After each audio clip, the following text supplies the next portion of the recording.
Hello, hello. Good morning, ladies and gentlemen. I'll ask you to take our seats. It's 10 minutes after 9 o'clock, and I'd like to get this session started. My panelists are already concerned that I'm all about the time, but we'll get it done. They'll help me.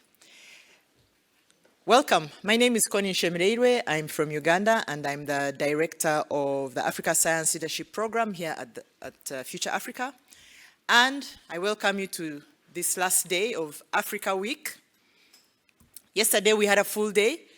We started with looking at our theme, Open Africa, Open Science, and some framing around the UNESCO recommendations for open science and how our universities are responding.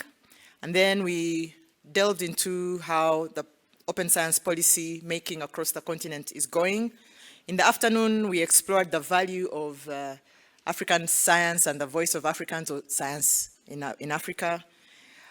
And then went on to our first showcase, where we looked at some examples of transformative African research around pandemic prevention and response, and then around sustainable food systems and around energy systems, and energy transitions, rather. And we ended the night with a tour de force from our public lecture, Professor Zeleza, and I can't remember what they called the response. Was it the great response? I really enjoyed that session. And of course, everybody went a little crazy when Chaka Chaka took the stage. Love her. That was the best, the best. This morning, I'm pleased to moderate our second showcase, which is on 4 very important topics. One being youth education and employment and empowerment.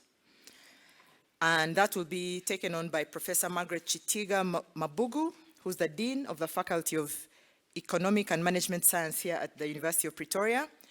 Her research is on the impact of policies on society and the economy.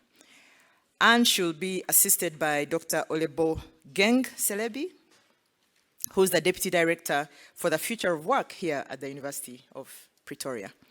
The second talk will be on global equity in Africa, and it will come from Professor Dire Tladi, I tried, who is the Professor of International Law here at the UP. He is also the Future Africa Chair of Global Equity.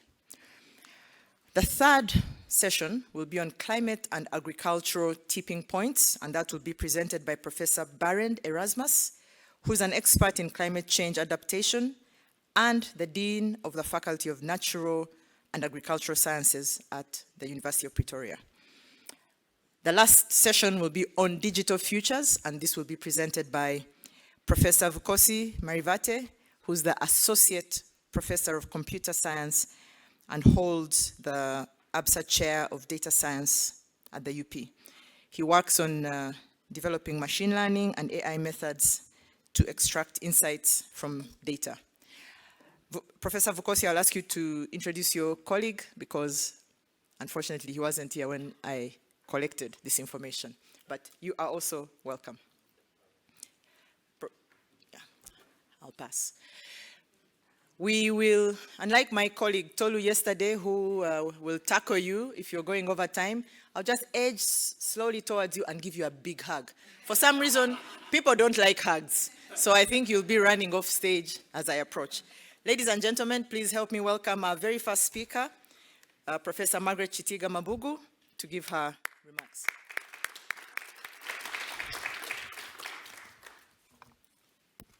Thank you very much, Chair, and thank you, Heide, for this invitation to tackle this very big topic.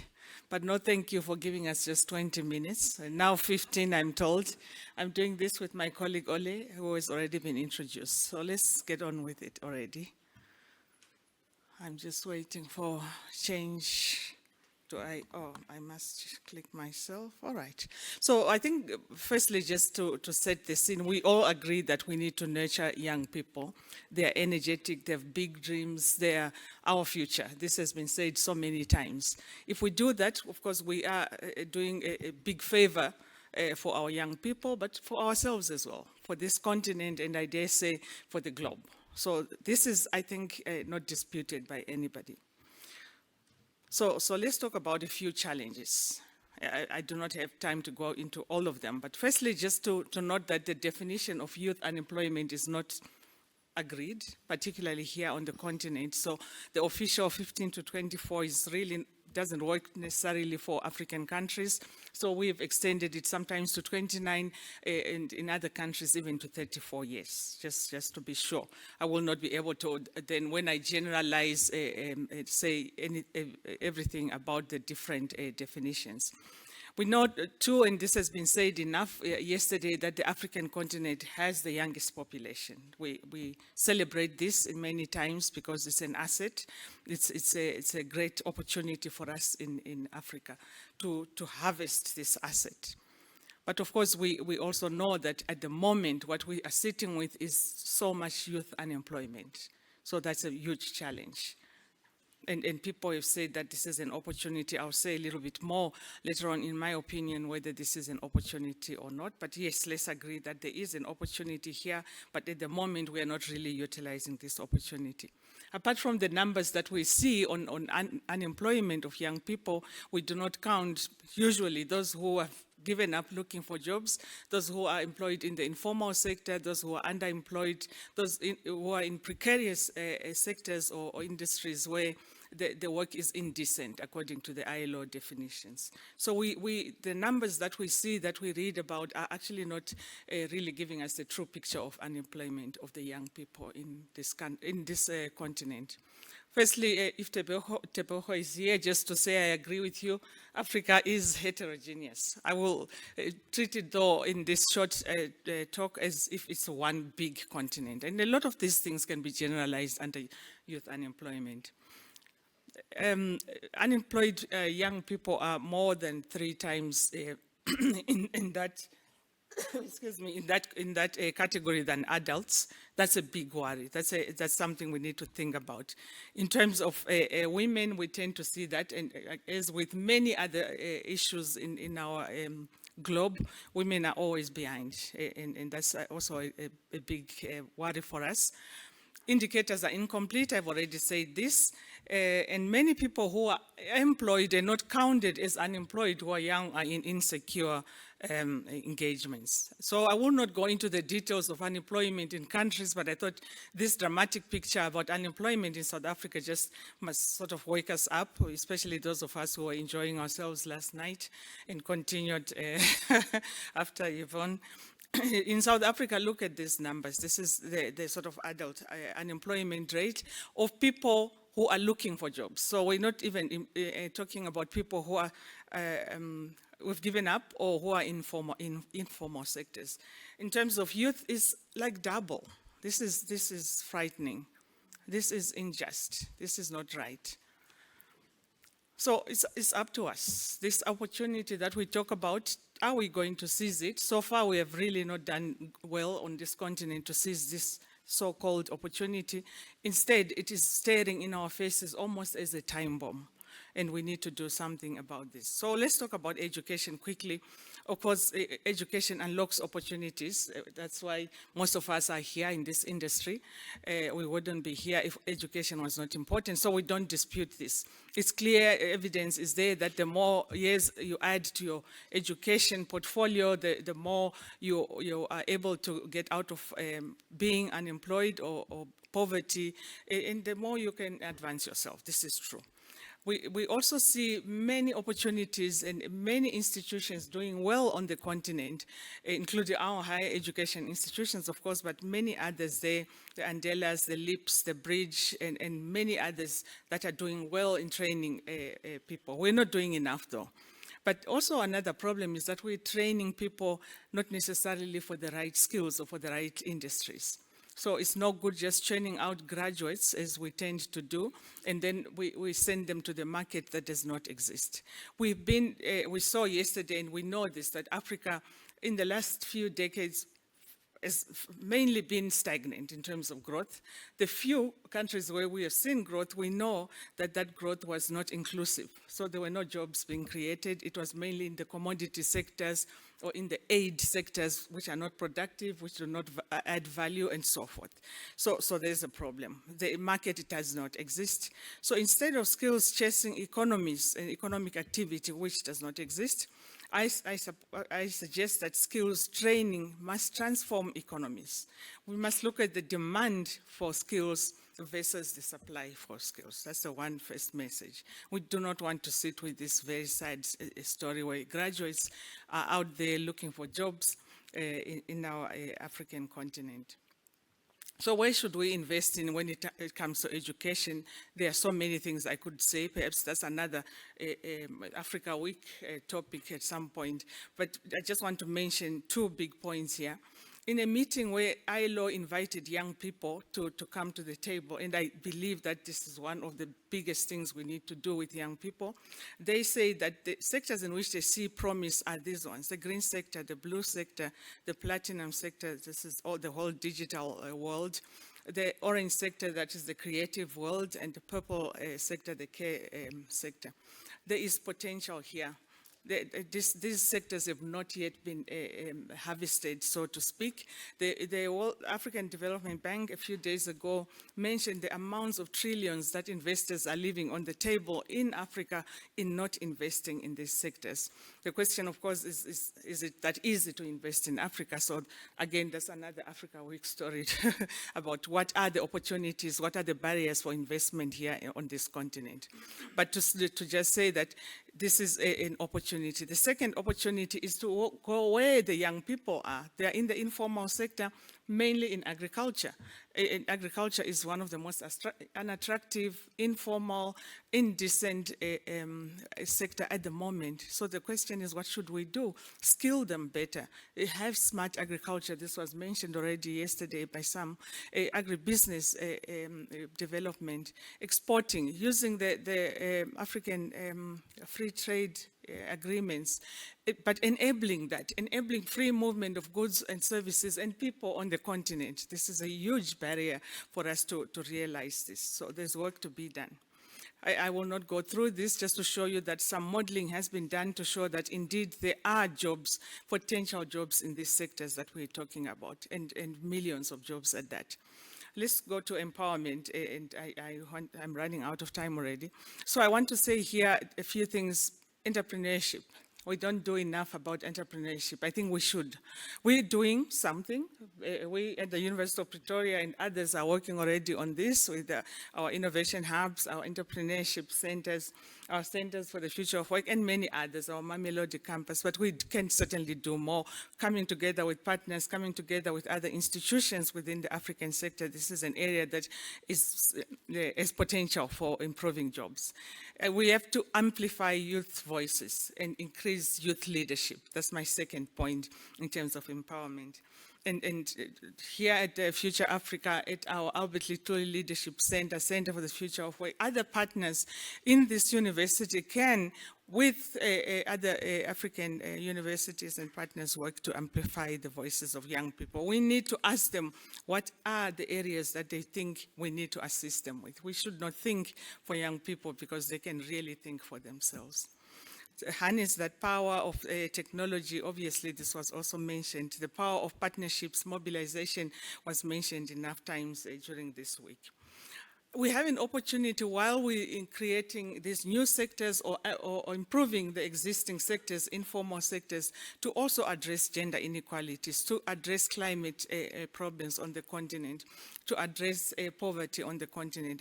I was just reminded yesterday, a friend has a child who has gone overseas to the care economy, to the UK actually, and a lot of African young people are going to the care economy. Yet we have poor people here who need care, and the skilling is not that big in terms of the care economy. And these are all things that we can really do on our continent.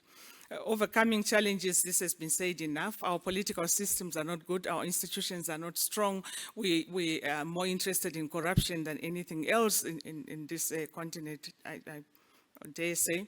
But we need to come together with other partners. In terms of call to action, just a few things I want to say here. Firstly, to say that we need to come together.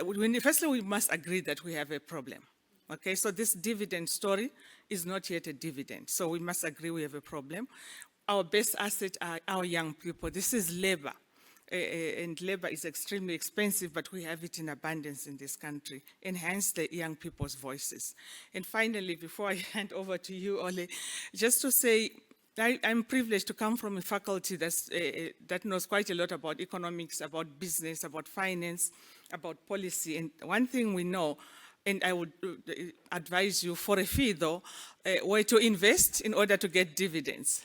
But for free, I will tell you, if you do not invest, you will not get dividends. I'm talking ethical investment, of course, here. So if we don't invest in these young people, this dividend is just a dream. Thank you.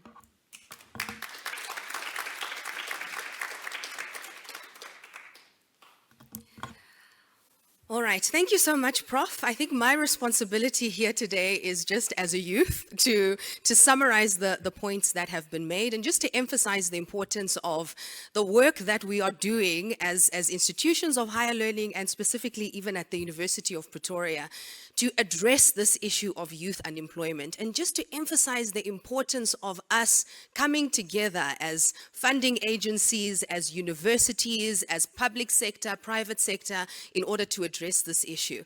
As has already been mentioned, almost half of South African youth are unemployed. So if we looked at this room that we're in right now, it's divided down the center, and it could literally give you a picture of how big the problem is that we are dealing with. So there's a massive skills divide. And the skills divide is a huge part of the problem that we have, the levels of unemployment across the continent that we have.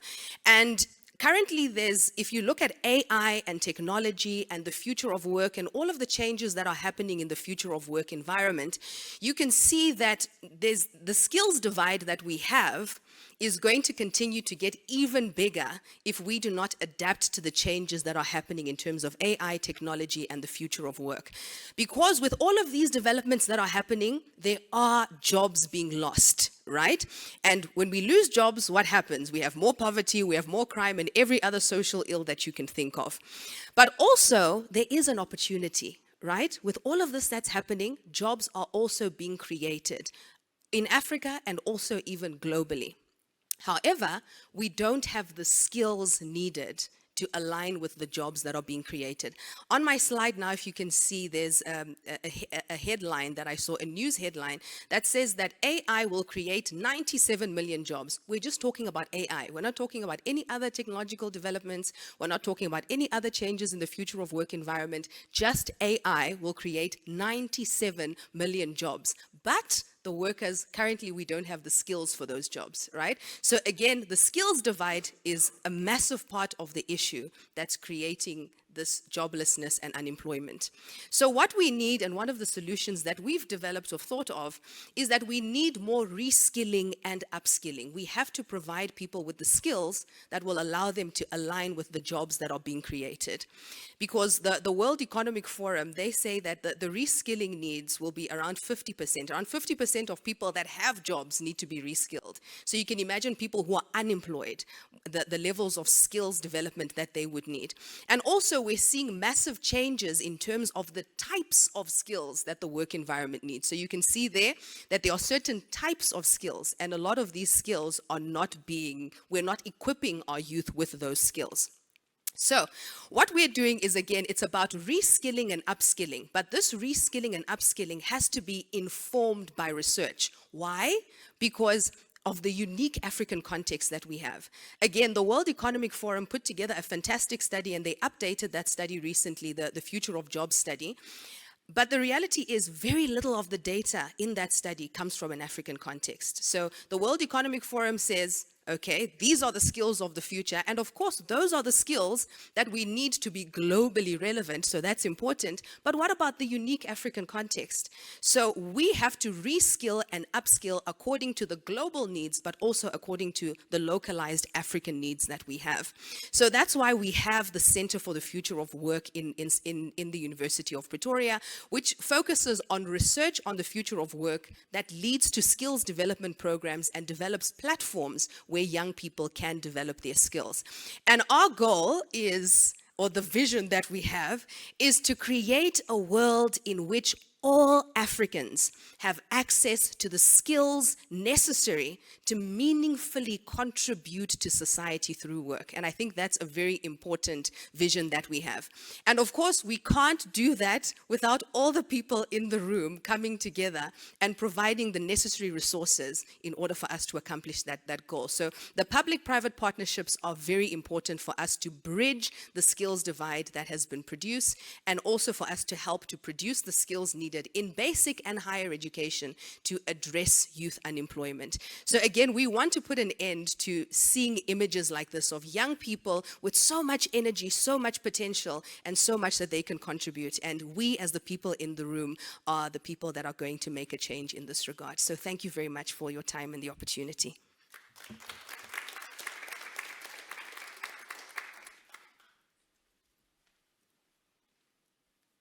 Thank you very much for that. Two wonderful presentations. I feel a little bit naked coming after them, but that was really wonderful.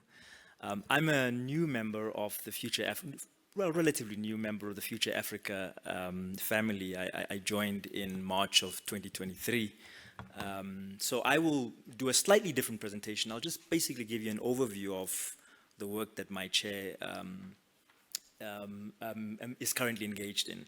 So I hold two chairs, in fact. I hold an NRF chair in international constitutional law, and then a newly established chair, global equity in Africa. And I'll talk about the work that these two chairs do. Let me just say at the beginning that while these are two separate chairs, I have a rather fluid approach to sort of these chairs, and you'll see that when we get to them, that the work that they do are very closely related. So they are two separate chairs, but for the most part, I treat them as a single entity. I'll start off maybe just saying something about the SACHI chair. The SACHI chair has three main focal areas. The first focal area is international organizations. This is a largely dormant part of the work of the chair. It focuses on how international organizations can contribute to lawmaking and how international organizations can contribute to the betterment of our society, the betterment of our global society.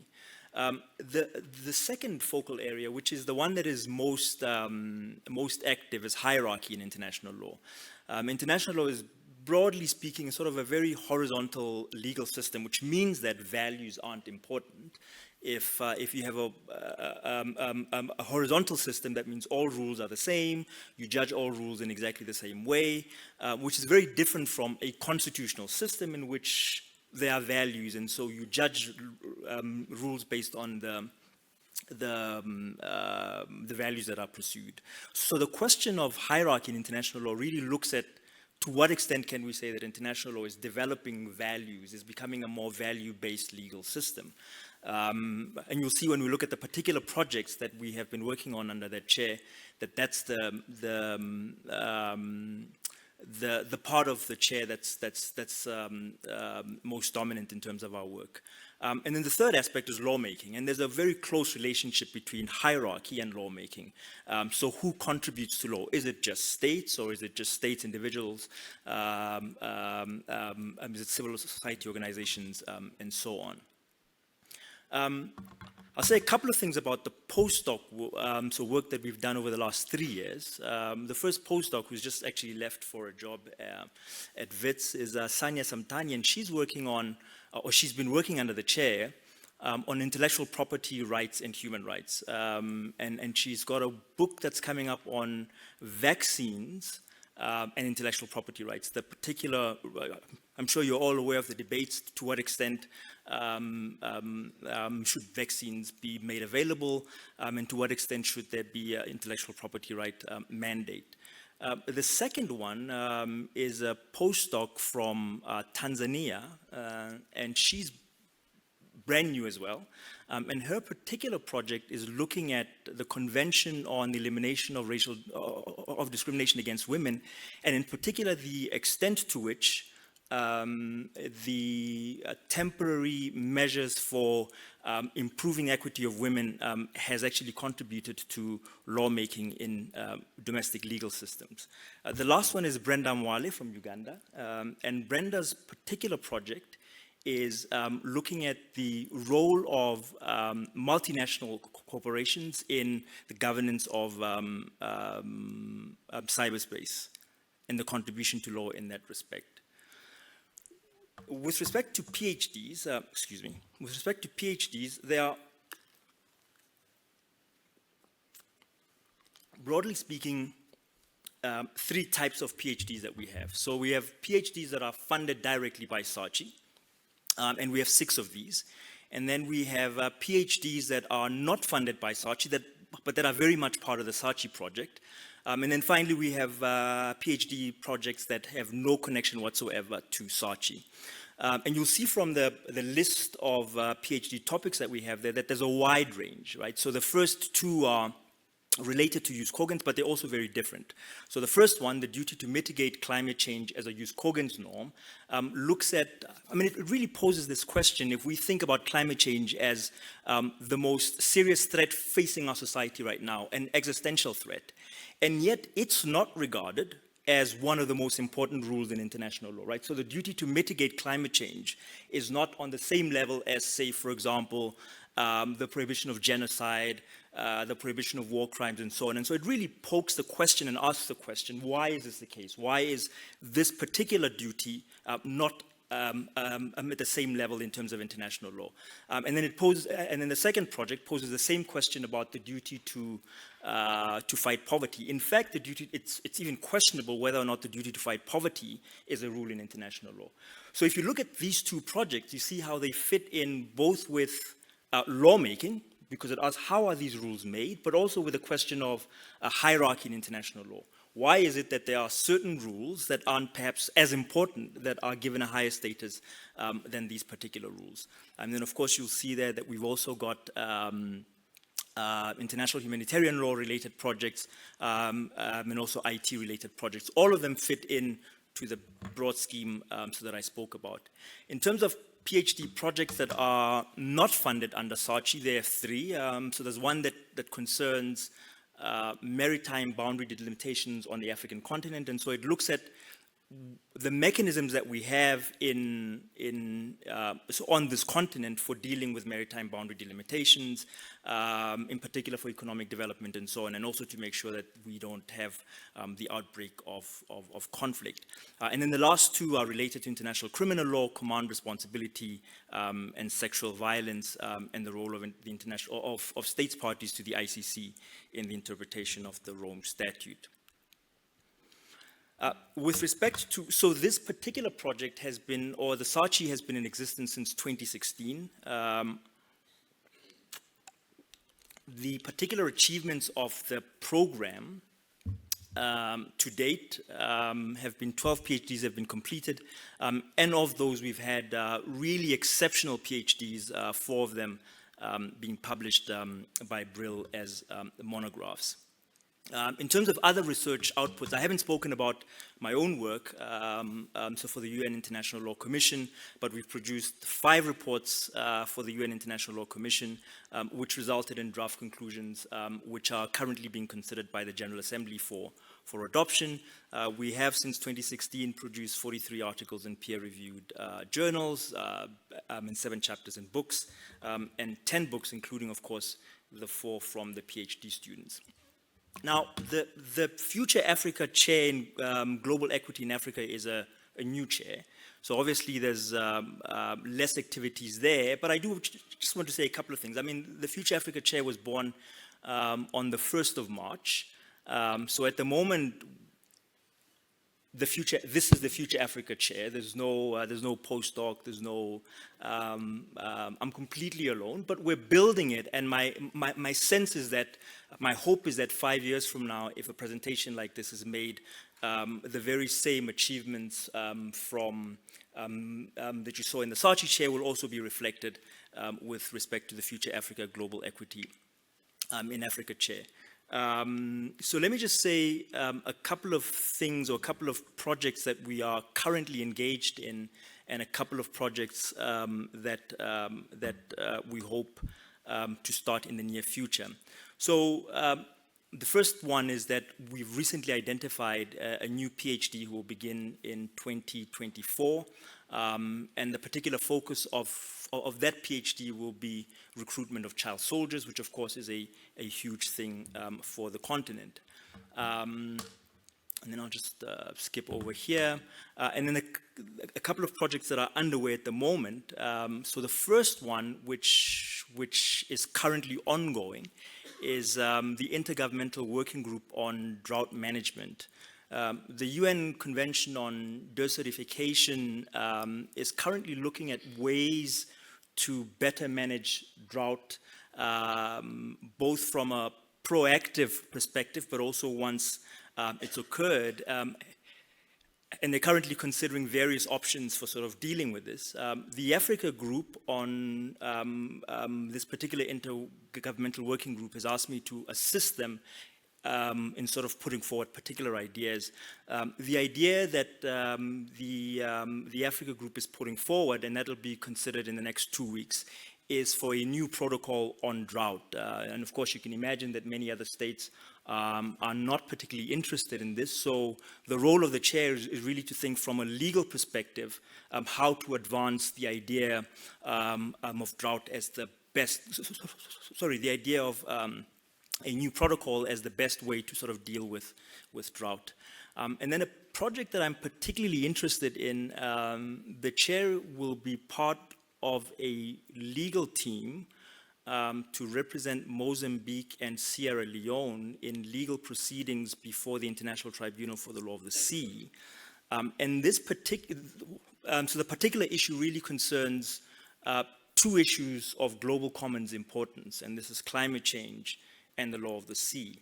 The particular question that the tribunal will be asking is, what are the particular legal obligations of states under the Law of the Sea Convention to mitigate climate change? I mean, the Law of the Sea Convention has, on its face, nothing to do with climate change. But as you know from the IPCC report, there's a very strong linkage between oceans management and the duty to mitigate so climate change. And so that's one area so in which we're helping. We're currently drafting briefs. The team is made up of a lawyer from Kenya, myself, and a lawyer from Sierra Leone. Then finally, we've applied for funding for two projects. So one is concerned with human trafficking. On that particular project, we will be acting as a leader with New York University as a co-applicant.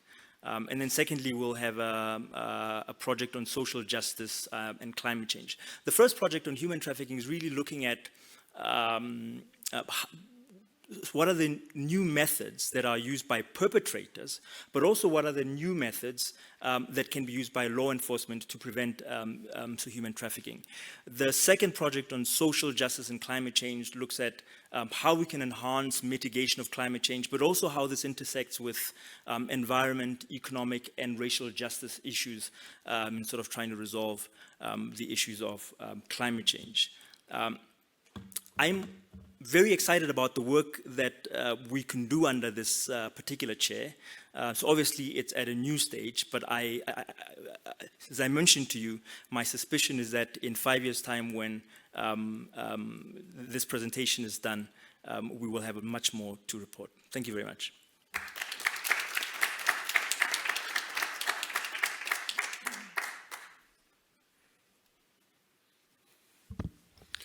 Thank you very much for this opportunity.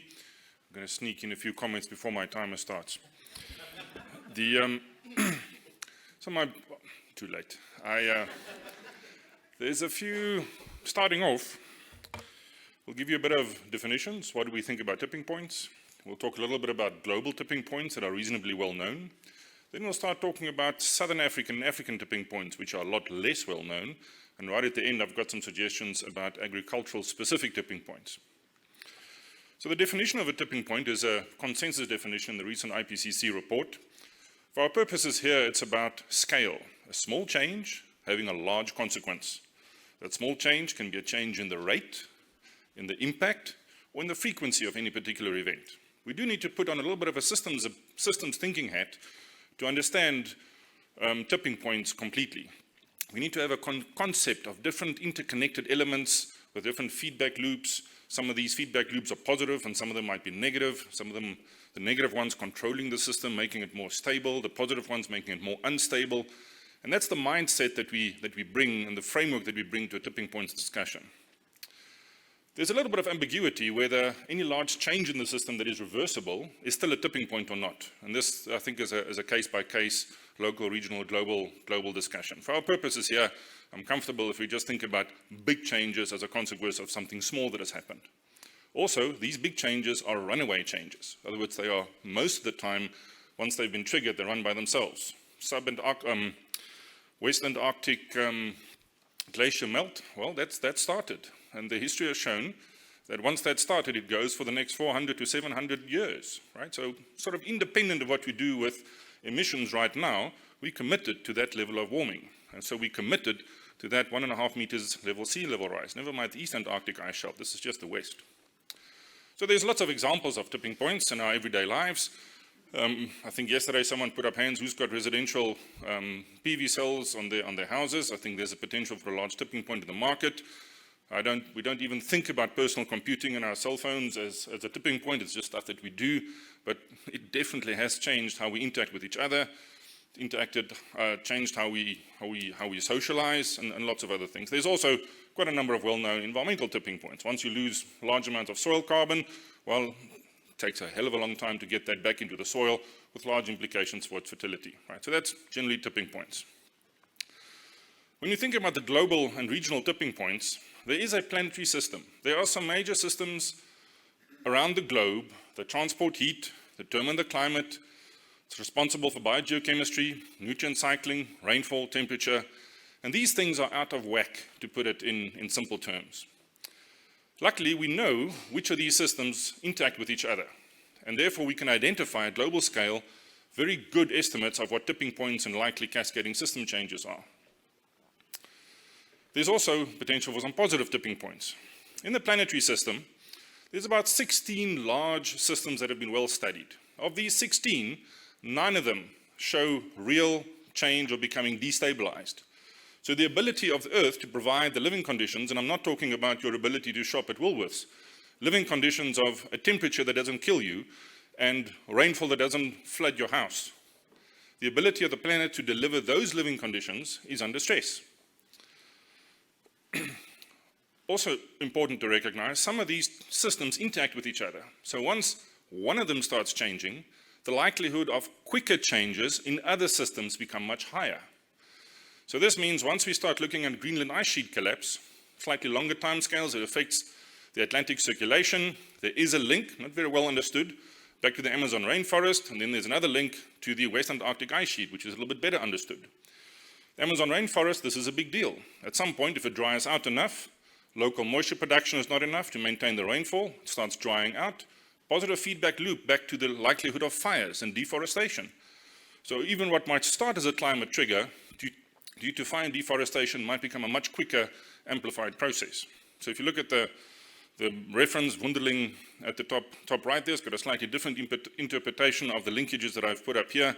But for our purposes here, cascading tipping points is a concern. We also might have a few good tipping points, right? So if you think about the example of solar PV and hopefully broader decarbonization of the system, if you think about this sort of conceptual systems diagram, business as usual, we've got some social tipping point interventions that changes the likelihood of the system change, and hopefully we end up in a decarbonized state, well, less carbonized, I should say. There's other interesting work. I mean, this is quite a well-known example of global decarbonization, also in local different economies. But there's also an interesting study around global sustainable intensification of agriculture. So a review of a number of sustainable intensification practices and seeing where they've actually been applied globally. If you look at large farms, large property, or larger than 10,000 hectares, about 29% of these show sustainable intensification practices at a scale which is likely to make it a state shift. This is good news. It's 9% of global arable land. That's a good start.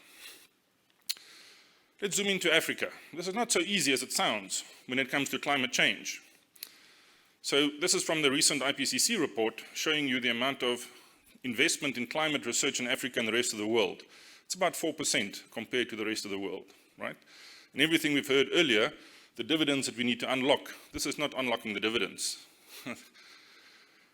Even if we look at where that funding is spent, so that's the top 10 country locations of institutions receiving funding for climate change research in Africa. So most of the climate change research in Africa is done by United States, United Kingdom, Germany, Sweden, France, Netherlands, Norway, Italy, and then Kenya and South Africa right at the bottom. And you can start looking at the quantum there is in millions of dollars, you realize that there's a real imbalance here. Be that as it may, we do have some information from a large and active climate change research community in Southern Africa, which is quite well connected internationally. So if you summarize, again, slightly more wordy because I know this is a reference, so a resource for after the conference. Short version, Africans are disproportionately employed in climate exposed sectors. Half sub-Saharan workforce employed in agriculture, 95% of agriculture is rain-fed. Production is not the only aspect of food security that will be affected. Processing, storage, distribution, consumption. Think about fuel prices, think about cooling, think about logistics, think about transport, think about road condition. We've seen wheat yields are projected to decline by about half under current levels of warming. Yes, current levels of warming is 1.5 degrees, 1.2 degrees, but we're close. Even with adaptation, we can't do much about this, and we also have impact on our labor capacity due to these high temperatures. So this is the bigger picture for Africa. They're not necessarily tipping points, right? I'm just painting the picture. These are the impacts. We'll come to the tipping points a bit later. Climate change in southern Africa, drastically warmer, generally drier, more extreme rain in the east, and the ENSO cycles is expected to intensify. The ENSO cycles, El Nino, La Nina, is not going to disappear. They're likely to remain a source of interannual variation. But you, again, with the systems hat on, if you have an El Nino peak impact on top of existing warming, that might make for some interesting conditions to live on the continent. So what are the possible climate tipping points in southern Africa? Before we look at these, we need to understand heats and droughts. Heat waves and droughts are relative, right? So a 2-degree increase from 22 degrees, or from 24 to 26, might not be important for most of the systems we look at. But if you go from 40 to 42 degrees, it has a massive impact on birds. So at 41.5 degrees, birds start dying a lot quicker than before. So also what constitutes, let's say, a heat wave in Gauteng will be very different to what constitutes a heat wave in the Kalahari Desert, because heat waves are defined statistically, one of the ways, in terms of long-term data. So you've got a long-term mean of 30 degrees, then a heat wave should be a lot warmer than that. Whereas if you have 30 degrees in Gauteng, that would be much, much closer to the higher end of the long-term climate experienced. The other important thing is timing, especially in agriculture. What might be a small heat wave, like a little mini heat wave of 2 weeks of drought or 3 weeks of drier conditions than usual, if that comes at a critical stage of bud development or growth, you can have a massive impact on your agricultural yield. So it's not as simple as saying a heat wave is 40 degrees and we don't want that and it has this impact. It depends on what the nature of the impact is, and it depends on when this happens. So a day zero event in Gauteng is highly likely. This is something we need to be preparing for. Since the almost day zero event in Cape Town, 2015, 2016, there's been a lot more work showing where does our water go. In Gauteng, due to bad infrastructure, we lose anywhere between, depending on the estimates, 20 and 44% of all water through what the municipality euphemistically calls unbillable water. It just means it doesn't come out of the tap of someone who's paying. It gets lost somewhere along the way. So let's be conservative. It means a third of the water supply of Gauteng economic heartland of this continent, this country certainly, is gone. All right, so now we know this, we should be worried. More frequent and intense multi-year droughts and heat waves may lead to collapse of the maize and cattle industry. The IPCC special report on the 1.5 threshold predicted this for Southern Africa. To put things in perspective, this is about multi-year droughts and heat waves, right? So if you have like 2015, 2016 was preceded by about 4-year drier conditions, and then the massive, much drier conditions 2015, 2016. In Botswana, in 2015-16, 40% of the national cattle herd was lost, and South African maize yield declined by 40%, right? Another potential tipping point, and again, this is not one that current analysis and current data can support unambiguously. What's the likelihood of an intense tropical storm hitting further south along the Indian Ocean coast? A Durban, Richards Bay Harbour hit of an intense category 4 or 5 tropical storm. Should we be preparing for that? What's the cost of a harbour wall at Richards Bay Harbour? Is it more or less than the income you generate or the income you would lose from such an event? What's the likelihood of such an event? These are the questions. More frequent and intense heat waves, impacting human health and mortality, smallholder farmer impacts are really poorly understood here. We tend to underestimate that many people work outside for a living on the continent. And at the moment, I don't think any of us have been, hopefully, in a situation where you actually have to operate and work in conditions that is life-threatening. I'm not talking about car accidents, I'm talking about the sun and the lack of water. It sounds inconceivable, but we have hundreds of thousands of people that have died in the last 10 years due to heat exposure in a number of heat wave events that have made the news in various parts of the world. In Southern Africa, what are other possible climate-induced tipping points? First one, after last night, I figured I should put something in about the wine industry. So, the northwestern wine-producing region of South Africa, called the Swartland, is experiencing longer dry spells. So the winter rainfall is happening later and later, and when it happens, there's less of it. The good news, and this is maybe a good tipping point, is we have extraordinary innovation in this sector. We've got some winemakers in that region looking for cultivars from Spain and Portugal that can deal with high temperatures. We've got some horticultural specialists looking at how do you grow a vine that saves water. Right? Short version is you plant it straight in the ground, not on a trellis. You be careful with the pruning, and you try and plant it under conditions which is actually a little bit stressed. So you start off with a vine that produces smaller leaves, less evapotranspiration. There's actually a good case to be made that these slightly stressed vines make even better wine. At the moment, South Africa is known for some really innovative Chenin Blanc varietals that come from the Swartland. And some of the traditional South African wines being combined with some of these varietals from Spain and Portugal is making some very, very interesting wine, which has actually got some international acclaim and interest. Not so much from the traditionalists, but it is changing. Pretty soon you'll also be able to get some really good, shouldn't say champagne because it's not from Champagne, but bottle fermented champagne-style wine from the southern parts of England. 50 years ago, England was way too cold to produce champagne. Some of the large French champagne houses have actually now started producing in Britain. Sorry, I'll get sidetracked. This is not Southern Africa. Biodiversity loss. Biodiversity is no longer just about conservation in animals. Biodiversity, for this conversation, is about pollination. Almost everything we will be eating over lunch that we had last night that had a fruit in it relies on some or other insect or arthropod to pollinate it. Don't know if any of you have recently driven down to Cape Town on holiday, about a 1,400-kilometer road trip. If you'd done that trip 30 years ago, you would stop and clean your windscreen very often because of all the bugs. You can now drive down all the way and not have to clean your windscreen once. Qualitative, but worrying. Not just pollination services, but also pest control. Under climate change, pests and plants, plant disease, the fine balance between the arms race, between plants trying to grow and animals and arthropods trying to eat them is upset. So then you end up with runaway impact of plant diseases. That's a potential tipping point. Bush encroachment is another one. This is a subtle environmental change happening all over South Africa, all over the world. Basically, grassy ecosystems are being replaced with woody ecosystems.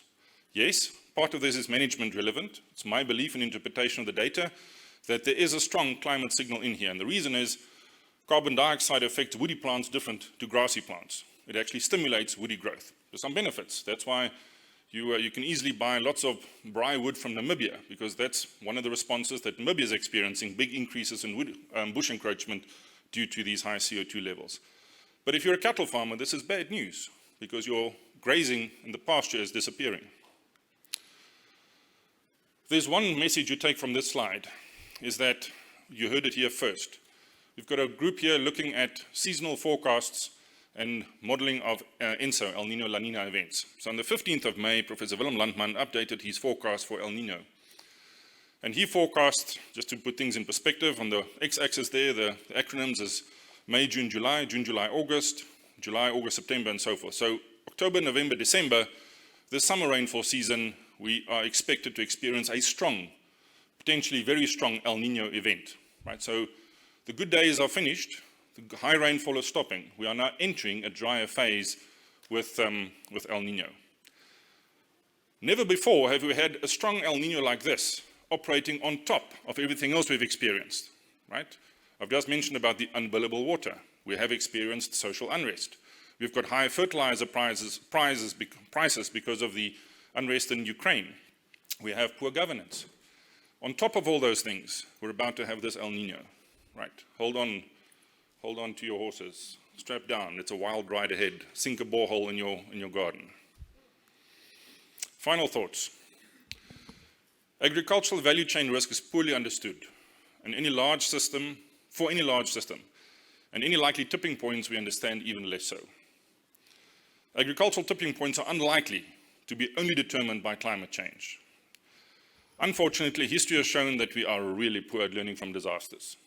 We're about to have another one, right? Just to put things in perspective, the KZN floods, well known 3 days in advance. Weather Service issued the warning, it's cut off low, big rain coming, watch out. The intensity of the rainfall happening those 2 days was twice as likely to be that intense due to climate change. With that as a background, we're heading into an El Nino condition, right? So we can experience and expect these sorts of impacts in the next 3 years. We should be preparing for them, but we're not good at that. Last 2 questions. We talked about networking and impact and outreach. How do we get within year timescale, urgency, into the operation of the networks that we've talked about? It's no longer academic that we need to work to solve the world's existential crises. There's one on our doorstep. These networks have got a responsibility to respond to it. Lastly, I think these tipping points will affect options for the next generation of scientists and decision makers. So decisions we make will affect the next generation to cope with it. And we have an ethical obligation, a moral obligation, not to leave them with a sort of mess where they have limited options to deal with it. Thank you very much.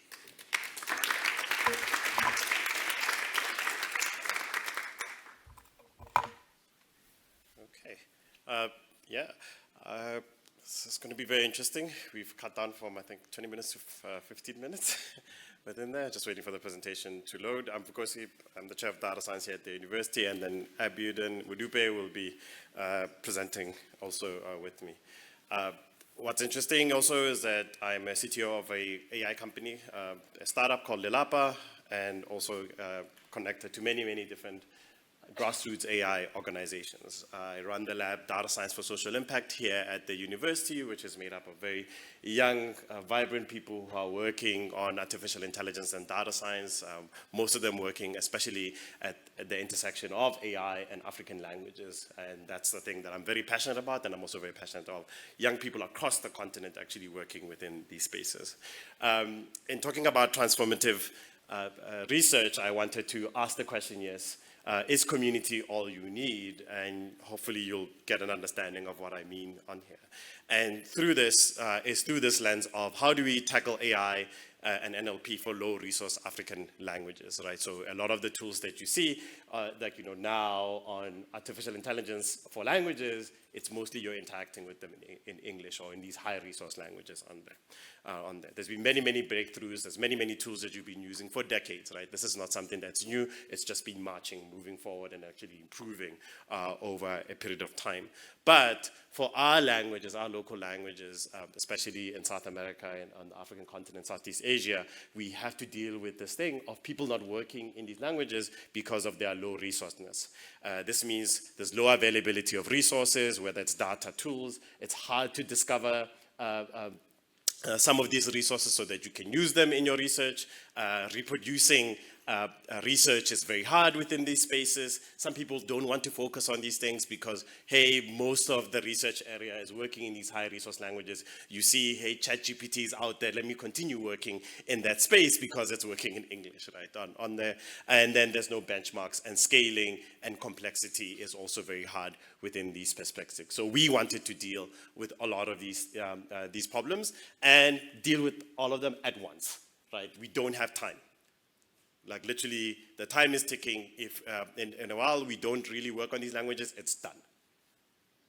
Right, that's existential kind of thing. That's how it is. So you have to take everything all at once on there. So the way I advocate for is by building grassroots AI, right? Why? These grassroots AI, they lower barriers to entry, multidisciplinary by design, inclusive, address systemic issues, collaboration, independent, right? And also work in a very multifaceted way, meaning they're not connected to, oh, you have to be in the university system, you have to be in industrial research or anything. People can work from anywhere on there, they're holistic and they're community focused. One, to start off with, I'll talk about the deep learning Indaba. We and a couple of co-founders created this in 2016, and the idea here was, hey, we want to strengthen African machine learning. So we want to see Africans being critical contributors, owners, and shapers of the coming advances in AI, right? I know we've had the conversations about 4IR, and then now people are talking about AI again, but we had been thinking about this for a long time and saying these things are coming. And the reason is that a lot of us had studied or worked in Europe or in the Americas, and we had seen that there was a lot of investments that was going on, whether by especially by governments, even countries like China, seeing that whoever controls AI is likely going to control the information economy coming into into the future. And then when you're on the African continent, you're seeing that this is not really, it's just lip service. Right? A lot of the multinationals that we have in South Africa and the African continent, when they talk about, they're saying, oh, they're technology companies. No, they're not. They're just business and compliance. They do not do any of the development of these technologies here. And that's a huge thing, meaning that you're going to have these technologies affect us, but we're not building them at all.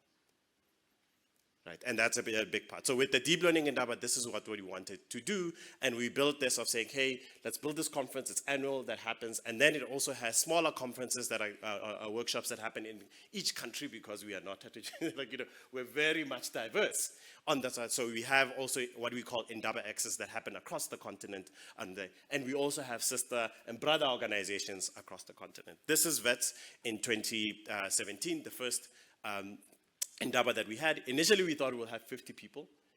Once applications went over 500, we had to go and ask the vice chancellor, at the time, say, can we keep on increasing the numbers? And we ended up at 330 people attending with 700 applications. Next year, we went to Stellenbosch. On here, doubled, 660 young researchers. This is everybody. There's many, many young people on the continent who want to work in AI.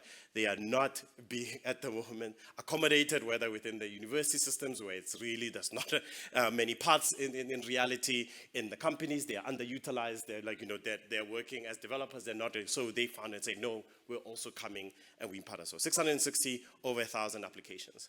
2019, we went out of South Africa because, again, that was part of our thing, that we shouldn't focus on South Africa. Went to Kenya, also 600. And so getting close to 2,000 applications. I think we're at 1,800. We had a break because of COVID. Last year, we were in Tunisia.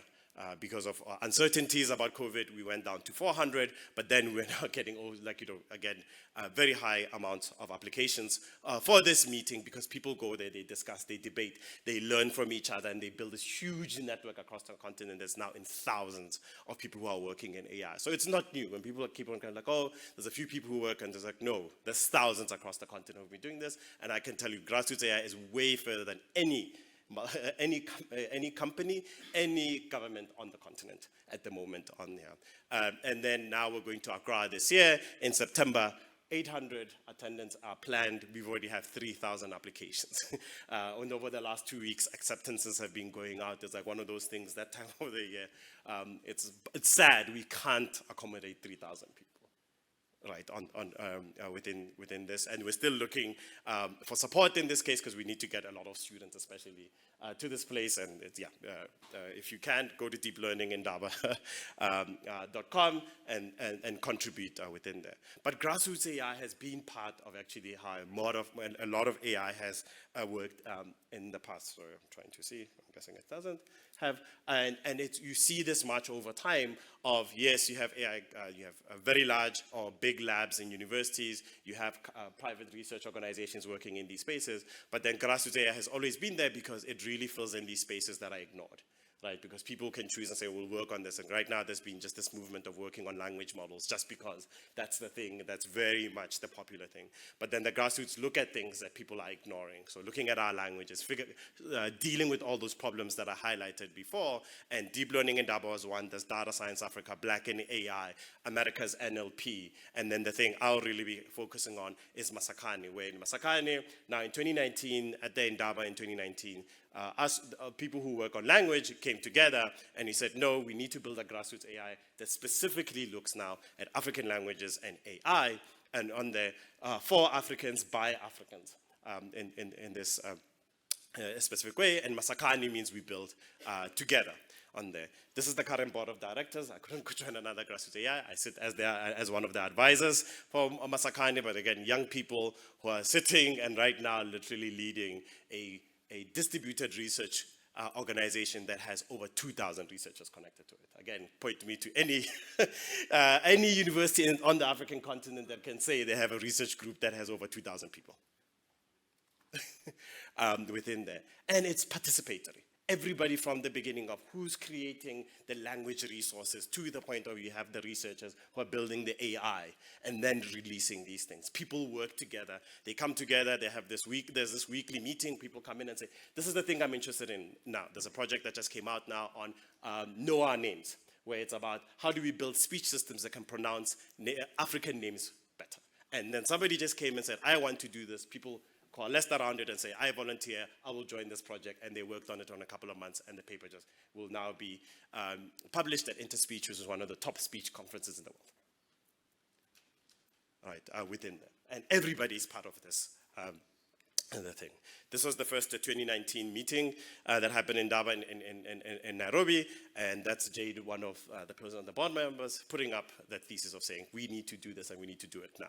And after that, you see at the top AI and language conferences, you see Masakani people meeting. This is a meeting here at the University of Pretoria. We have the workshop called Hunzula at the beginning of the year, which brings together linguists and AI people on there. And then again, the banner of Masakani sits there. This is last year's Hunzula on there. This was Masakane's birthday, third birthday last year when we were in Tunisia. Here's people just graduating from their PhDs or their masters all over the world and then using that banner of, hey, we're Masakane. And then, finding a space where in the past you would go to these conferences as being a black person, you'd be 3 of you in a sea of 1,000.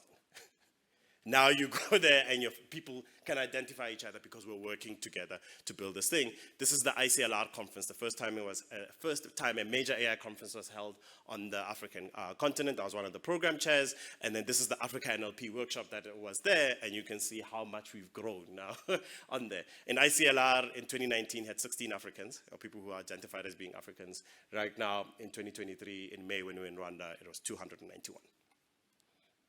You can make that change.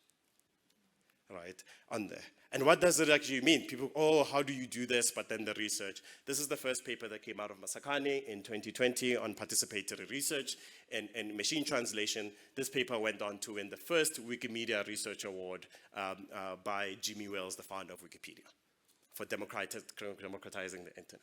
Right? And since from there, it's just been beat after beat. Here's one paper, one more paper, here's another one, here's another one, here's another one, here's another one, here's another one, here's another one, here's another one, here's another one, and these keep on marching. And this impact is not just on that. Here's Google releasing new models that now cover new languages and all those things. They're using Masakani outputs. Right, whether it's Meta, it's other. That's the, again, of saying you have to take care of all the problems all at once because we do not have time. And young people are always going to be agitated and saying the revolution has to happen now. All right, that's okay. On this part. There are other grassroots AI organizations that are showing up on the African continent. There's Sisonke Biotech that works on AI and health on the African continent, and that started now, and that's building up on there. And then there's also Roya CV Africa, which is looking at computer vision, so like, imaging and all those things, and we're going to be supporting them, and we're going to be building this again. Because I think, like, again, Masakani, just on its output at the moment, is likely the most productive AI lab on the whole continent. Right, there is no, on the whole continent, on that part. And it's just people coming together and saying, at the moment, everybody's like, talking, oh, we should do transdisciplinary. We talk about it. No, we do it. As a base, not the talk on that part. Oh, how do we move? How do we go across universities? The incentives are not working for us and things like, no, that is completely beyond the point of what our languages have to count on them, right? And this is the part of, like, when I ask, like, is community all you need? We've done that, but we still have other things that we have to deal with. And we have a lot of things within the higher education, or that's looking at individual competition because of the incentives of the way that you get measured and all these things. There's competition against researchers, competition against universities on there, and this is really not built healthy. I have to do work with very young researchers who are within the academic sphere, and the amount of pressure that this brings in is really not conducive to good research on there. Right, there's competition for prestige, the incentives, the way that we fund our higher education also really perverts the way that people really should be working in here. And we need to unlearn a lot of the behavior this has caused in terms of now research within there.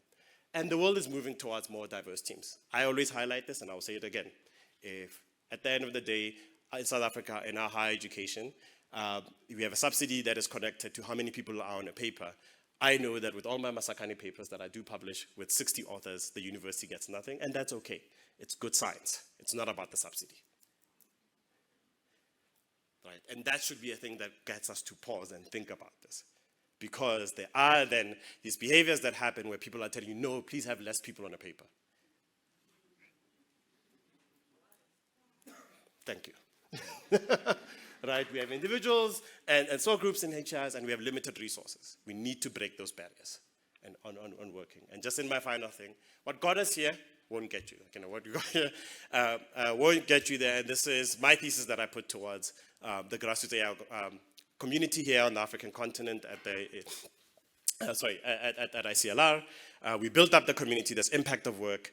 There's all those things, but we still have to deal with. A lot of the funding that we get is still from the West. Why are we not getting local African funding that's building on these? We need to build up opportunities for students and professionals on the continent, and then developing faculty and giving them that agency on there. We need to blaze our own path, and then we need to increase the amount of local R&D investments so that we can do a thing. And for now, thanks for that, that we want to really build together. And I just wanted to show some work that is coming from our lab through Abiodun Mudupe, who's a staff member here at the University of Pretoria, and then also a PhD student at Wits University.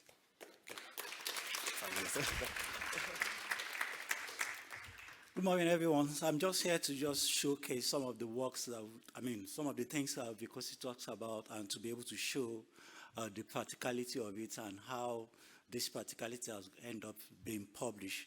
So basically here, I just have two papers that we work upon, and we have also been able to publish it.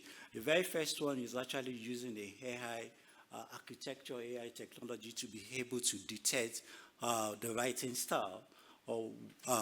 This a writing style for forensic investigation. And this is actually a kind of work that basically talk about the issue of multidisciplinary. You're coming from linguistic, psychology, and you're also now bringing computer science or artificial intelligence to be able to understand that, okay, fine, you are actually the the very first person that actually wrote this particular piece of text, because when it comes to you going to the court of law, they actually depends on an evidence. So in this particular case, text is actually the only evidence we understand. And how do we now develop a machine learning model to be able to understand that this particular text belongs to this person? And you can have a particular style within a particular book that is written by one particular person. But the question is that how do you develop your machine learning model to be able to understand each individual, each unique writing of individual? So basically, that's actually what this particular architecture does. The question is that just collect those various information, those various texts, put it into your machine learning model. But basically what we do is just to be able to represent each of those particular information in form of a character. So from the character, we now pass it into our machine learning model that we're able to detect, okay, this particular text belongs to this person and this person. So we move forward from there. We also have, and this particular paper at 100% have been published and into a particular journal article. So these are some of the results we got in terms of what we did. And this is just demonstrating the reality of that particular model, and we'll compare it to every other model that we have. The second one, it's also this particular one. Sorry. Yeah, this particular one. This particular one is basically saying, okay, fine, we're talking about language because basically language is our identity. Now, if language is our identity is not 100% represented in the world that we find ourselves, because that's why they call it a low resources language. So the question is that what we deal in this particular work to say, we have 3 high language in the world, which is English, Spanish, and French. Can we be able to find a kind of vector representation, taking that particular 3 languages to map it into the low resources language like South African languages? So basically that's exactly what we did in this paper. And all that we did was just to be able to collect these 3 languages. We mapped them using the pre-training model. From that pre-training model, the representation that we got, we now map it into each of the local language that we have in South Africa. Then from whatever that we get from that particular representation, we try to use it to solve some certain downstream problem. For example, news categorization, name entity recognition. And at the end of the day, we'll also be able to get, sorry, you couldn't say, we'll also be able to get this particular result, and we'll also publish it recently. I think this is the correlation between from the high resources language and the low resources language. This is also some of the confusion metrics. We're just measuring the performance of the model, and that's all. Thank you so much.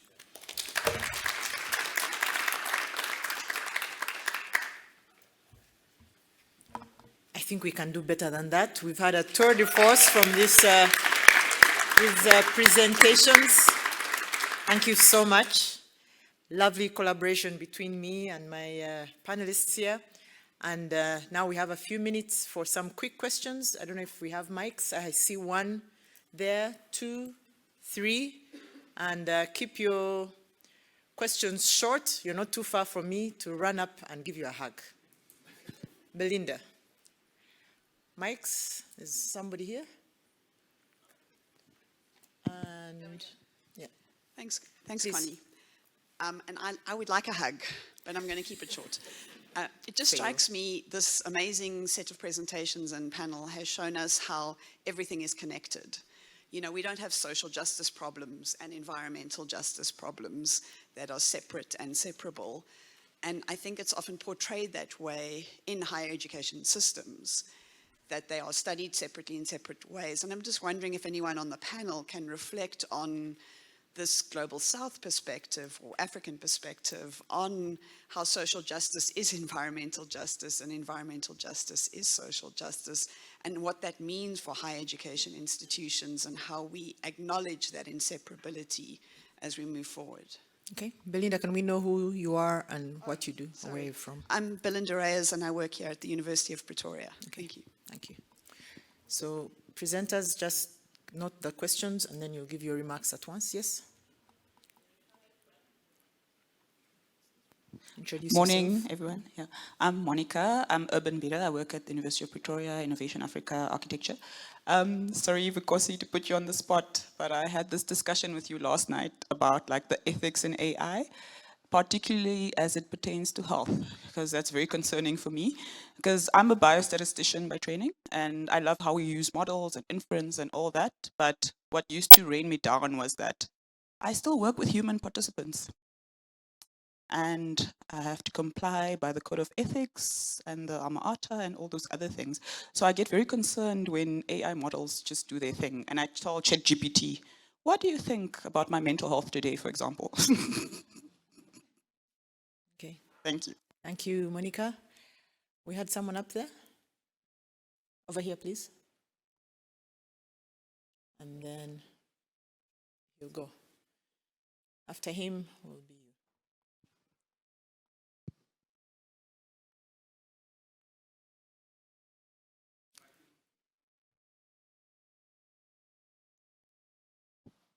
Good morning. My name is Akim Mwape from the Global Research Alliance on Agriculture Greenhouse Gases.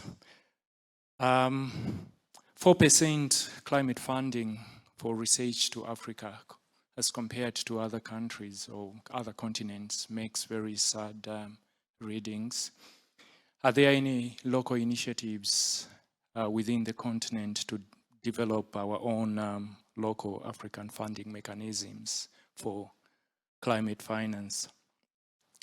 And I also wanted to get your views, Prof. Erasmus, on the case for mitigation in Africa agricultural systems. And lastly, just to end my hug, what is the direction for climate change research in Africa? Okay, so that's a fail. I'll have to look for another way to keep time. Yes. Hi, Niraj at Future Africa. Always impressed at the research shops we have here in Africa. Thank you. So the message is the world is burning and flooding at the same time. We have to re-examine a lot of our legal arrangements. We have a tremendous workforce availability across Africa with our young demographic population. And we have new forms of mobilization online, of participatory engagement. And so I'm looking at all of this and I'm like, how do we influence the world with this? And when I look at Africa and Africa's role in the world, which has been a perennial discussion, and over this week particularly, we have the opportunity to say, what is Africa's role in a globally competitive world, right? And we see that India and China have risen to that global competition over the past couple of decades. But it's in the model of consumptive capitalism and production that is making us more energy hungry and causing all these climate and environmental impacts. But we can also say, what is Africa's role in a globally integrated world, right? That actually counterbalances this. And it means we have to rise to a level way above the status quo and almost change the system. I don't know if we have the leverage. I think we do in terms of the workforce that we have, in terms of natural resources, but it requires a really consolidated effort across all these disciplines. And this knowledge is retained in higher education and our research. So how do we mobilize it, package it in a way that is influential on the continent and in the world? Big question, sorry. Thank you very much. I will request our presenters just to respond. Maybe we can start with you, Vikosi. Yes, I'll take two. On the ethics, it's very much important that as scientists we get into the policy discussions. I sit on the AU panel that's writing the AI strategy for the continent, for example, and a lot of we have a few other academics, we have other grassroots AI organizations from the continent who are all helping on this, because we know that at the moment policy has to catch up. The Malabo Convention was signed in 2014 on data protection, so it's almost supposed to be our African GDPR. It's only now, in 2023, that it's reached the minimum amount of signatories to actually be ratified. South Africa hasn't even signed, hasn't even ratified it within our parliament. And you can see there's also these issues of speed, right? How can you have a data protection law that was probably going to touch into the thing about health data, how it's stored and all those things, and we're still only now going to start really putting it. And so on the AI side, we're now having to deal with that as well, of saying we have to move much faster. It can't be 10 years from now that the AI policy now gets actually ratified within the African continent. It will be kind of a mess. We need data governance. Universities still have ethics boards, but then once you get out of universities and some of the health things, especially private organizations, things kind of a need for us to have proper regulation within governments. And it's been very hard, especially with sending data outside. As I said, if you're on the African continent, for example, let's say next year we're having elections, we might have issues with misinformation. You send a note to Twitter. Twitter will say you don't have jurisdiction. There's nothing, they'll not do it. Like, they've been responsible for genocide spreading, right? Because of that, because for them, they don't give us the same types of respect as then they would do in the US, where they will put out a whole team that monitors the elections from inside. So we need to have proper regulation that really puts and then makes sure that our values, right, are represented with these types of systems. The second one, I think, on the international, on saying how then do we learn? For us, in a lot of these things, we're not in a vacuum. It is not an African thing. It's all of us working together. The Indaba was created. Masakane showed up. Indaba has led in the AI world to a revolution. There's now Kipu AI, which is for Latin America, a similar system. And in AI, it's called an Indaba-like event, because that's now, people have identified that and said that, no, look at the Indaba and see how we can use it in South America. Look at Masakane and see how we can do the same thing. Now there's America's NLP that looks at the languages of South America. The same thing is about it's forming right now that is now going to cover a lot of Southeast Asia as well. And these are the places where we can learn from each other, as opposed to saying, no, like, I want to be the one who owns this thing. That's just the time, yeah. Thank you very much. Just to imagine if our policymakers had the energy and the urgency that Vukosi expresses, we would have these laws done already. And I also really want to note that maybe Diri can comment on that, the fact that, this global equity, when Africa speaks about something, we don't have a voice. And so we really need more voice in these global legal systems. Okay, and also to note that Africa can lead. When people talk about Indaba-like events, this means we are leading. So we definitely must step into these positions of leadership. Aaron. No, so I think there is... Sorry, you wanted to say something, Abiodun? Okay. So I think I'll respond to two of the questions. So to Belinda's question, I think that this is a systemic approach. It has to do with how higher education works across organizations. A little bit of a light at the end of the tunnel. Not too long ago, I took my counterpart, Professor Wynand Steyn, from the engineering faculty, and he had a social visit. I took him around to show some of the facilities in my faculty. We stopped at 6 different laboratories, and in all of them, there were academics saying, oh yes, I know Prof. Steyn, I work with so-and-so in your faculty, that I didn't know about. So the conditions that lead to networks is innately a human condition, I think. We are pack animals. But I think there's something about the systems in which we work that makes that quite difficult. And it makes it quite difficult to scale. I don't have the solution, but I know that there's a problem there. There's something around incentives and how we work that we need to respond to, and then I can put my dean hat on and say, yes, we need to do something about it. I think the other question around energy in Africa, it's not a 1-minute answer. One thought on that. We tend to think of energy solutions implicitly in the presence of highly developed distribution infrastructure. because that's how South Africa looks and that's how the rest of the world looks. But there are gaps in the main African electricity transmission infrastructure that's large enough to fit the entire Germany into, right? So that means that we need to think about distributed generation. We need to think about smart networks. We need to think about how do we connect smaller embedded generation facilities in a smart way, talking to each other, as opposed to how do we duplicate the large distribution infrastructure elsewhere, and how do we respond, and how do we use that we don't yet have. I think the answer lies somewhere in between, but I think there's an opportunity there. And I'll leave the rest of the answers to my colleagues. Okay, thank you. Does anyone else want to make a comment? Yeah. Diri? So I'll just maybe say something on Niraj's question, and maybe that also links a little bit to the question that you sort of posed to me. I think it's clear that what we need is involvement in policy making and rule making. Sorry, is it not on? Yeah, it's on. Is it on now? Yeah. It's clear that what we need is participation. And one of the stumbling blocks for participation, believe it or not, is funding.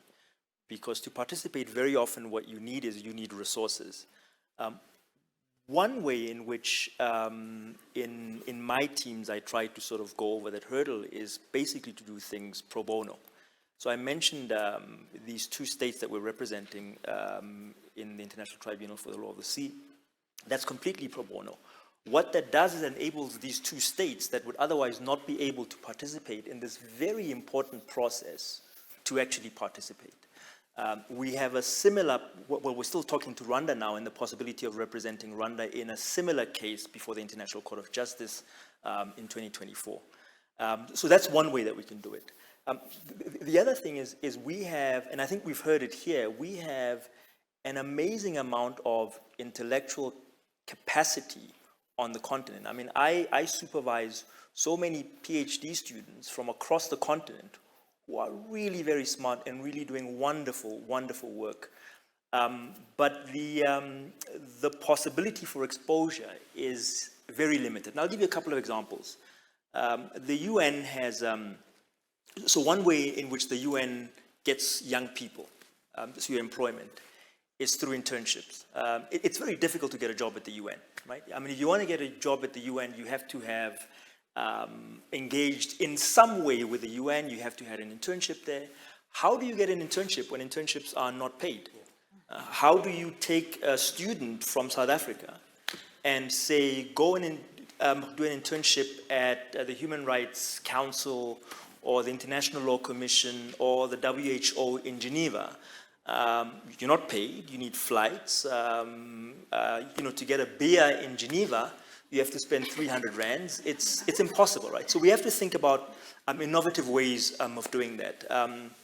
And so one of the things that at least I've been trying to do, but of course it's not sustainable at a small scale. If it's really going to be impactful, it has to be on a much larger scale. But within my chair, I try to send my students out. But the idea is, the thinking I think that we need to do is how to translate these kinds of things that get our students involved in these bigger projects, on a much larger scale. Thanks, Diri. Margaret?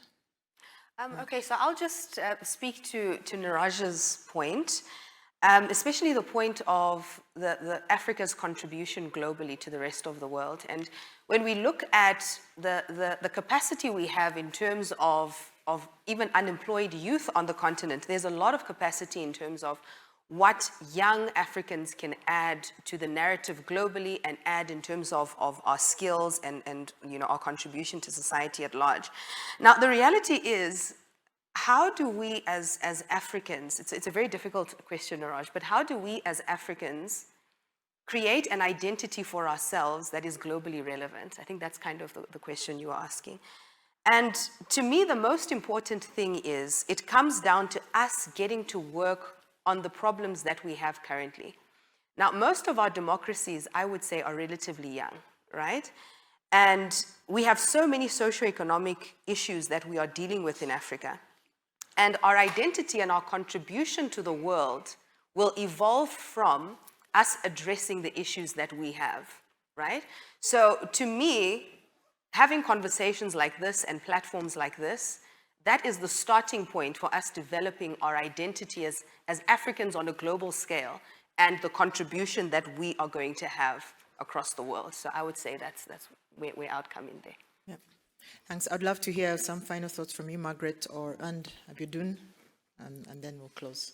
Do you have something to add? Yeah, sure. Thank you very much. And just to Niraj's question, I asked more or less similar question yesterday when I was listening to energy, One Health, food systems, and it struck me that we really have an opportunity here.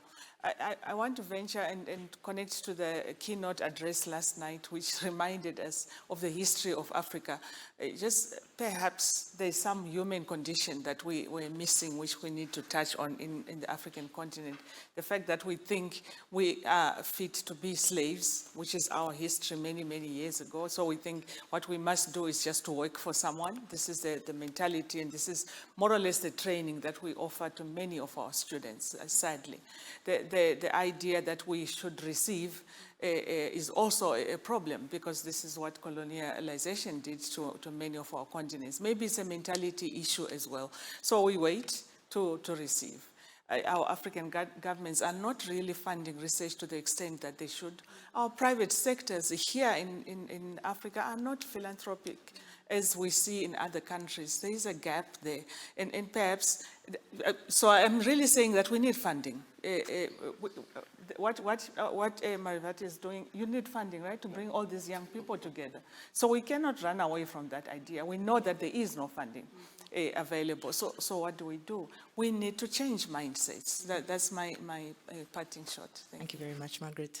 Abiodun. And as you speak, Abiodun, I noticed from your research. Yeah, for me, what I just want. Sorry. From your research, you said that you can detect the writing style of some people, and I wonder if you can create a chat GPT once you have detected my writing style to help me write, so I don't have to write.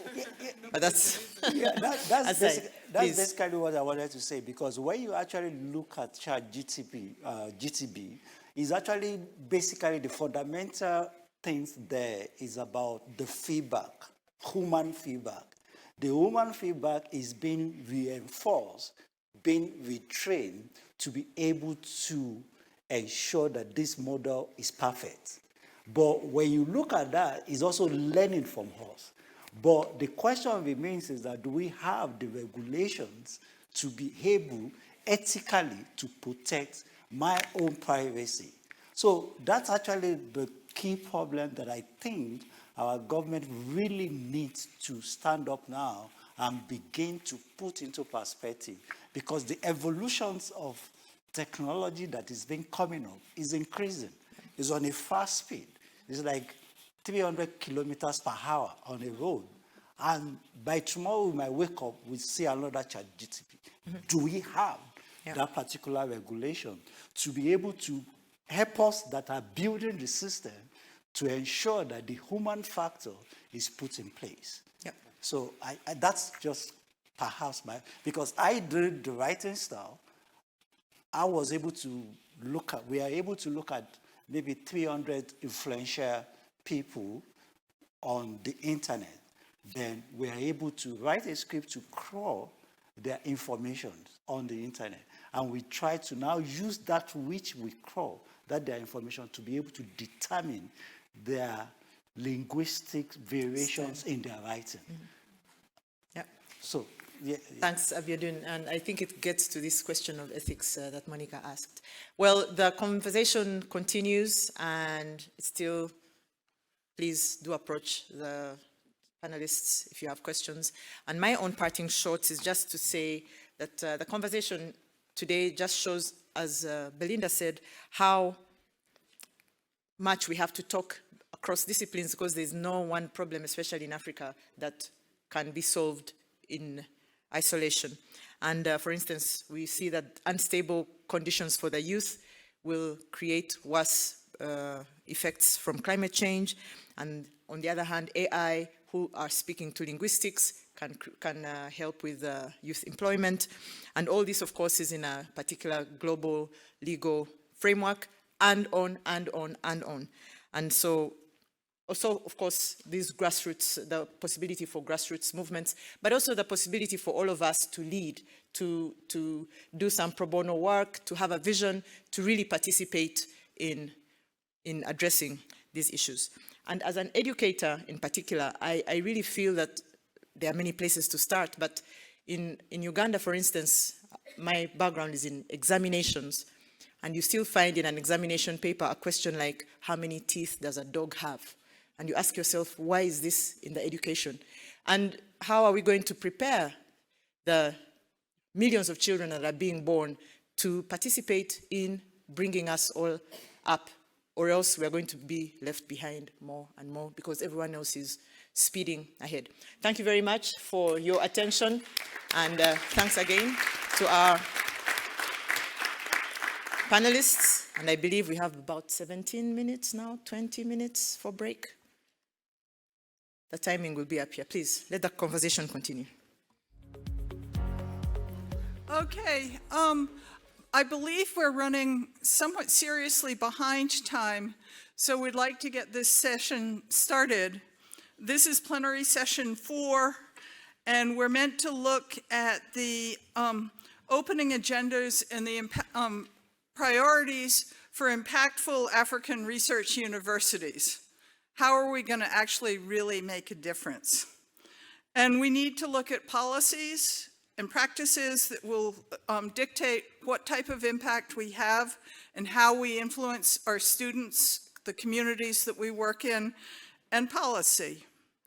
We also need to make sure that we're not just looking in the present, because we're educating our students for the future and we'll be implementing our research for the future. So we need to have a 15, 20, 25-year time frame looking forward to what we need to be working on. So we also need to be able to set some priorities.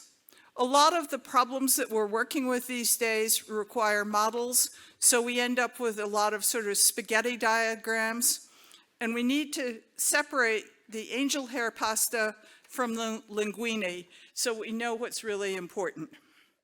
And so we have a initial sort of framing paper, which is going to be given by Professor Aiti, who is a Ghanaian at the, sorry, at Arua, and he will be creating the framing discussion for this. That will be followed by Patrick Caron, who is the vice chair for the consultative group on International Agricultural Research Board and the chair of Agropolis Internationale in France, followed by Professor Fulufelo Nelwamando, the CEO of the National Research Foundation in South Africa, and finally, Teboho Moja, the professor of higher education at NYU in the United States. And have I got everybody? No.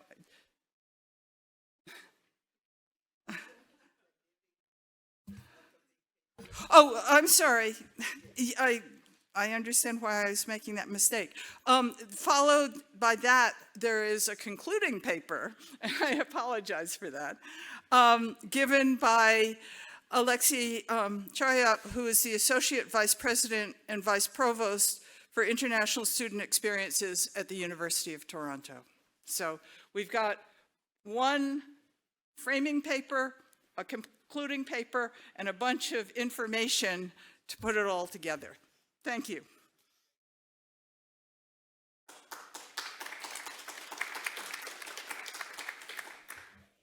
Thank you very, very much.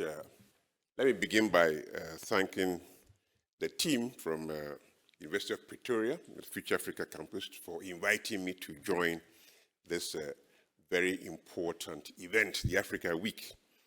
I tried very hard to wangle my way out of it, but France wouldn't have it, so here I am. I'm here, and I intend to share with you some of my thoughts on research universities in Africa and how we can make them impactful. I get often asked the question whether there are research universities in Africa. We don't have the same type of research universities that you find in Europe or in North America. And we do have universities that have the capacity to perform effectively as research universities. So my main message is, how do we make this impactful? Where impactful means for me that we are looking at both relevance and rigor in the research that they do.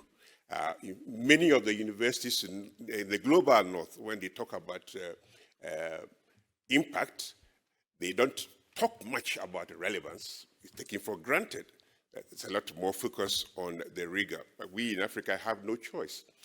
I noticed from the clock that I have 13 minutes, even though I was told I had 20 minutes. So now I prepared for 20 minutes, now I have 30 minutes. So let's, in this talk, I'm going to focus on the need for us to do collaborative research if we want to be taken seriously in pursuing the functions of a good research university. We focus quite a bit on the need for graduate research and training, research management, and then funding. I start by also saying that the challenges that we face in Africa in terms of universities, quite well known. These are things that have been associated with the region for a number of decades. Focus on mutual research interests, low investments in R&D, the emphasis on undergraduate training, very little interest in STEM, and then the significant variation across the countries and also even within countries. But I make the point that since the early 2000s, there has been a very significant change in the discussion of what roles different universities should play ever since Nico Klute and his team did significant work on this. In that new discussion over the past 2.5 decades, we've seen a lot of talk about the need for differentiation.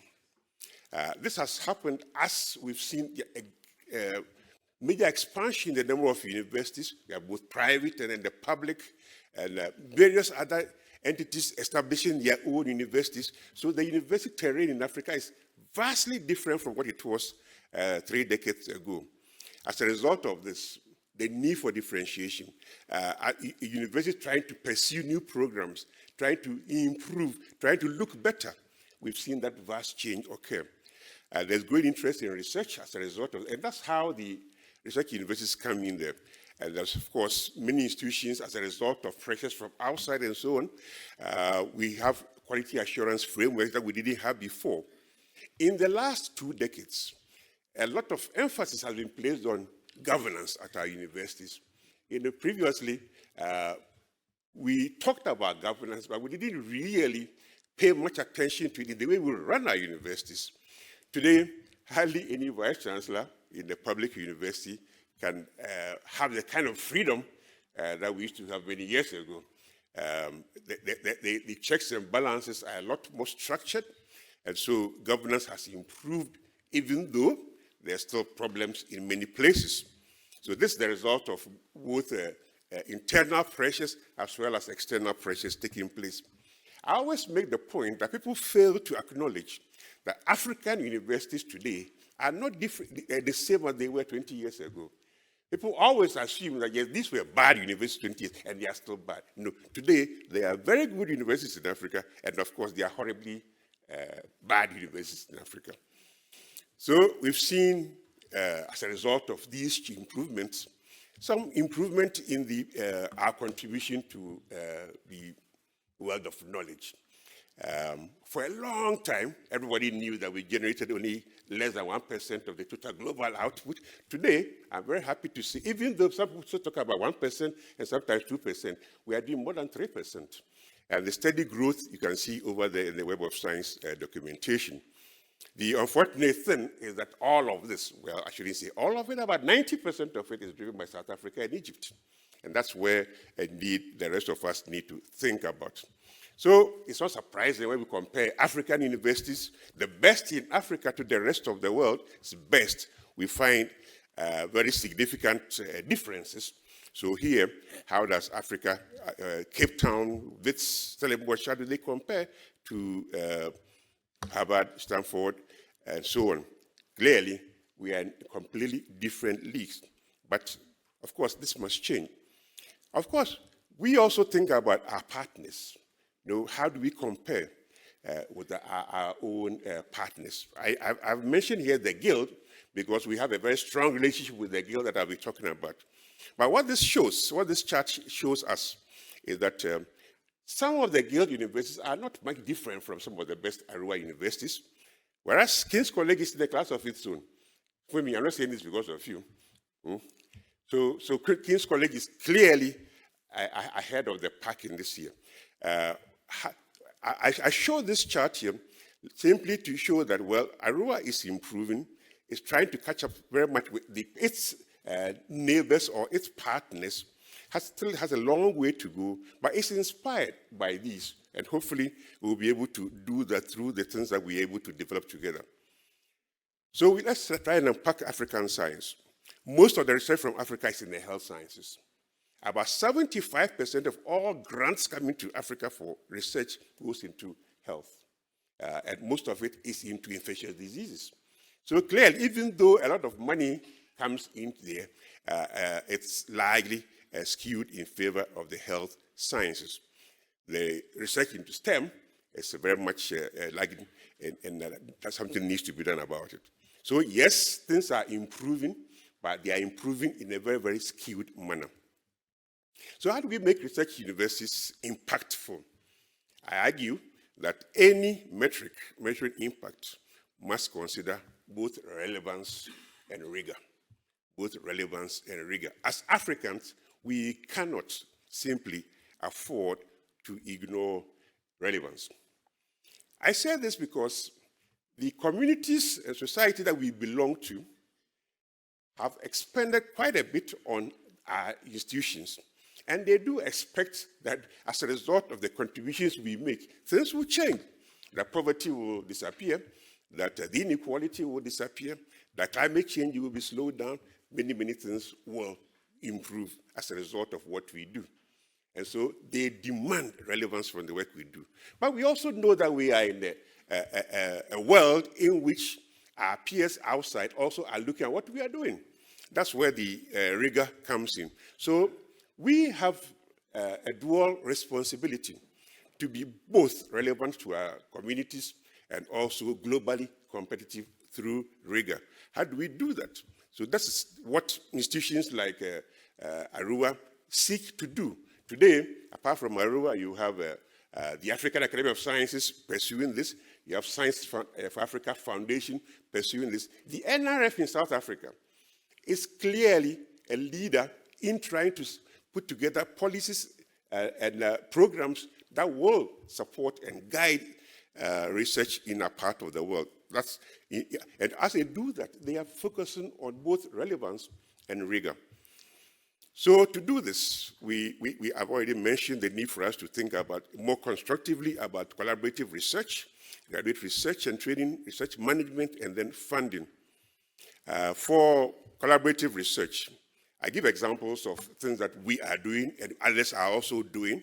So having early career researchers supported, postdoctoral fellowships, having centers of excellence, as we have 13 of them.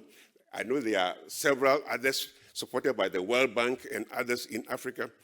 I mentioned here classes of excellence. Here, the reference is largely to what we are trying to do with the Guild of European Research Intensive Universities. How do we bring together? The whole idea is collaboration. We argue strongly that without collaboration, it will be extremely difficult to achieve those goals of relevance and also rigor. And so through these forms of collaboration, we expect to increase the amount of research that we do through the improvements in infrastructure. Collaboration important.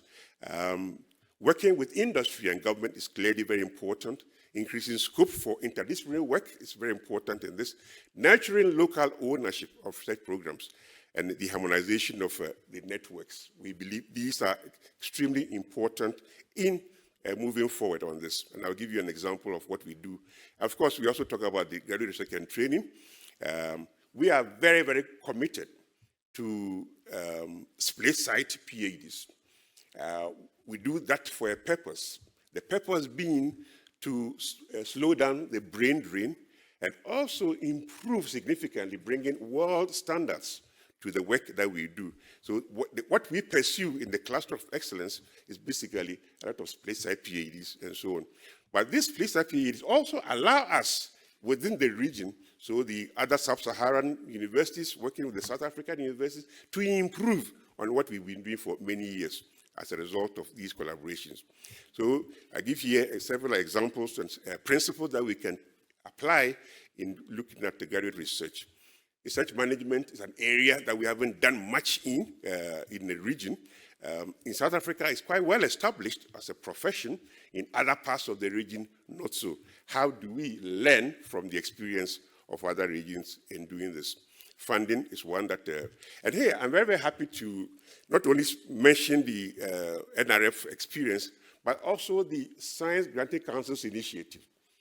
The effort to ensure that African governments, whether in East Africa or West Africa, Southern Africa, are able to devote parts of their budget regularly to research and innovation through these science granting councils. There are about 16 of them that we've been pursuing, and I do hope we'll be able to see a lot of improvement in the way these things happen. Is there evidence of collaboration at Arua? When we set up Arua, the whole idea was, as a result of collaboration, we will see improvements in all 16 member universities. Today we are 17. Is there any evidence? We've been working at this for about 7 years now.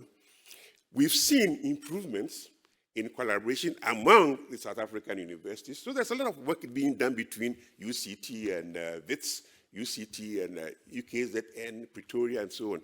There's a lot of work going on, and it's increasing rapidly.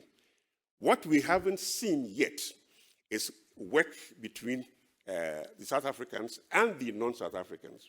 So as this chart shows here, so we've seen considerable improvements in collaboration among the South Africans, but not among the non-South Africans. So that's the next target that Arua is going to pursue. How do we, and I do hope that the NRF will be interested in that, largely because I do believe that South African research will grow, especially if it works with other African institutions and so on.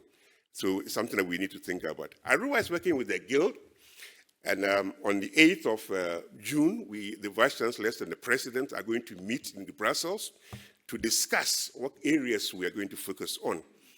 What I'm happy about is that in this collaboration with the Guild, we are looking at 5 different areas in which we will be interested in supporting initiatives from academics. We are, first of all, looking at the research excellence, basically to ensure that the rigor is in place. We are looking at what would these institutions look like after 10 years. We're talking about 3-year projects or 4-year projects, but in the first instance, working together for 10 years, what can we change in our universities? Capacity building, how do we use the collaboration to build capacity both in the North and in the South? And then equitable collaboration. Everybody talks about collaboration, but collaboration can be quite skewed.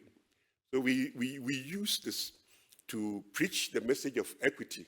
I see that Isabella is here, and Park has spoken about equity in all of this. So it's something that is very, very dear to our hearts. So, and then the funding that will be sought together. What is interesting in this collaboration is that Arua and the Guild are working together to seek funding. So we are moving from the model where a European university finds a grant, Horizon Europe, and approaches an African university and says, are you interested in working with that? We are changing that. We are doing the fundraising together. So, in conclusion, I say that research universities can make a difference in Africa, and it's important that commitments are made. Commitments are made by all the different stakeholders. The universities must change. They've already begun the process of change, but they have to go even faster and much further in changing. The stakeholders must, the governments must be more interested. Governments believe sometimes that putting money into a university is a luxury. You do it because it's nice. And I keep emphasizing that you do it because you have to do it, because without doing it, there's not going to be any change in productivity in your country anyway. And so you do it if you want to change the way your country looks. So as they do that, and the academics think more deeply about what rigor means, what it is to work with the best in the world, what it is to look out for high standards in the conduct of research. So we're able to do away with things like plagiarism, and we're able to do with all the things that hold back African research, hold back African higher education. I believe that with that, we can have very good and effective research universities in the region. Thank you.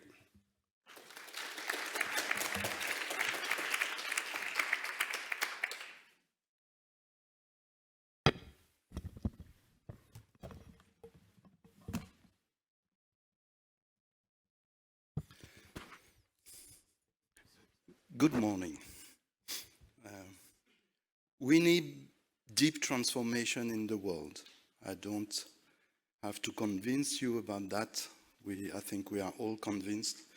With my sister Lindy Wesibonda, sometimes we talk about rainbow revolution in connection with the rainbow country. So I will not lose time for that. But on the other hand, there is growing concern about procrastination, and that the pace of change is not the one we would require. We call it sometimes blah, blah, blah. And it's not because we are stupid or blind. I don't believe that. It's because there are past dependencies, because there is cost and risk, because there are obstacles, conflict of interest, power asymmetries, diverging views and polarization, and incapacity to dialogue. So, knowledge and skills, as a conclusion of this introduction, are at the heart of what is needed to make a difference. And universities have a huge responsibility to generate knowledge and skills to lead the transformation, to contribute and lead the transformation. They also have the capacity to engage in innovative arrangement to make knowledge usable and used. And there are 5 pathways for that. Number 1, generating transformative and actionable knowledge, data and metrics, to make a decision in an uncertain context. We just forgot about uncertainty, and we just discovered that it's now key to be addressed. To move beyond blah, blah, blah, it's not only to talk about trade-offs, it's also to identify and inform what are the obstacles, what are the conflicts of interest. We are too shy, as this usually considered as polemical and political, but this is an area where science should be active. We also have to address controversies, to make something out of diverging views and make this process of controversy fertile, contrarily to polarization and delegitimization. Well, I think I don't need to explain what it is about in the country of truth and reconciliation. Number 2, we have to articulate models, knowledge, and place-based innovation to design, implement, and assess specific transformation pathways. This requires specific arrangements, dialogue, and approaches, because it's not the same in Mpumalanga, in Yatenga, or in the Massif Central. Third, we have to connect expertise mechanisms to address multi-sectoral processes towards sustainable development.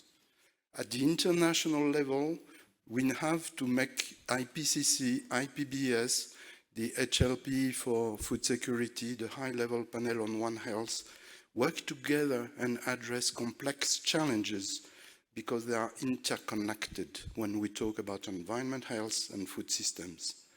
This is also similar at the national or regional levels. I know there is a session on science policy interface this afternoon, so it's also questioned this. Number 4, as Alice has mentioned, we have to build talents, a new generation of scientists and experts. And I will not remind this proposal of a PHBT global platform to bring together Feed, Protect and Care, the baby I mentioned to you.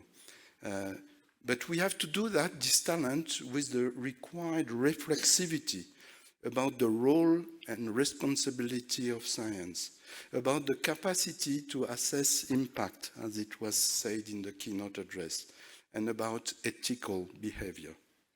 And 5th, we have to strengthen cooperation and partnership through challenge-oriented alliance programs and networks. And this is where I come back to the focus of our week, networking.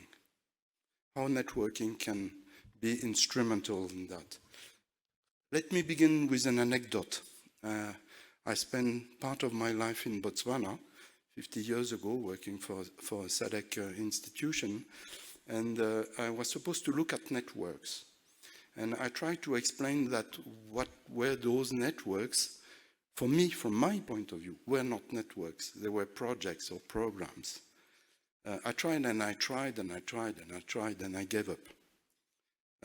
Because there are cultural differences and epistemological differences in using the words. And the words matter from one culture to another one.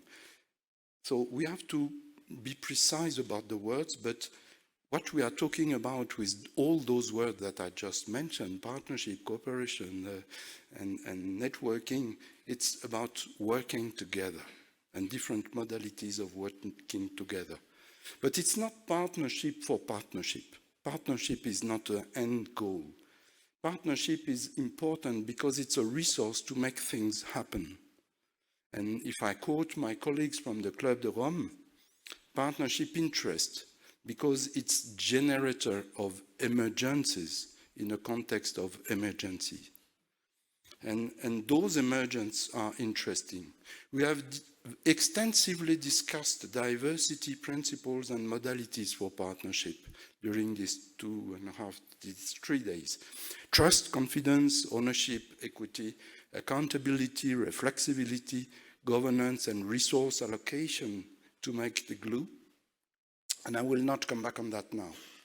I just also invite you to look at the high-level panel of experts report from the UN Committee on World Food Security in 2019 on multi-stakeholder partnership, which was led by a colleague from here for the University of Pretoria, Moraka Makura.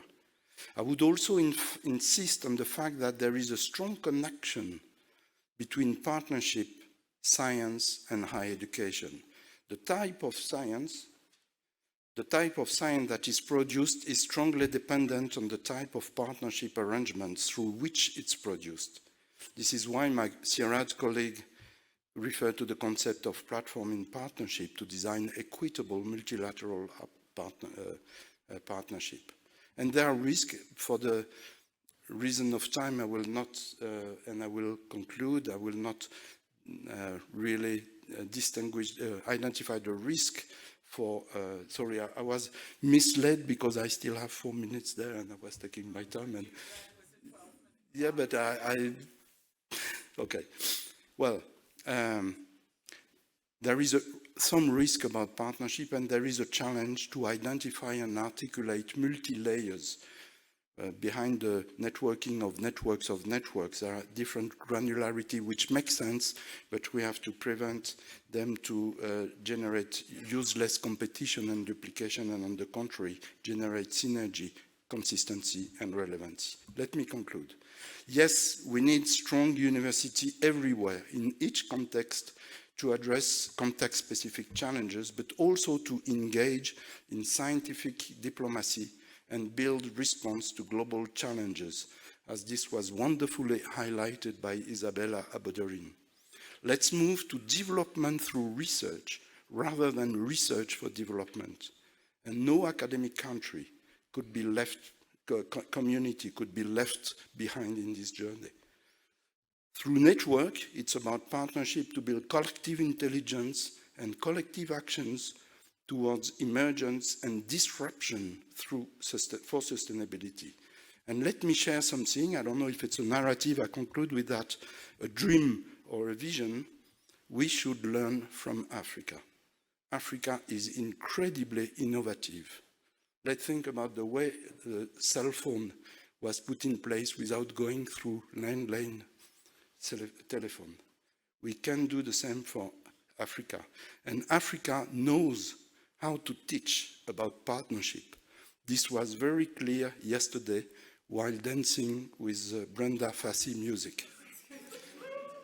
So, to navigate in such a direction, we need dedicated and inspiring moments as this week, and we need specific space where this can happen and take place as Future Africa. So my deep thanks to the organizer for the wonderful gift they offered to us.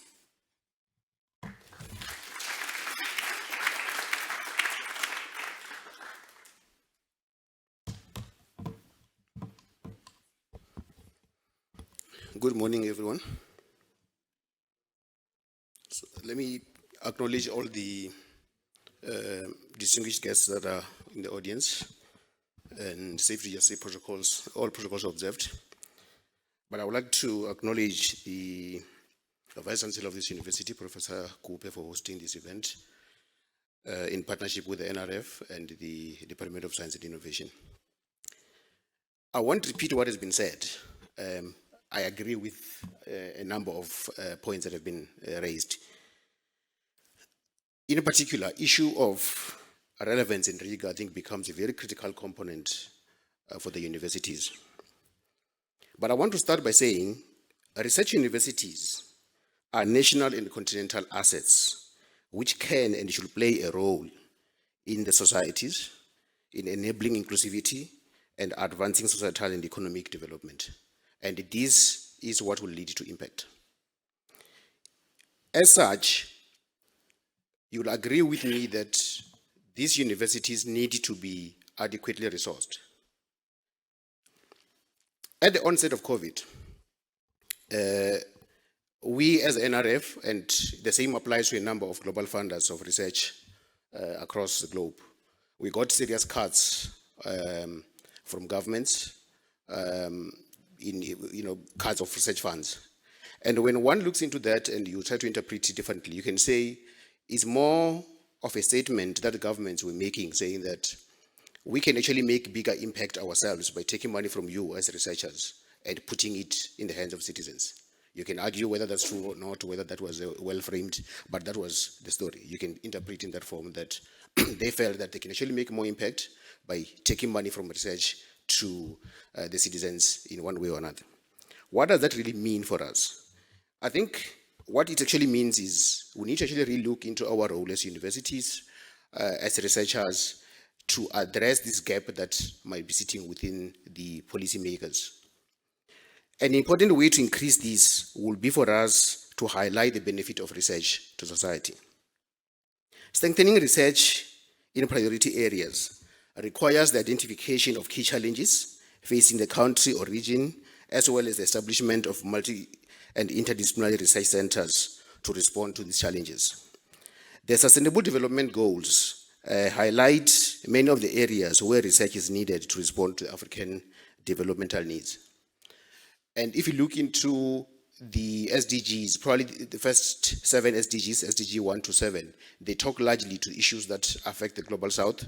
But if you look at the other ones until SDG 17, which talk about partnership and so on, they're all critical. But if you look at where impact is required from our people, is issues that relate to eradication of hunger, quality of education, and so on, which fall within the first 7 SDGs. You can look at those at your own time. So in responding to societal challenges, it is important for universities to engage the communities around them. as highlighted yesterday. Too often, researchers approach challenges without engaging the people who will benefit from the planned interventions. And of course, if you do it this way, you sort of lose a particular advantage where we'll want to be able to move from just publishing our work, but driving the outcome that will sort of lead to research being used by the communities and actually making direct impact to the community. Aside from working with communities to resolve societal challenges, researchers also need to partner with business and industry to advance innovation and develop new products and business processes. And like I said earlier, this also talks to the very same point that if you do it in this form, you can then have another way of asserting that the research that we are doing is relevant because there's someone who's willing to actually take that research and making impact in a particular way. University partnership with local industry will not only lead to financial investment in the university, but will also result in research outcomes that are more likely to be taken up by industry, increasing the number of patents and marketable products.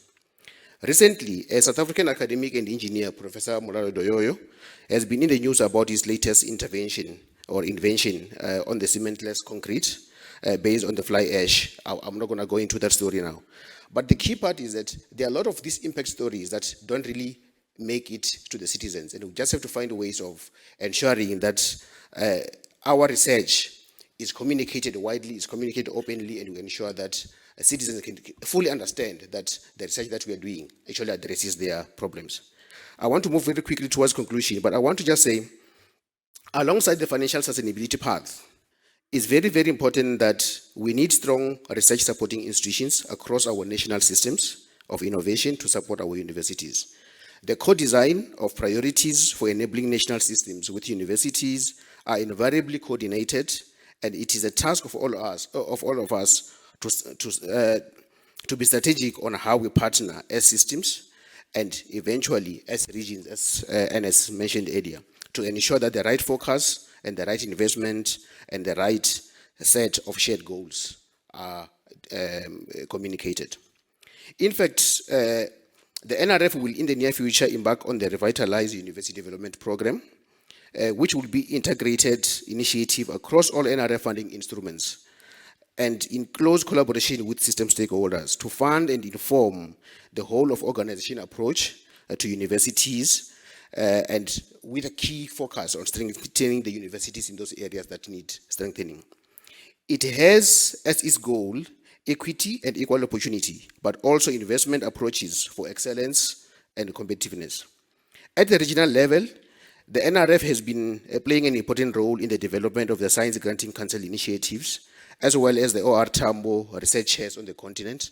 And I spoke about the SGCI, I won't repeat. But these are just two of many examples of what we are trying to do in the continent. And the key part is that we believe that we cannot just be doing the good research alone in South Africa. We have to take the region with. We have to actually work in the continent, and we are actually looking into that. And this is where initiatives and partnership with Arua and so on comes in handy. Finally, colleagues, a priority for all African research universities must be human capacity development with a view to future sustainability. This needs a multi-pronged approach, including excellent undergraduate education, complemented by a strong postgraduate focus. I would also like to reiterate the crucial discussion of yesterday on the multiple dimensions of open science. That's a critical component, and the fundamental need of universities to take ownership of these constructs to inform their modes of knowledge creation and delivery. A final challenge is retaining our best researchers on the continent, and innovation is necessary in collaboration with many stakeholders to create and sustain conducive institutional environment that allows talent to flourish. So finally, in conclusion, and this is the last conclusion, I would like to reiterate the fundamental role that research universities play in transforming our societies. Through broad and diverse access to future education, coupled with research outcomes to respond to societal issues, these institutions should be at the center of the communities where they exist, because we have to also take the communities with us. Thank you very much.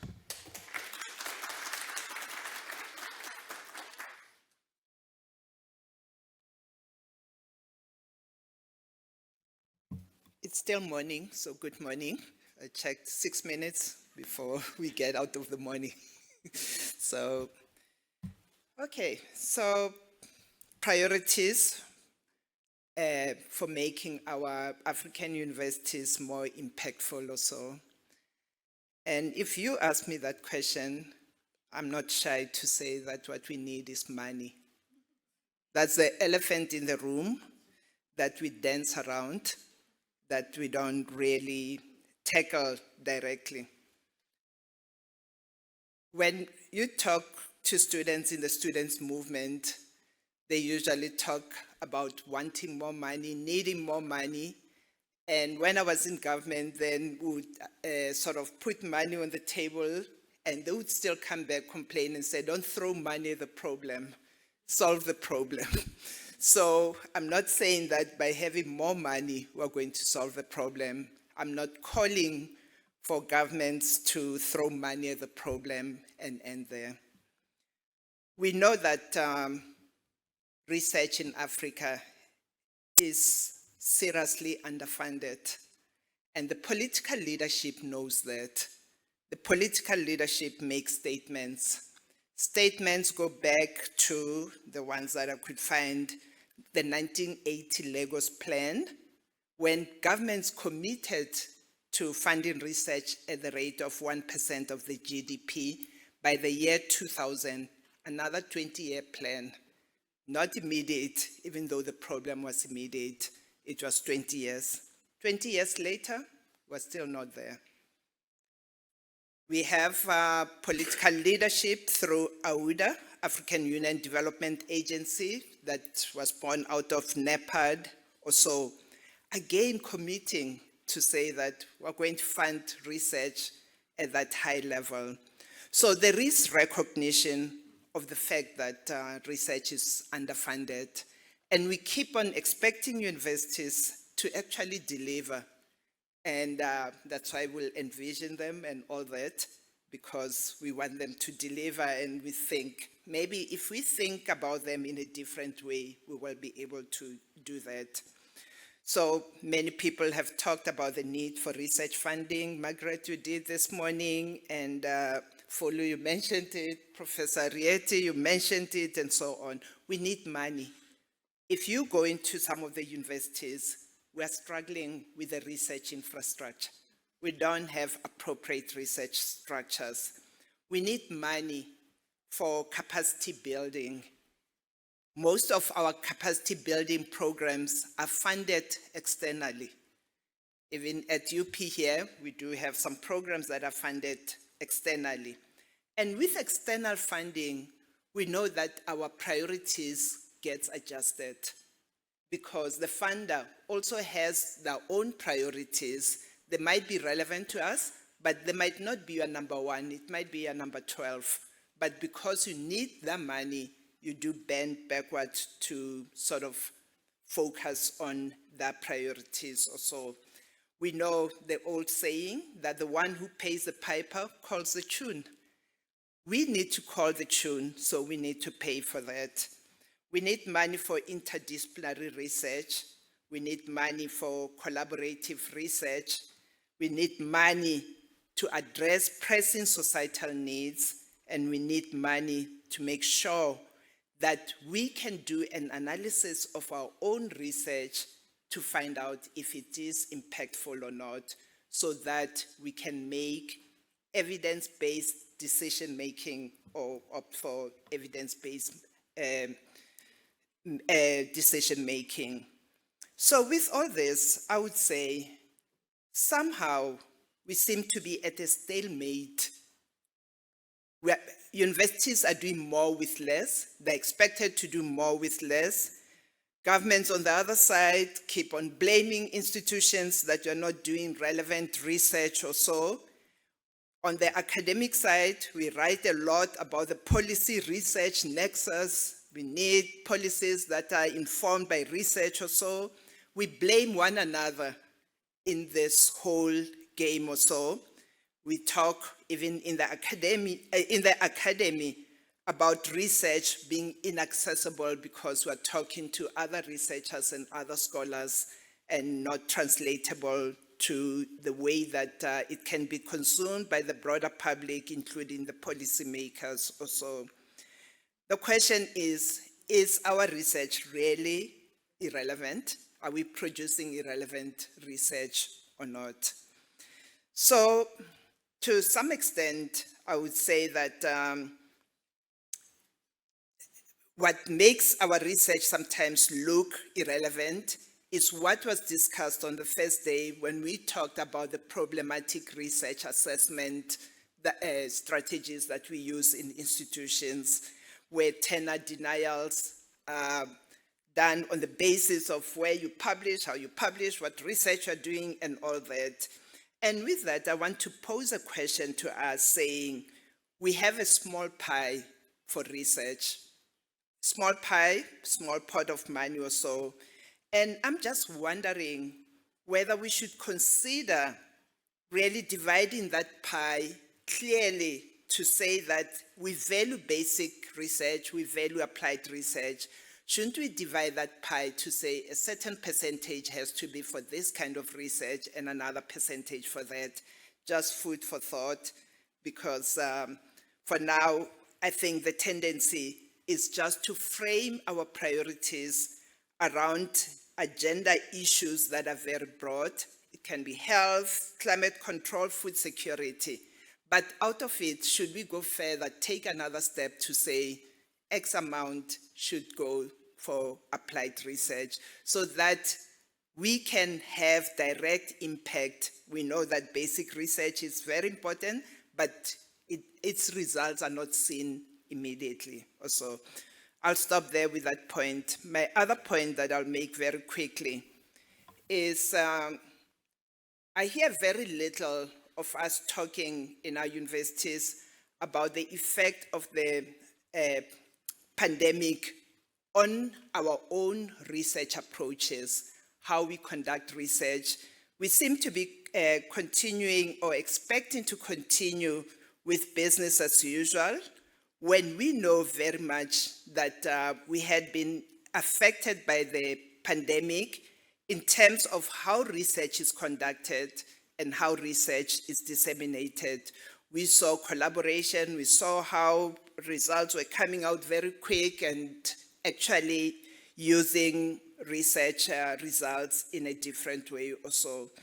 I work more in the qualitative research arena, and I know during the pandemic there was an upsurge of research that were using tools such as Zoom or Google Meet or so. And now we have artificial intelligence entry into our everyday life.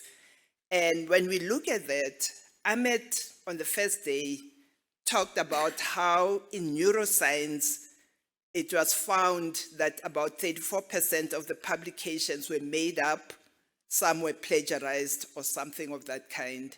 So how are we impacted by these tools, by these new ways of doing research? And I'm throwing that in the context of also asking about the data that we collect using those tools as to who owns that data, the ethics issues in anonymity and otherwise. Does Google own the data that I collect if I record my interviews with the subjects or so? And how should we address that? Where's that data stored? Where's that data?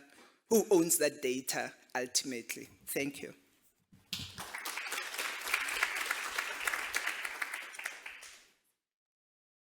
Okay, I guess there's been a change of plans and we actually are able to have a Q&A session. And I think, are the mobile mics, because if the panel had one and there was one that was circulating, that would probably be the most effective way to do that.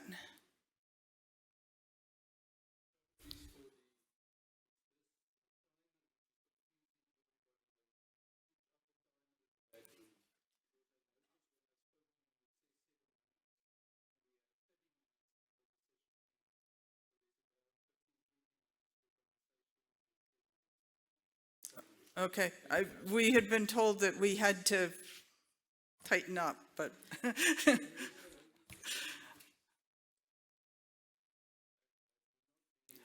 Nobody has their mics because we didn't think that there was a Q&A. There isn't a Q&A in the program. So, but there is a Q&A, and is there a mobile mic, and who has questions?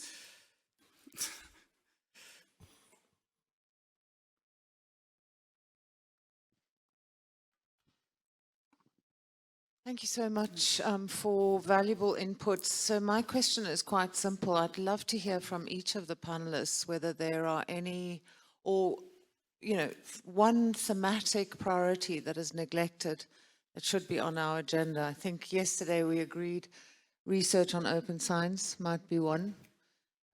So what about thematic priorities? Where are the neglected priorities or the emerging challenges that we should be paying attention to? And in relation to that, I would also like to ask, are the humanities endangered in Africa?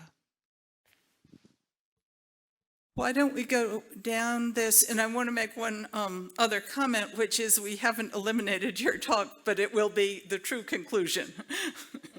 Sorry, I didn't explain that clearly.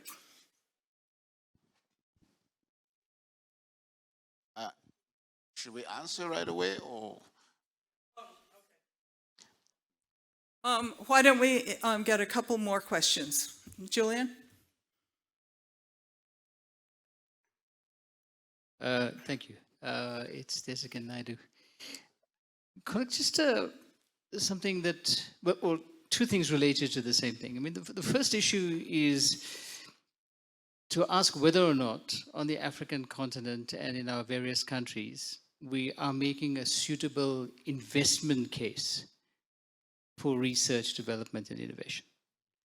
This is something that South Africa was quite seized with about 20 years ago, and actually received substantive dividend. In the first administration, we had a 2,500% increase in what was called the science and technology budget. But that narrative seems to have disappeared in time. But maybe there'll be some commentary from the colleagues and maybe across Africa. And related to that, one of the strong features of these new rescue packages from the IMF and the World Bank are insisting on pay-for-use principles. And we have seen what that did in the 1970s structural adjustment packages to the education sector in general, but higher education in particular. And I'm wondering if people have commentary as to whether or not we're facing very similar risks right now. Thank you.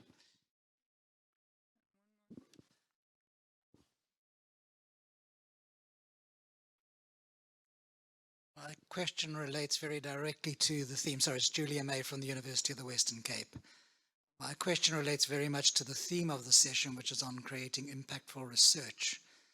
And it relates to, I guess, the institutions, the kind of structures that we would need to bring about that, because at the moment, universities are not necessarily well designed to be able to deliver impactful research.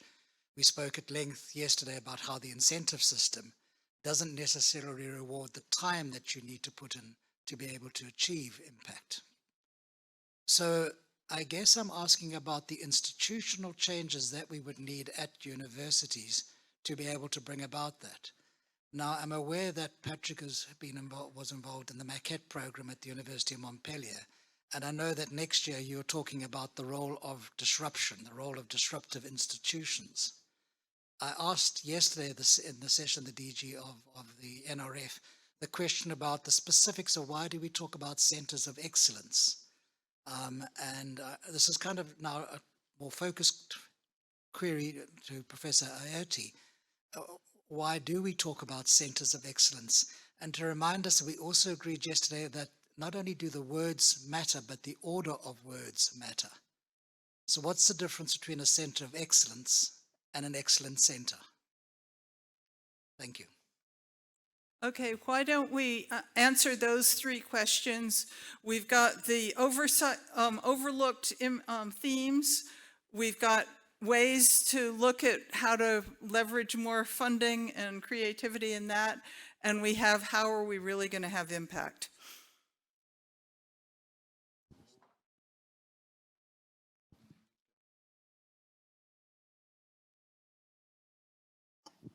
Okay, thank you. I cannot think of what area we're leaving out, Heide, the question that you asked. So on that one, I don't have any contribution to make.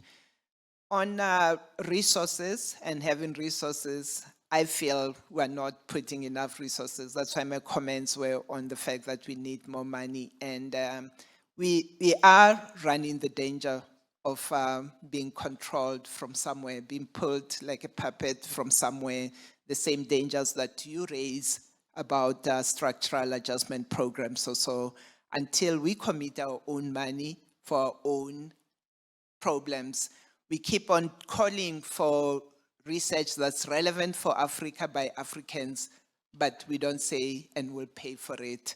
We expect somebody else to pay for it. So that changes the agenda to start with, and that's a risky sort of move.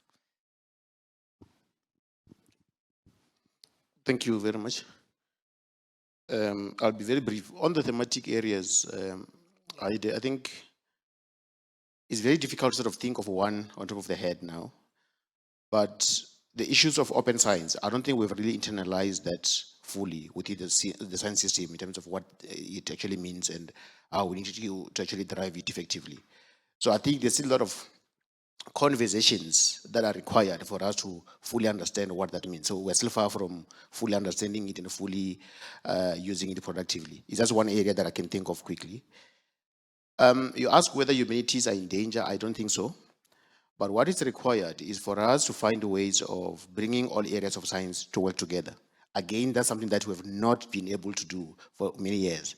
We just need to find ways of how do we ensure that, you know, when we talk of impact, you don't talk of impact from one side. You think of impact holistically, and we bring all areas together. I mean, if you look at, again, I like using COVID. During the time of COVID, the way we were solving the problems, we found ways of actually bringing all areas of science together in one way or another across the world. So we just need to find a way, mechanisms of intensifying that kind of approach and making sure that we can bring all areas together.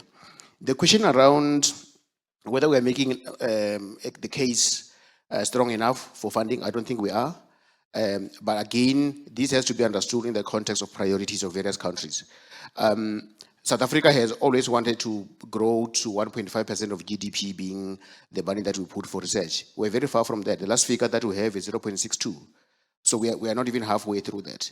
Is it because we're not making a case? No, we are making the case, but again, I don't think the case that we are making is strong enough. We just need to find a ways of making the case much stronger to the point that government can say, we'll put more resources into research because research addresses our issues. You know, as opposed to building RDP houses, as opposed to building new hospitals, let's put money into research, into science, because science will make more impact. I don't think we're making a strong case. And I think I'll leave the impact question that you've asked to for Patrick. Thank you. Thank you. I'll finish with this question. First, about the topic I would add, I would think about crisis, cascading crisis. Because we are used as scientists either to be mobilized once a crisis has surged or is on place, never to look at how to anticipate or how to cope or how to manage the crisis. Just as an example, at the University of Montpellier, we are talking about bringing together the topic of food, agriculture, environment, and health. So you can think about, of course, Ebola, about COVID, about climate crisis, about biodiversity crisis, but it's even more than that. And we begin to realize that all those crises are related. I should add energy. I should add political stability. So how scientists can handle that, look at that, and contribute with rigor and to the knowledge, not only to answer crises when they are coming up, but also to explore different futures, to anticipate, to look at ways to manage, and so on. So this is the topic, and because we are too much, not only in universities, in society as well, used to look at challenges and problems sector by sector or discipline by discipline. So that would be my answer. About funding in Africa, I'm not legitimate to answer, but I can tell you, we ask exactly, and I speak as a scientist, we ask exactly the same question in France and in all other countries. So it's not just a question of Africa. It's there has been a decrease in many countries of the science dedicated budget. Then I could answer easily to Julian's question, but it's quite complex about saying that a center of excellence that is not excellent does not make sense, and an excellent center which is not a center of excellence does not make sense. That would be an easy answer, but I could move beyond that, and I according to what I say, I think science has to refresh it completely and not just find solutions or technology, but the main topic, and that relates to crisis about science, is how to organize our doubts to face uncertainty.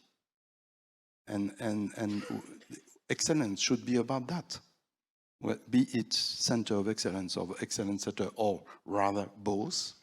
It should be about that, and this is a complete epistemological changes that should bring together all disciplines, including, I know that you are very sensitive to that. That should bring humanities, that should bring all disciplines together, and that should bring them into transdisciplinary arrangements. So this is the only way, not only to think disruption, not only to think the unthinkable, but to prepare the knowledge and the skill that we need for the future. Thank you very much. Let me begin with Heide's question about whether the humanities are in danger of being left behind. Yeah, it is true that they are in danger of being left behind, but it's not only in Africa, it's a global thing. It's something that I see all over the world, in the global north. We feel it a lot more in here in Africa, largely because so you have a very bad situation, which is worse for some groups. So the gap between, let's say, the humanities and the STEM is evident in almost every country. And in all the policy discourses that take place, everybody talks about STEM because they are thinking about survival for the next 3-4 decades and beyond. So everybody believes it is STEM that is going to deliver that survival. It's about time that we also made everybody aware that that survival will not take place without the humanities. And the way I have approached it, first as a vice chancellor and then through ARUA, is to encourage the humanities and other disciplines to work together to define issues of interest to the community and deal with them. So long as disciplines choose to remain alone in today's world, I don't think they'll go far. If I look at the sciences, those that have advanced the most are those that work across disciplines. You don't see much of that in the humanities. And I believe that once they begin to do that, and there's a lot of opportunity for doing that, we will see a revival of the humanities in Africa also. There was a question about whether we need centers of excellence. And why they need to call them centers of excellence. In Aruba, when we talk about a center of excellence, I should say that the term center of excellence has been used differently in different places.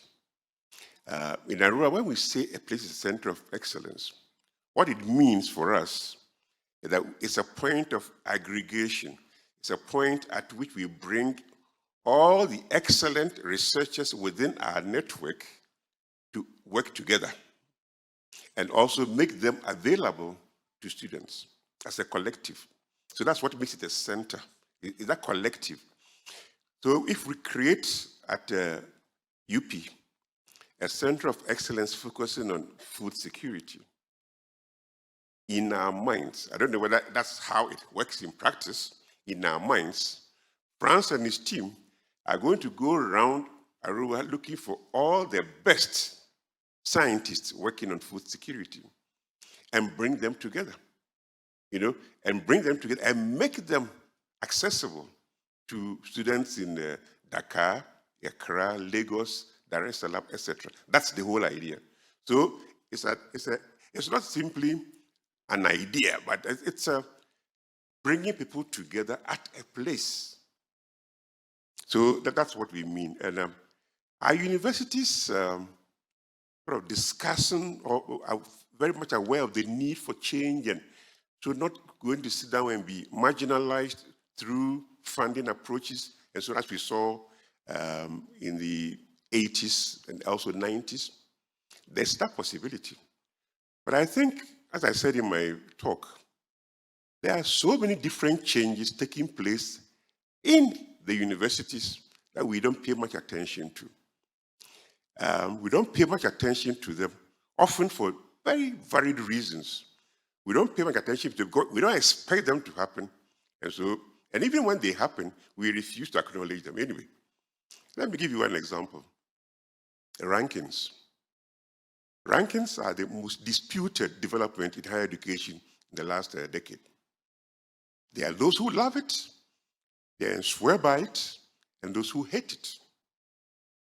But whether we like it or not, the emergence of rankings, the emergence of competitions have forced academics, both conservative and radical, to think about their roles in their university, to think whether they are making a contribution, to think, because they wonder, why does that university rank higher than, we do much better work than they do, so why are they ranked higher? So even though we don't like rankings, we are forced to think about our own situation. I come from University of Ghana.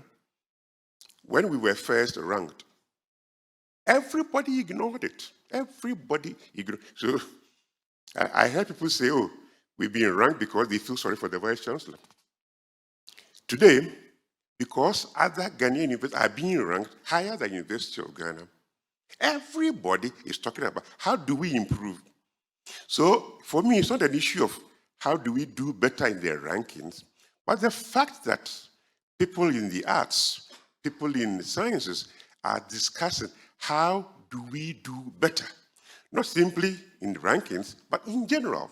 How do we get our community to respect us? How do we get the parliament to vote for research and innovation? How do we get international donors to choose our university and not the other university? It is these debates, no matter how ill-informed they are, that will force change in the universities.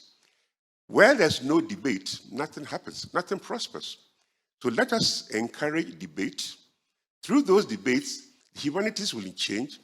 Through those debates, we will see more and more work across disciplines, and we will see the emergence of a much stronger research environment in Africa. Without debate, nothing is going to happen.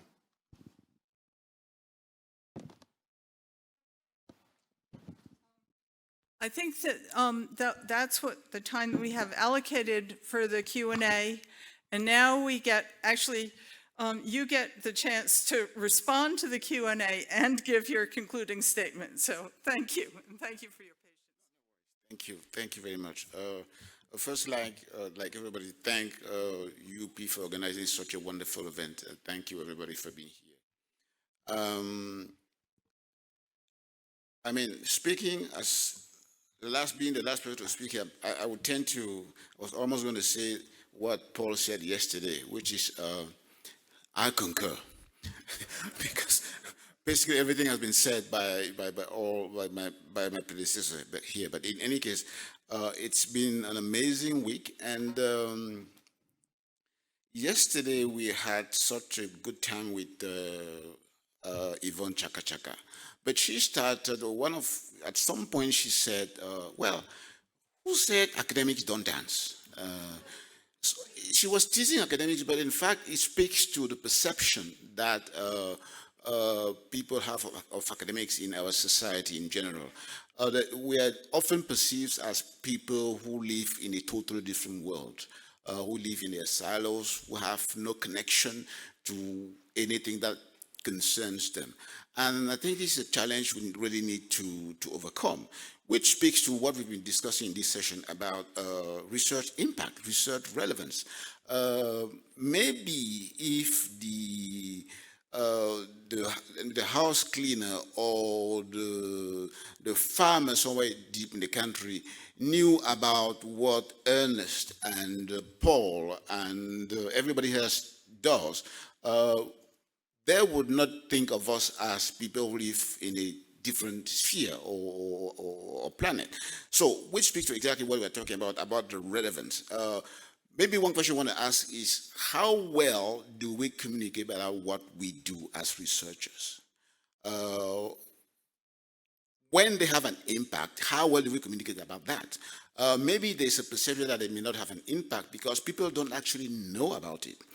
A person who is at a hospital will probably feel why a medical doctor is very, very important to them. But this same person may have the impression that, I mean, a soccer player is probably more important, which is the case, than a professor of history or of German or of French, for example. So there's that tension that we need to manage. So we really need to find ways to communicate, I mean, to link to our communities. And how do we do this? Of course, we've got the government, but also I think African institutions should think more and more about involving the private sector. Most business people look at immediate profit in that they would build universities, calculate benefits based on the number of students that are enrolled. But I think maybe Ernest should think about this, encourage more private institutions, private sectors in investing in research as they do elsewhere. Because in any case, we get money from all these institutions from abroad, but how about growing our own private investment from within the country, but also really communicate about that. We've talked about collaboration network all throughout. But I would like to emphasize that we should think about involving not only senior leadership, but more and more, and I think this is really important, junior scholars in what we do. Because we as sitting here, most of us are pretty much ahead in our careers, but we can easily forget the younger ones who are behind, starting with graduate students. And I think it's our responsibility to look after them, make sure that we embark in whatever we do. And of course, the question of money, that's the elephant in the room. Of course, we need money, always more money, and always more money. But I think a country like South Africa should be, I mean, our colleagues should be proud and happy to have an RF, because I know of countries where there is not. I also know of countries where research funding, or what is called research stipend, is actually included in the salary, which is, in my view, a terrible thing to do. And this cannot result into anything that can be substantial. But I'd like to know as well that ever since I've been at universities, I mean, in North America, I've always heard about university being a crisis, about university having some form of financial tension, but still, there will never be enough money to do the type of research that we need to do. So we should keep pushing, and it's our responsibility, I think, to do that. And in doing this, and I don't know if Ernest will respond to this, but on the continent, convincing policymakers can be a challenge. They will view university not only as people from a different planet, but they will even view them as enemies. In the 70s, some will go as far as close down the universities. And so this is the kind of challenge we have. But I was very pleased in Botswana a few weeks ago when I heard the president say at the university openly, I'm committing to provide much more money for the university as much as I can. So that was unheard of for me. So this is just to say the more money we get, the better it is. But more importantly, the better we use it for our students, for our junior faculty, the better. And I'm going to end on this note, which I think we haven't really discussed since Monday. We've been talking about networks, but I think, I may be wrong, but I think we've missed to situate students within this networking. And one critical thing which I've noticed, I may be wrong, is that, preaching from my own chapel here, we talk about mobility, networking, but the tendency, as far as I know, is to send our students to Oslo or to Bristol, where is my friend, nothing wrong with Bristol, but I think if, the day we start engaging students from, I don't know, from Windhoek to Ibadan or to Dakar, I think that would be a good step to really strengthening our relationship among ourselves as scholars and as a community, because we cannot only learn from our colleagues from the north or from China, but when we start making our students within the region, within the same country, work together on certain things, I think this will be a wonderful step to strengthen and really strengthen, not only build that pipeline, but also validate what we do and create more centers of excellence. And on that note, I would like to thank you so much. And again, I say what, like Paul said yesterday, I concur. Thank you.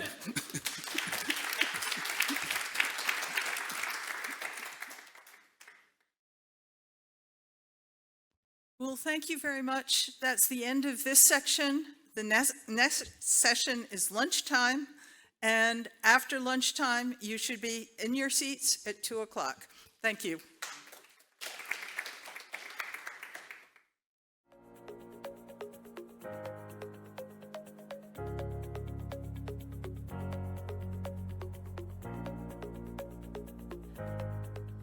Good afternoon, everybody.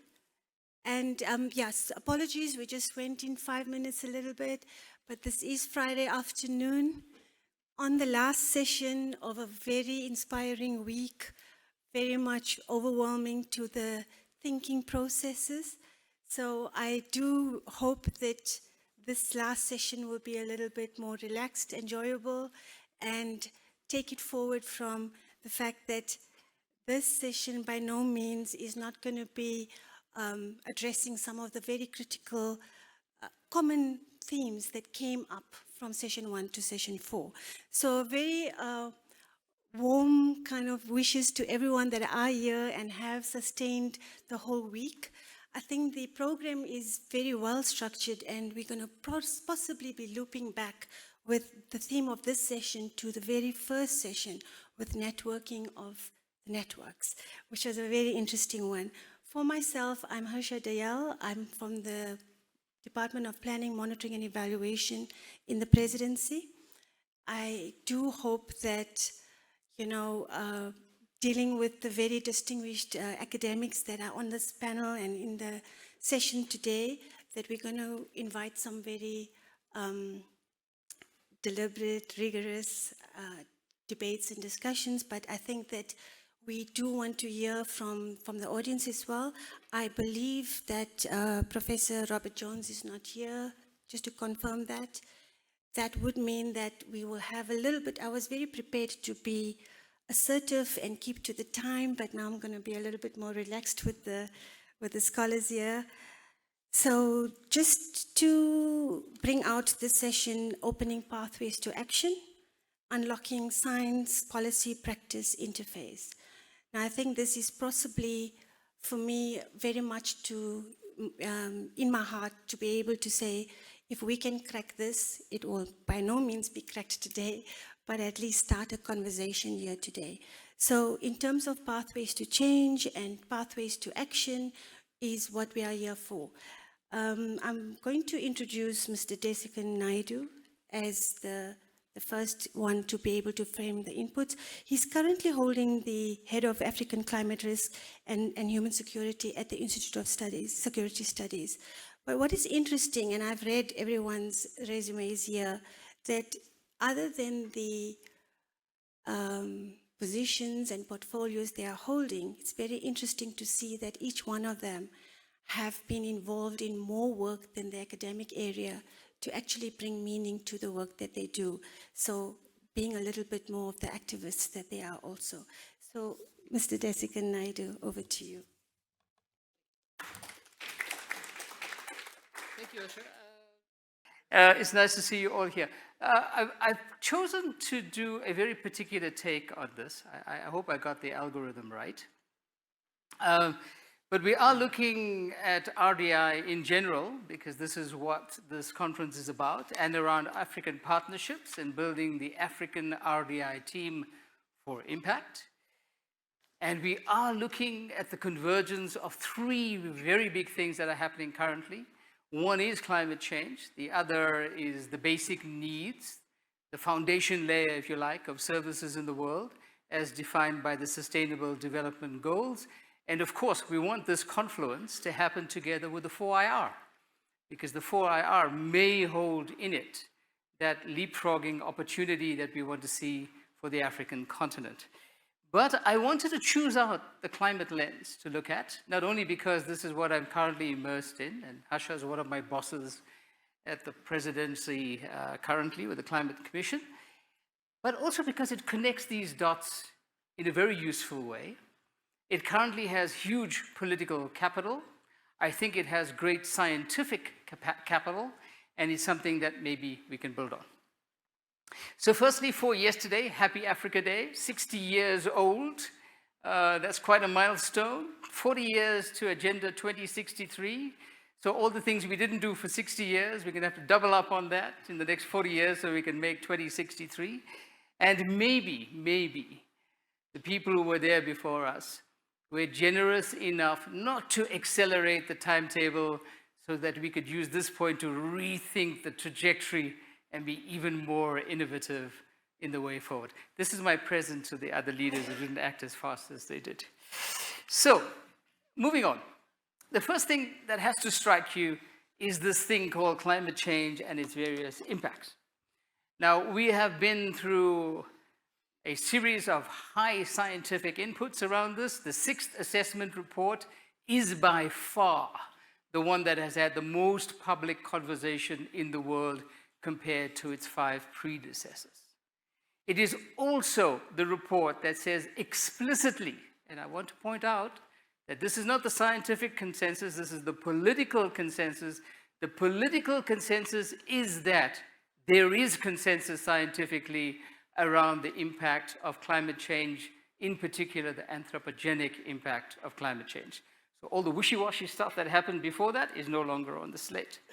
The third thing I want to point out is that we are, in the world, experiencing the impacts of climate change in reality, in person, right now, as opposed to the theoretical projections that were there before. And the 3 pockets of these things, one is extreme weather. We talk about extreme weather or not a lot. It's high energy storms and flood events and drought events all over this continent, wildfires, sea level rise, sea level acidification, sea level temperature rise, and we know this very well. But in addition to that, the things that we don't look at closely enough is, one is the issue of migration. And migration is a very big deal around climate change. In fact, it puts huge dents on the SDGs currently. Migration on the African continent alone, according to the projection of the World Bank in its Groundswell report, is that by the turn of this century, there will be at least 89 million Africans who are climate migrants and refugees inside the continent alone. Not that 1 million or so that makes all the headlines across the Mediterranean, but inside the continent, at least 90 million. The IOM says that this number is a gross underestimate, that based on the broader category of environmental disasters, by the turn of the century, we will have 2 billion people on forced mobility around the world. The other factor that needs to be internalized here is the issue of conflict and violent extremism. Now, the roots of this, not discussed too much in this community of practice, is absolutely vital. We have had in the last 3 years 5 what is euphemistically called unconstitutional changes of government on the African continent. In one of those countries, there were actually 2 coups d'etats. And if you root that back, for example, in Mali, it goes down to the scarcity of water resources that breaks very traditional agreements between different communities. That scarcity of water on the back of climate change escalate, and you have an army officer in charge of a country. So this is what we're looking at. The 6th assessment report, and the folk have been very generous around it. The first thing I want to point out about the 6th assessment report is that it had the highest representation of African authorships in the history of the IPCC, which is fantastic. We've even had a co-chair of one of the working groups coming from this African continent. That's Professor Deborah Roberts, who did the work on Working Group 2, which is on adaptation and vulnerability. But the representation dotted across the continent has been fantastic. The synthesis report is also an extremely accessible tool, and I just wanted to visualize this. It tells you about where you are in the spectrum. Now, for some of us in the spectrum, life's not going to be too bad because we're not going to be around for too long. But there are many young people in here who will be carrying that intergenerational debt that we are incurring on their behalf as we move towards 2100. The next point I want to make before we talk about the science and technology or the RDI components in particular is that the global disaster map associated with climate change has got these 3 characteristics that have become really compelling. The first is that it's pervasive. We no longer have any region in the world that isn't intimately affected by climate-related disasters. The second characteristic is that the intensity of these events have become unbelievable. I mean, you will know from the news yesterday that Guam now has had its personal typhoon upgraded to something now called a super typhoon. We are now creating new categories to engage these issues. The intensity is absolutely everywhere. And the third is the regularity. Because we now have a 1 in 110, 120-year flood events actually happening every year. Southern Africa is a good example of that. So what I wanted to go into, and this now relates very directly to the research, development, and innovation agenda, is what are you up against? And this is just looking at climate change, and of course this can be replicated for all of the other issues that we have to deal with. So in the climate change domain, we tended, because we have changed, we tended to have looked only at the environmental impacts. We now know that we need to look much more deeply into the economic impacts, the impacts on the social fabric of the system, and classical security, peace, and stability issues. So the environmental challenges we know quite well.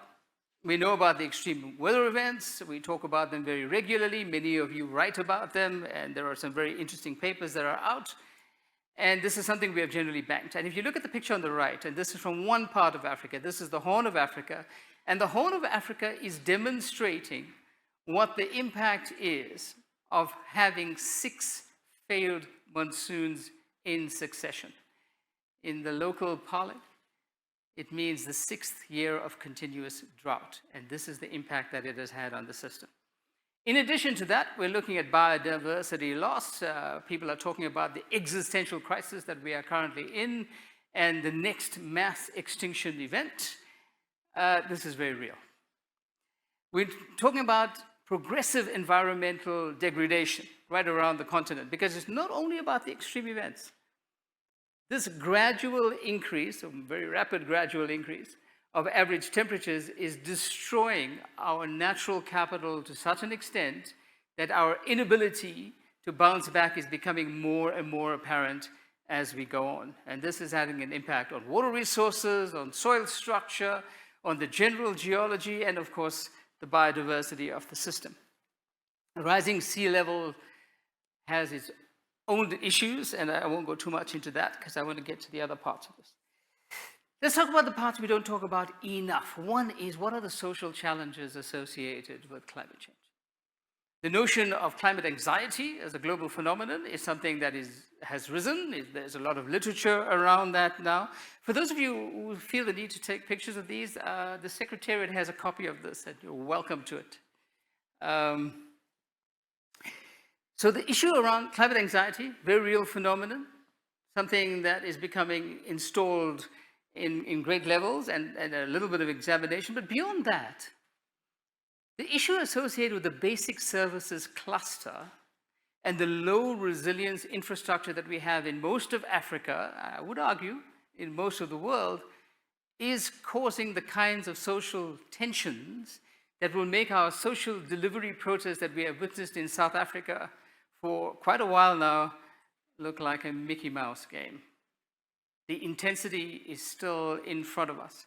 That picture is a very recent picture. This is what's happening in Hammanskraal right now. And yes, Hammanskraal just now cannot be directly attributed to climate change, but just think about a Hammanskraal scenario, and this is a cholera epidemic not far away from where we're sitting now, inside the space of not at 1.15 degrees above the pre-industrial levels as we currently are, but now at 2 degrees or 3 degrees or even more than that, with low water availability, with the vector belts of the diseases progressively moving and encompassing more parts of this country, as it will do for others, and what an epidemic in that scenario would mean. So the issues around food security, around health impact burdens, around mental health, around the actual social fabric, around climate-derived poverty and migration and forced mobility are very real issues that we need to engage. The economics of this, one of the arguments we've been making, and it's a popular argument on the continent, is that this continent contributes less than 4% of greenhouse gases in the world. It disproportionately carries a large climate change burden.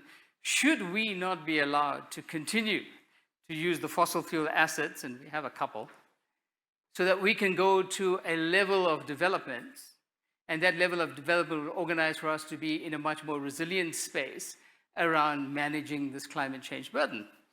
The difficulty with that, the enormous difficulty with that, is that we're living in a world that is making the change anyway.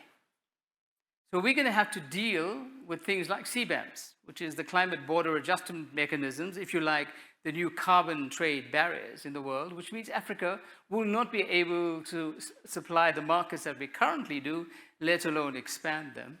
And then in addition to that, the global supply chains associated with the high carbon economy will in fact disappear.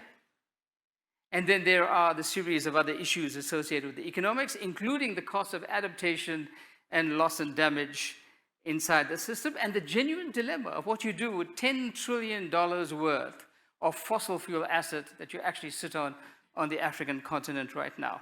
And one of the things that has emerged as a mechanism to engage this is the whole notion of the climate development security nexus. And I want to put that out there as something the research, development, and innovation community needs to react to.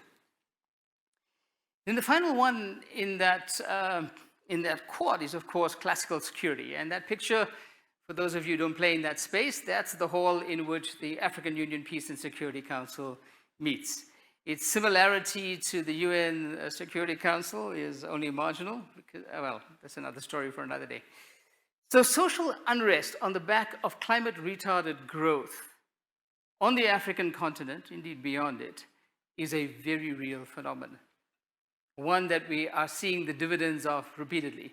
So at COP28 last year, there was a special session that was hosted by Egypt around a concept called CRISP, which was Climate Risk, Stability, and Peace. This is going to be repeated in COP28 this year at the UAE to take this to the next level of engagement. Essentially, what we're looking at here is a security disruption of enormous proportions. Some of those related to the resource question I raised earlier, some of it related to the economic growth trajectories, some of it related to the competition around resources that is almost inevitable. So, what are we talking about in the RDI domain? And I'm talking quite specifically here about climate resilience on the continent, but this applies to a whole range of other challenges that we need to deal with. The first is that we are invested in a just transition between where we are now and where we want to be. And the notion of the just transition is crucially important. So we're bringing this down to the climate domain. We want to go from a high carbon paradigm, this is the economy of the continent as a whole, into a low carbon paradigm. But the mechanism we want to use between where we are and where we need to go should not be one that leaves large swathes of collateral damage. So in this move into decarbonization, into this move into resilience and adaptation, the just transition must enable us to be able to, in fact, address the triple challenge that Africa generally talks about, which is poverty, inequality, and unemployment, in a positive way as opposed to increasing the collateral damage. This really needs knowledge, and it really needs high levels of innovation. So let me round out around this, and we'll go into a discussion after the next few presentations. So what constitutes the building blocks around moving this RDI roadmap, around African development and African prosperity, and in this case, with a very particular lens of the climate challenge that we currently have? The first issue is, how do we build a team? And there's been a fair amount of discussion around this. Well, I only caught the last session this week, I'm sorry. And there was some discussion around this in that session, and I'm sure there was a lot of discussion around this throughout the week. One is the issue of how do we organize our prioritization around RDI? And one of the big questions around that, to what extent do Africans work out the research prioritization inside this domain? And we all have a difficult time with this. One of the points of difficulty is who funds the research, and therefore who determines the priorities. And what will it take for us to reverse that trend where it does not correspond in the right kind of way to actually have an African prioritization? The second issue is around African collaboration. Now, there are a bunch of studies, not enough maybe, but a bunch of studies that make it quite clear that intra-Africa collaboration is generally low. So a country like South Africa will have 80% of its research collaborations outside the continent. Some institutions more than others. It is a story that's replicated in many other countries. As it happens elsewhere in Africa, South Africa is in fact a prized research partner. But in general, the whole notion of intra-Africa collaboration is at a very low index and needs to be engaged. The second thing that I want to put in the conversation is this issue around policy and investment. And the thing that was raised earlier is the whole issue about whether or not we still have RDI business and investment cases that we are producing in the right kind of way. My own argument is that we don't. We don't, because the stuff that I saw much earlier on in government, particularly in the Mandela and Mbeki years, had very strong movements in this direction and derived dividend for it. We have massive science projects like the SKA, for example, in the South African environment, the PBMR, which would never have been there without a business case. Are we making those business cases now? I haven't seen one for a long time. There are some countries in the continent that have this. Rwanda and Mauritius will be two examples. But in general, we're not playing into that space. The second part of that is what is the link between what is produced in the laboratories, the actual physical laboratories and the social laboratories, and are they linking sufficiently to inform the development policy of the system? In general, no. The last thing I want to put on the plate is around innovation. And the first thing around that is a much higher level of the public understanding of the role research and innovation can play and should play in the economic fortunes of the continent. The PAC is very specific. It's about the public understanding of climate change. Many of you will be familiar with an older project in South Africa, which was the public understanding of science and technology. But in general, not enough of this is happening. And we see it in all sorts of places. For example, in this country right now, 1 year before a major election, do you know how many parties have as part of their manifesto the issues of science and technology written out explicitly? You want to hazard a guess? Actually, one. Not that that one is doing anything about it, but it's there. Does that not surprise you?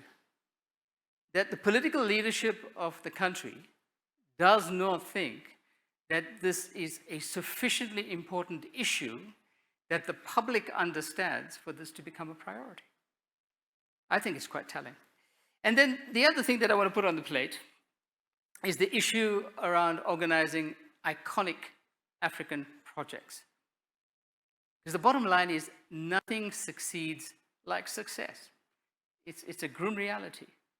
You put the stuff there, it's on the ground, it works, it becomes inspirational to allow a whole range of other folk to both invest in it, invest in the idea of it, and then aspire to be part of it. So when you see these big projects around the continent, like Ozazite in Morocco, around the CSP, which it's destined currently to be the biggest central concentrated solar power plant in the world.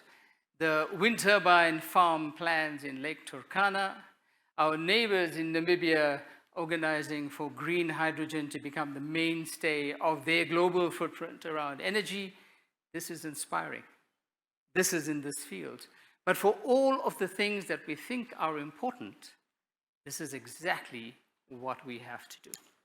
So, colleagues, just a couple of thoughts, and I've used a very particular lens, but I want to emphasize again that this lens can be used for a range of other things, and I look forward to both the responses as well as the discussion. Chair, thank you.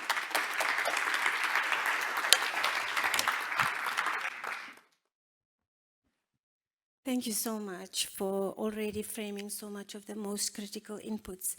And thank you for the timing, spot on. Let me go into the next session and just to introduce Professor Dan Bannock. He's the Director of Center for Development and the Environment at the University of Oslo. And like I mentioned, some of the very special things, he's also hosting this global podcast, which is very intriguing. I'm going to get into that one afterwards. So over to you, Prof. Thank you very much. I have to say, thank you, Professor Kupe and Dr. Hackman, for inviting me and for making me speak in the post-lunch graveyard session. I didn't eat a very heavy meal, but I hope you did, but you can still be awake. So my take is going to be slightly different. It's going to be different because I'm not going to be speaking about the science.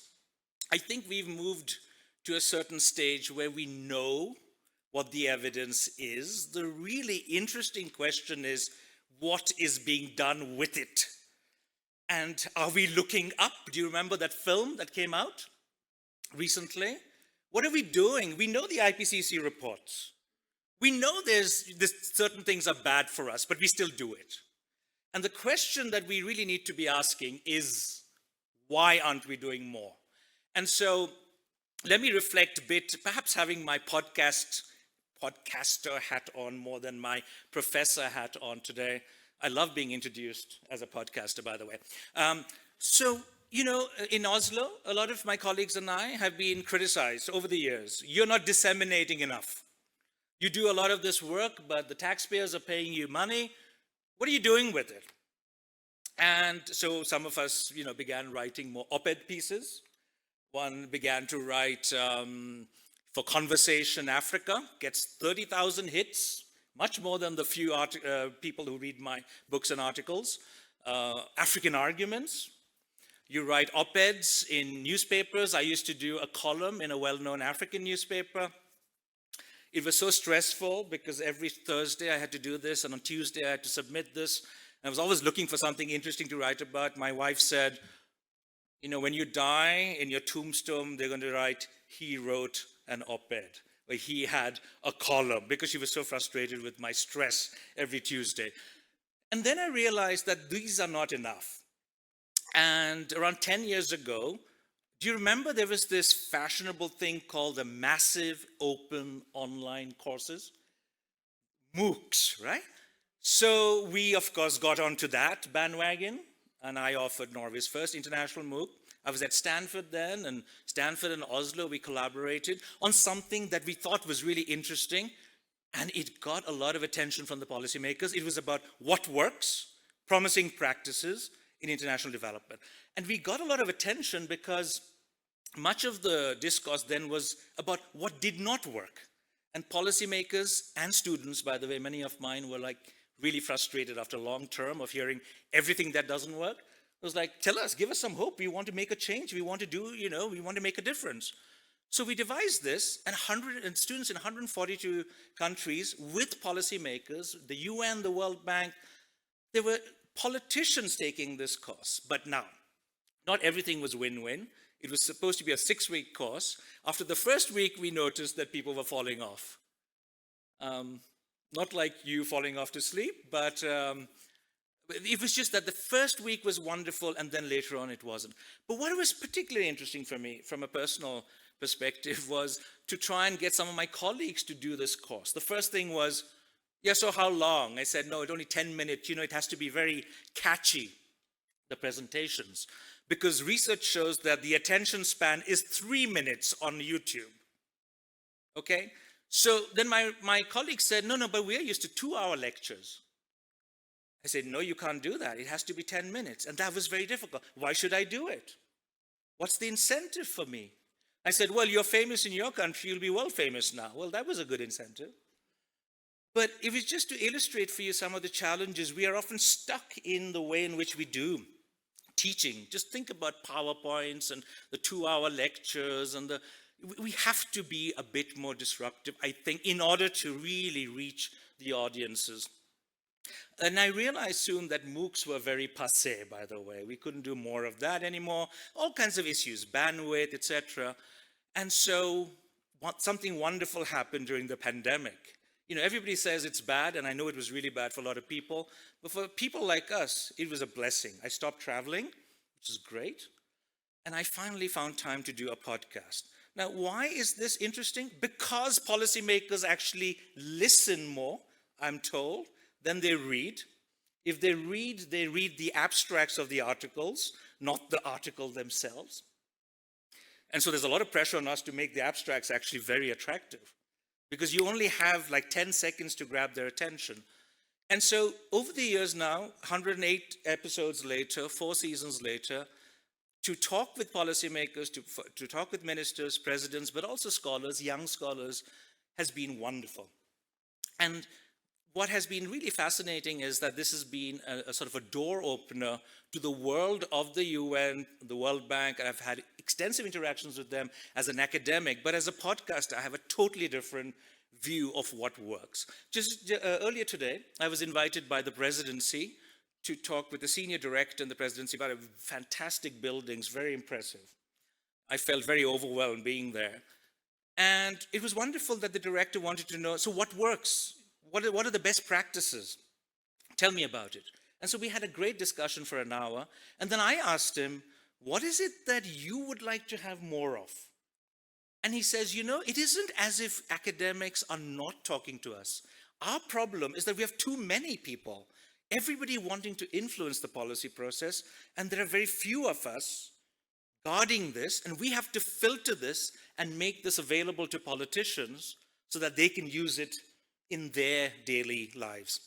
And so for him, it wasn't that academics were not disseminating their work, it was more about choosing and packaging. So if you're interested in for example, some of these issues, check out this week's episode on my podcast called In Pursuit of Development. I speak with Rachel Glenister, who was the former chief economist of DFID, FCDO, and she's a professor at Chicago. So I was asking Rachel, so how, when you were in government and you were not as academic, you're in government, how did you attract the attention of the minister? And she says, it was actually about packaging the evidence in a way that the minister would understand. It could be about numbers. It could be about, you can get so much high quality education for $5. For $100, you could get the kind of education that Singapore offers. It was this kind of messaging that actually made a difference. This is what ministers wanted to hear. Now, is this always possible for academics? Perhaps not. I told you that not everybody wants to do this kind of stuff. Not everybody wants to do a podcast or write. In fact, most academics say we have enough on our plate. What do you want us to do even more?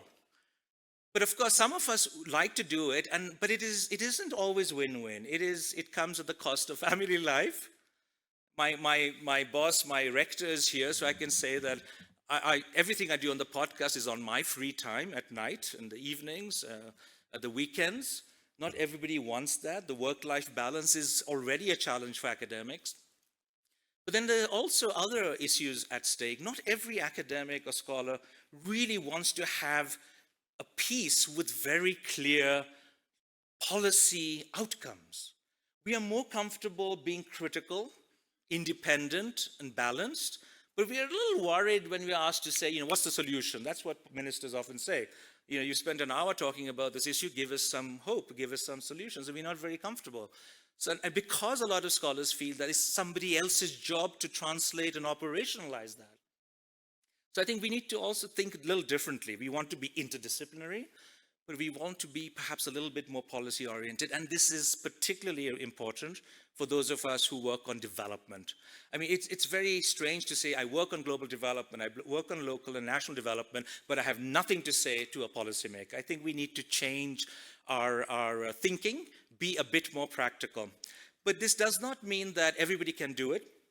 I do think there's a role for universities to provide more incentives to do this. There's already, our schedule's already full. I think we need some sort of acknowledgement. Svein Sterling says that I do a good job with the podcast, but I don't know if that is enough for me to continue, right? So I think we need to have some sort of a feedback that this kind of dissemination, reaching out to policymakers. Oh, by the way, one of the most important assets we have is that we have students who are in some of these most important positions, the alumni networks. So the current development minister of international development in Norway is my former student. That isn't the only reason why I have access to her, but I'd like to believe I also have some good ideas. But the point is that we have all of these people manning very important positions, ambassadors and civil servants and politicians, and we can leverage that network far better as academics, because we don't have a controversial position often. We seem to be balanced. And I think we can do much more of that. So the alumni network, much more incentives that universities can offer so that we feel a bit more seen, and then there is that motivation to reach out to policymakers. The final point is that I have over the years, when we work on aid, etc., I think it is almost an integral part of our jobs to go and speak about what we've just found, talk to policymakers through a seminar, through a book launch, through just writing up a short piece about an article, and thereby engaging with a ministry, with officials, and the relevant civil servants and ministers. So I think we should be doing a little bit more of that, but I think this requires personal interest. It requires a bit of tech-savvy knowledge if you want to get into some of these podcast and YouTube realms. And I can also say that there are some disadvantages. So there's a YouTube video one of mine that is very popular. It is about the 2030 Agenda and the Sustainable Development Goals. Not very controversial. I just talk about what the 2030 Agenda is, but it got a lot of hits because people think it's a conspiracy theory. So I'll leave it there. Thank you.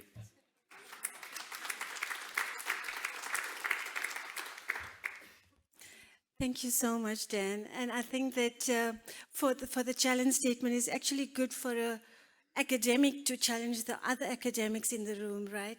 I think for me, you've just described my job, actually. The job that we constantly do on a day-to-day basis to package, to message, to you used the word dissemination. And I believe it's a little bit now bit more sophisticated and sexier to talk about translation, mobilization, and the very theme of making, some of this knowledge that sits somewhere to be unstuck, to actually move it in a certain direction, right? So thanks for even highlighting this intermediary role, and I'd like to bring that one out because that actually is what I've been doing for the last 10 years, and I want to really hear from the panel as well.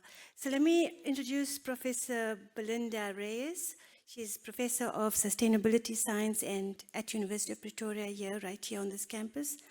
And the special thing from her is the transdisciplinary research that she focuses on. And the interesting part is the dynamics linking ecosystems to human development. I think a very difficult part of it, but welcome.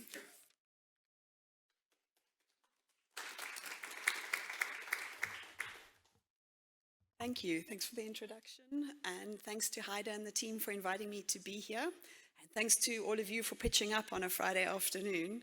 I wasn't sure if this was the challenge, is to keep everyone awake on a Friday afternoon after last night and the delicious lunch. So what I thought I'd do is I'm going to use some slides just to help everyone stay awake, and if anyone is joining us remotely, to give you something to watch instead of just us. And I'm going to be focusing on thinking back to the past 2 decades that I have spent working in the science policy practice interface, and what I see as some of the key challenges, some of the evidence of those challenges, and also some avenues forward. And I'm only going to have 3 of those challenges. It took a while to narrow them down, but I thought relevant to the discussions of this week, there are 3 that seem to resonate. So I have been able to work in science policy practice interfaces at a global scale, which have been quite top-down and hierarchical. I've participated in more emergent, local scale science practice interfaces, beginning with work in the environmental sector, but as Desigan was saying, really spanning the fact that environmental risks are no longer just environmental problems, that they're security problems, insurance problems, development problems, humanitarian problems, and so engaging with an increasing number of stakeholders. And so trying to distill across those different kinds of experiences some of the challenges that I think a place like Future Africa and the universities and other institutions involved here really have a role to play in. So the first one is a topic we've heard a bit about this week, the sort of asymmetries and inequities that exist in this interface. I was involved in the Intergovernmental Science Policy Platform for Biodiversity and Ecosystem Services, which is the IPCC of the biodiversity and ecosystems world. And this is a review that came out of that process, just showing some of the geographic asymmetry. So each of those colors there is one of the UN regions. The dark blue is Western Europe and other states, which actually includes North America and Australia. And the others are more sensible: continental, Latin America, Eastern Europe, Asia Pacific, and Africa. And each of those different pie charts is a different level of authorship and a different process for authors to be selected. So coordinating lead authors are quite high-level experts in the topic. Then you have lead authors to contributing authors, review editors, and fellows, which are early career participants. And you see the most equitable identification and selection of authors happens where there is greater input from political and UN processes in terms of equity in the selection of early career fellows, and to some extent in the selection of lead authors and some of the coordinating lead authors. But as soon as that control for selection is out of the hands of the politicians and gets into the hands of other scientists, we fall back onto old problems where you see the coordinating authors can be invited from anywhere and any country and doesn't really require any kind of pre-selection process. And this is actually where the scientists start getting involved in nominating their colleagues. And this is important because this is where the evidence is brought forward, where the skills come from, and the knowledge comes from. And so we do see a lot of biases in these subsequent reports that are kind of at odds with the intent of these intergovernmental processes in terms of the representation of the sciences and of the expertise. It's not only that there's asymmetries in the way these intergovernmental processes work, but also in the evidence that they're using. So we've heard about this as well this week. This is just an example of high-impact geoscience literature and looking at the fact that African authors are involved in about 2% of the literature in high-impact journals. African research is a slightly higher percentage, and even more African research is done by non-Africans than by Africans in these literature. And this matters because this is the evidence that reports like the IPCC and IPBES are reliant on to distill answers and summaries for policymakers. And so we see those reports are biased in terms of their authorship and biased in terms of the evidence that they're using. And this paper goes forward to diagnose what the problems could be, and it's this usual thing of resourcing and infrastructure, but I think we can't ignore the fact that there are systemic biases and inequities in high-impact journal publishing processes that are really confounding attempts at resourcing and greater mobilization of African science in these spaces. And I have a nice anecdote to bring a bit of a Friday afternoon mode to this conversation. Is I was recently speaking to some colleagues from Global South institutions who are all editors on various, on a medium impact journal. And they'd actually got hold of data on the reviews and what the decision-making for selection of papers to be published. And they found an incredible bias that if a paper came from a Global South lead author and was focused on a local case study, it was often rejected for being too parochial. If a paper came from a Global North institution and was based on a local scale case study, it was accepted because it was seen to be of general interest. And those are the kinds of biases we face in the publication game that all of us are playing, because this is the evidence that gets used in these policy-making decisions. And so organizations like IPBES and others are making concerted efforts to mobilize indigenous and local knowledge, to get greater representation, to even bring in the grey literature into these assessments, to try and overcome some of these confounding asymmetries that are really challenging the representation of African science and African knowledge in these spaces.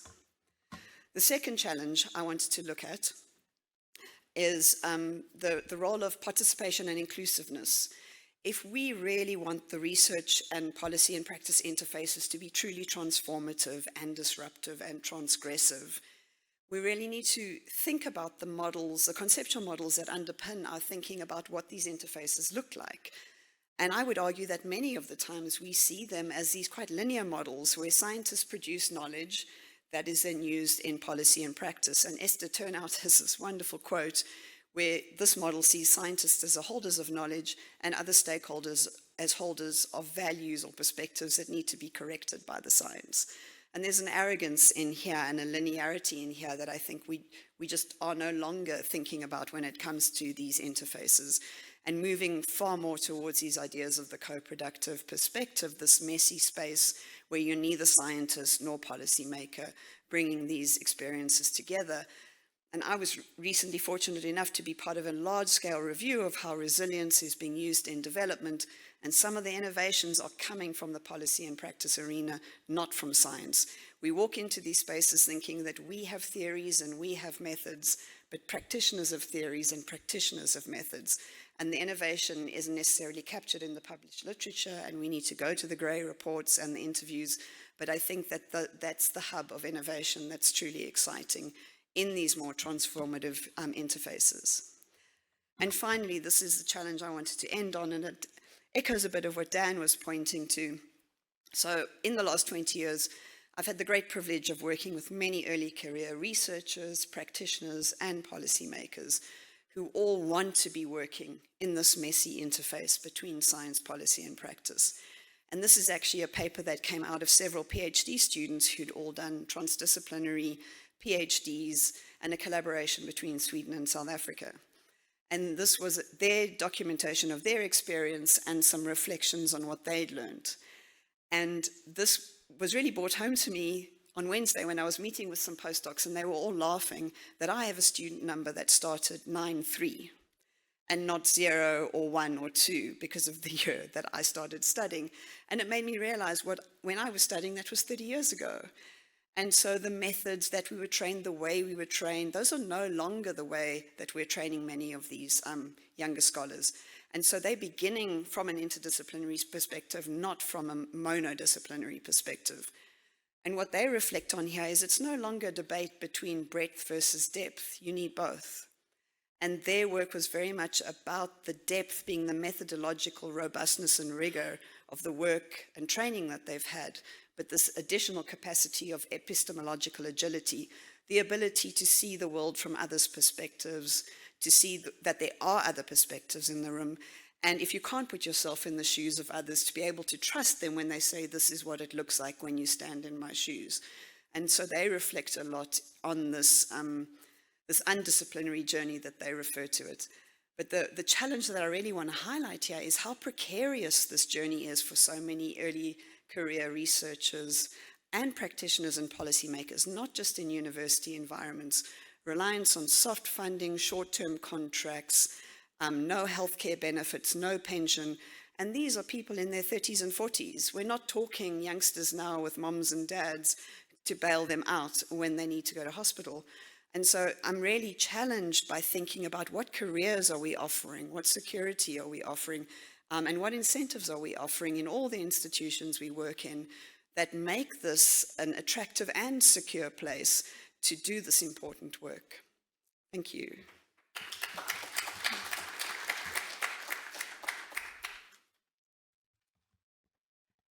Thank you so much, Belinda.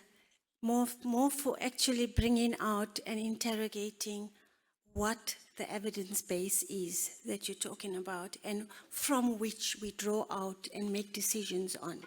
So I think that someone called me the program director just now. It sounds a little bit more powerful than a moderator, but I think that let me first open it up because I have a lot of different questions to even ask myself from the panel. But can we please open up the floor because I note 1, 2, and I hope there's mics going around. Anyone with the mic still, because we're still in session, although it's Friday afternoon.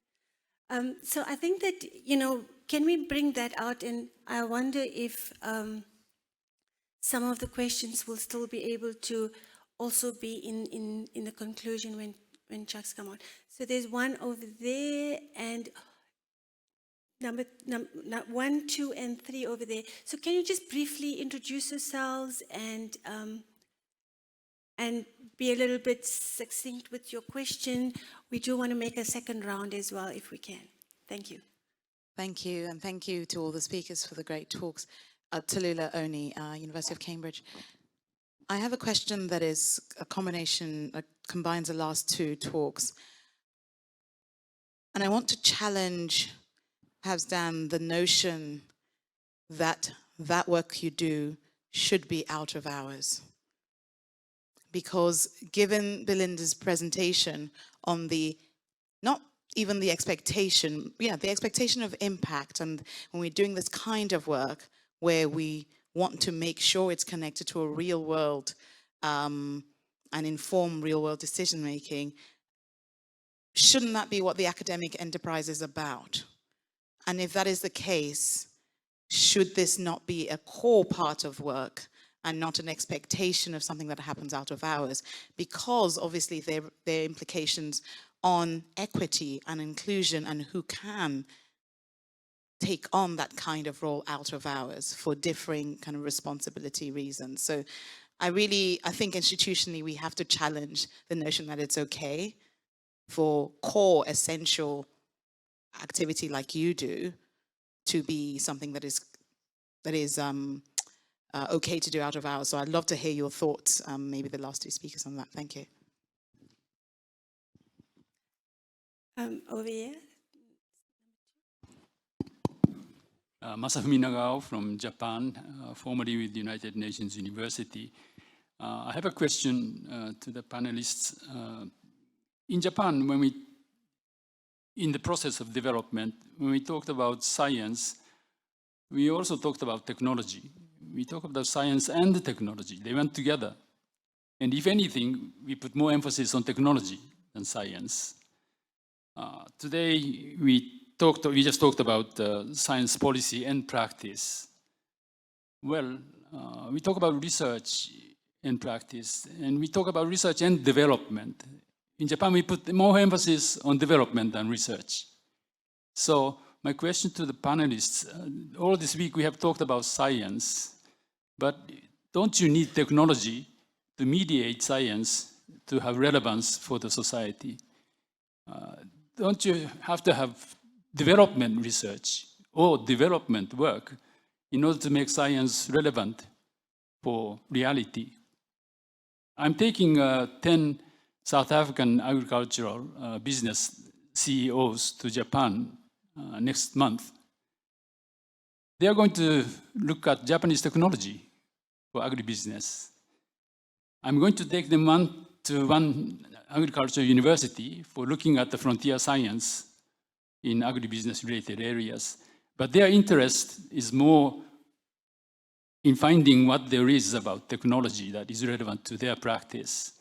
And in the last year and a half, I have had dialogue with these entrepreneurs, and these entrepreneurs are dialoguing with Japanese entrepreneurs too. They have been talking about technology, but not science. So when we talk about the relevance of science, when we talk about relevance of research for the people or community that we are serving, aren't we forgetting something like technology development work? Thank you.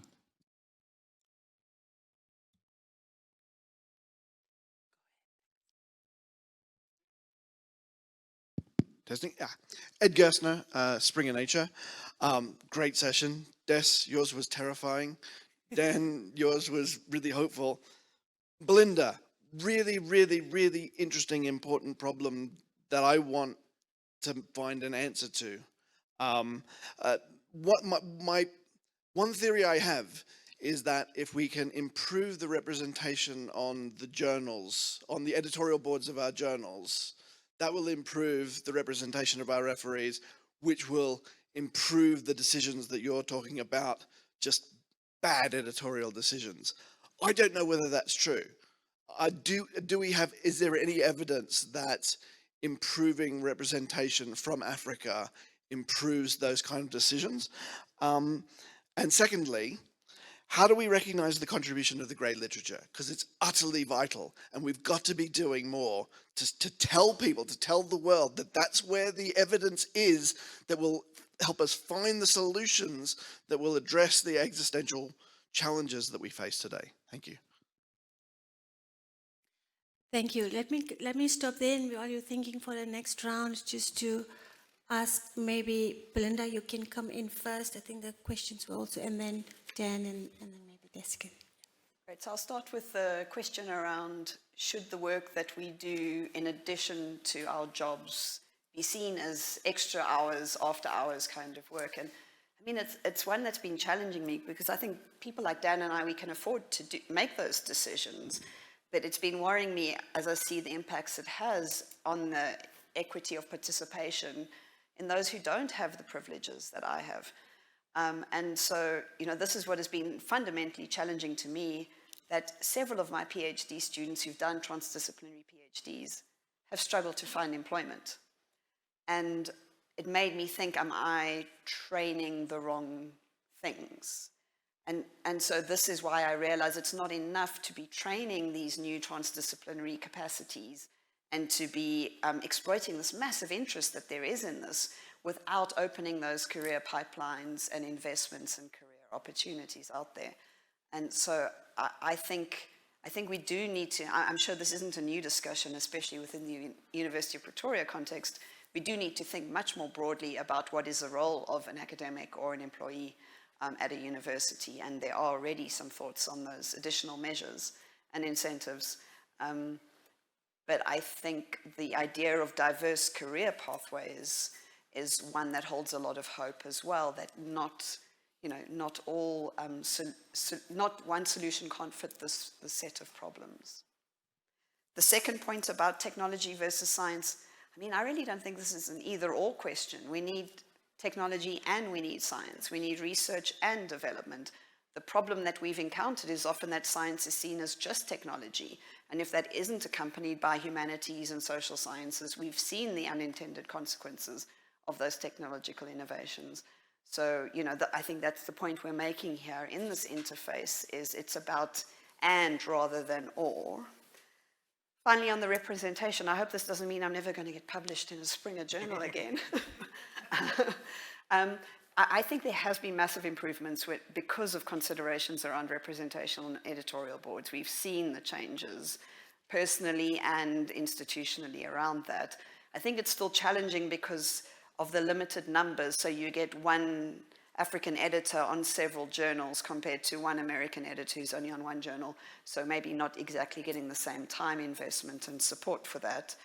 I've also seen real improvements in acknowledgement around authorship, and if there's a paper about the Global South without any Global South authors involved, questions coming back, or an Indigenous knowledge publication without an Indigenous knowledge author involved. So I think we're seeing greater equity and fairness in that. But when we see the kinds of statistics there, I just wanted to make the point that it's not just because we're poor. There are some real biases that I think African authors are facing.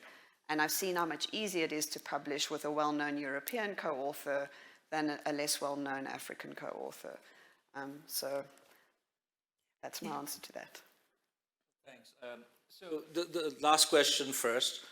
Yeah, I do think, I was at a PhD Viva recently where there were research assistants from in the articles that were published did not include them.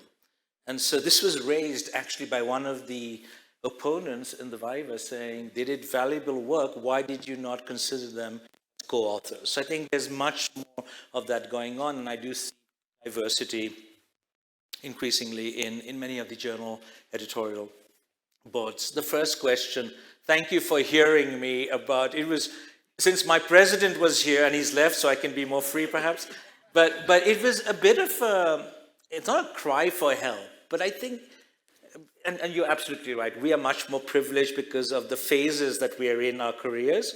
We don't need to, we would love to keep publishing, but we have the responsibility of doing something more. But that also means we take on added responsibility. That also means that those 24 hours a day just get expanded. And at the cost of family life, and that's why I said it was wonderful with the COVID, it prevented me from traveling, I could do more other things. But to come to your point, I really do think this is a big problem because universities, and Professor Cooper is here, I don't know how the policy here is, but they're always very pleased, my colleagues, when I do something new, I start a new initiative, I do a MOOC, I do a podcast, and this is wonderful. They get a lot of attention, and this falls, of course, nicely onto the university's growing reputation. But it goes at the cost of my own lifestyle. Now, nobody has a gun to my head and says I should do this. And there's also the personal lack of discipline. It's addictive. You want to do more because somebody provided you with a good feedback. You're getting listeners in 160 countries. You want to do more. You know, so you want to keep going, but after a while you realize that, hey, come on, there should be some incentive structure. Does this mean I should get less time to teach? No, I want to teach. And so my problem, and very personal, I don't know if you can relate to this, is that I feel I have a 300% position, not a 100% position. And that's the only way I can make this work. So that's the only way I can get more postdocs. The only way I can get another PhD student is if I take on more than I should. But this isn't healthy. And this is a big challenge. And I don't know what the answer is. I think at some point, it'll be some illness or health-related issue that puts a stop to it. So I think there's a mental health issue. There is a discipline. You know, I think we have to say no more. And I do say no, but I think this is a really big challenge. And I think university administration should give us far more credit and other types of incentives because we are going way beyond what is expected out of us. So you do the teaching, you do the publications, and they're doing everything else and bringing in money. By the way, you also you acquire a reputation and you get funding because you're doing all of this other stuff. So finally, on technology, I also agree with you. It's the and issue. We already see that in terms, I mean, of course, you're talking about entrepreneurs. They are interested mostly in technology, right? They may not be so interested in the science. But of course, you see in terms of, say, cash transfers, you're talking about development, you see how wonderful it is to use a mobile phone now to transfer cash, rather than in the old days where somebody from a village had to go all the way to a bank to withdraw the cash and then give it out. So we're seeing technology every day. I also would like to caution a little bit, some of the recent discussion on climate change is sometimes perhaps too optimistic in the hope that technology will resolve everything, I'm not that optimistic. That it is more of a behavioral change than just relying on technology. So I think we need to be a bit more balanced. Thank you. Thank you. Can you? Yes, I'm going to react to largely the same issues, but let me start by saying that the next session is chaired by a DVC, and the last word in this conference is going to come from a vice chancellor. So maybe he will be announcing an experiment at the University of Pretoria around a system of KPIs that will acknowledge the importance of this level of work. But please, he might accuse me of forcing his hand on this. But I want to expand that just a little bit. That I think for most academics, it's probably too much to expand that scope. Not because they might not have the time, but there is a particular talent involved around this. So for the institutions that think this is important, and I'm sure that universities do, they should also invest in that capacity, in that system. I'll leave that one there. The second thing I want to react to is this balance between R&D and small s and big T in science and technology. It's telling us something. It says that most modern companies, I think most modern companies, are only interested in the end-of-pipe solution. And they're not interested in the knowledge that organizes for you to get to that better solution.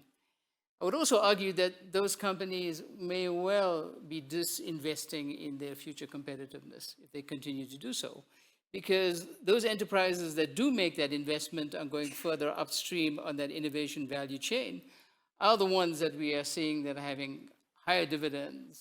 They are the unicorns and so forth and so on. So I think that pushing into that balance becomes important. And then maybe the thing to engage is then, what are the different mechanisms that are available to bring people into the same conversation in a comfortable enough way for there to be both a sufficient recognition of the need to invest in that whole value chain and then derive the benefit from it? And one experiment, at least in this part of the world, is a concept called social compacting.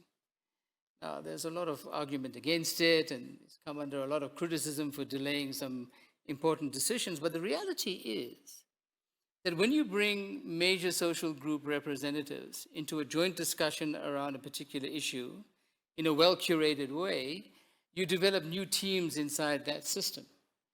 And those new teams inside that system may succeed on the first issue that they're engaging, but that network lives beyond that particular experiment, and this is where maybe you can get the more joined up discussions that happen between where the knowledge is generated, the intermediaries that organize for the products to be available, and the people who use it with a feedback loop, because you want to continuously generate that conveyor belt because you want to get to a better and better place all of the time. Thank you, Chair. Thank you so much. And I think I see had his hand up. I just want to see if there's other questions. There are so two more. If I didn't know you were university people and you were answering, you would be answering from my side.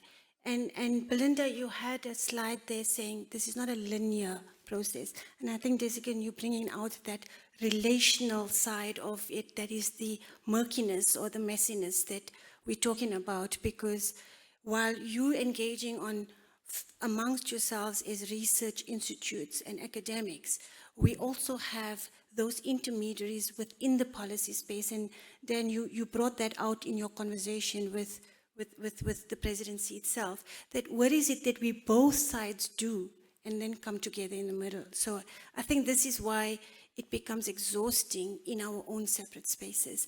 Heide, and then we have Dheeraj. Thank you so much. So this was one of the sessions I was really looking forward to, and I'm not disappointed, so no pressure, Chucks. Thank you all. Wonderful presentation. So I've got two questions. The one is, we are talking, all of you are talking about the pressure on the science system, the science community, on the research performance sector to bridge the science policy interface. But we're forgetting that there are other actors who are paid to do this work. So should we be investing more in science advisory ecosystems? you know, Future Africa is now hosting the International Network of Government Science Advisors Africa Hub. Is there something there that, why are we putting so much pressure on scientists, right? And I'm not talking about academies as science advisors. I'm talking about, you know, look at the New Zealand case, a really well-resourced science advisory ecosystem. How do we interact with that? Tolu, you also have experience of this. And actually, Tolu, you made me think of the next question. We're also talking about science policy. And I think if we think, as obviously we must, that policy doesn't happen in a vacuum, and there are questions about what is the role for scientists in shaping and influencing public action. And Dan, I wonder whether the work you do with your podcast, just as an example, is more about public engagement and public action.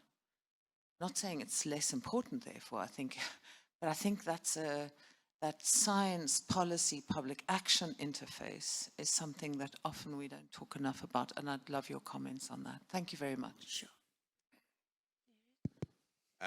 Thank you, Niraj, Future Africa. Great panel. So, and we're going to play on some words here. So we often do academic-based research projects to prove some sort of concept and take it to inform a social issue for which policy would be then based. And is there a way of actually flipping it around to say, how do we take academic expertise to social project or societal project, and science advisors may be one option of that. But the thing that comes to mind, and I'm a bit cautious about using an American example, was Operation Warp Speed to develop the COVID vaccine in a short space of time, which was a government project to which interministerial, interagency, academia, private sector all came together, and there was a huge academic contribution. So I definitely want to research the projects that Desigan talked about across Africa, but that was very project-driven, where the academic sector brought a lot of their research to it to help inform that project. And the challenge with those sorts of big projects is that it comes from political leadership. And is there a way that we can package academic knowledge to not just sort of, well, here's the data, politician, make your decision, but put those projects in front of them for them to consider? And it's almost like us, the tail wagging the dog in that sort of way. This isn't only about what must change in the university. That wasn't at all the point I was trying to make. That middle space, that meeting space between academia and policy and practice is multi-institutional and involves new institutions, new interfaces, and new skills. And I think there are good models like the science advisory role. I worry that sometimes those seen as quite linear, like here's what the science advisors go and do it, and less of that feedback from, well, here's what the problem actually is. You know, the idea that scientists understand the problem and the solution is problematic. And so I think, but I would agree that we need to change multiple institutions. We need to change practice institutions. We need to change policy institutions and research institutions to make that space more fertile. And perhaps we need more institutions. And, you know, I found bridging institutions have been incredibly valuable. They're usually NGOs or CBOs, but perhaps we need to think about how we support and build those sorts of skills. And that's actually eventually where most of my students are ending up. Except, and I'm not just saying this because this is the University of Pretoria and my VC and my dean are sitting here, the University of Pretoria is actually being quite innovative in terms of who they're hiring in spaces like Future Africa in creating career opportunities for some of those. Heide, yes, we need research administrative capacity. I would love to have somebody who could edit a video, help me write an op-ed, translate an article into a blog. But this is often a challenge. Some of the problem is me. Maybe it's not them, it's me. I'm a perfectionist. I want it done in a particular way. I'm not happy with what I get. To be able to attract a competent group of people who enjoy the trust of the academic community is crucial, not just somebody doing PR and doesn't really understand. So we're talking about not just, not just two categories, academics and research administrative capacity, but maybe, quasi, people who've done research with a master's degree, but also interested in communication. If you can recruit them, who know the scene, that would be really good. Because I burnt my fingers, getting people to do stuff, and it's an embarrassment, the product that comes out. And which also means that you end up doing too much. But it teaches you new things, how to edit an audio file. All of this is important. But to your other point, yes, you see, the thing about the big problem that I discussed with somebody in the presidency today was there are so many issues that come to the plate of a policymaker that in many ways we need to stick out in order to grab their attention.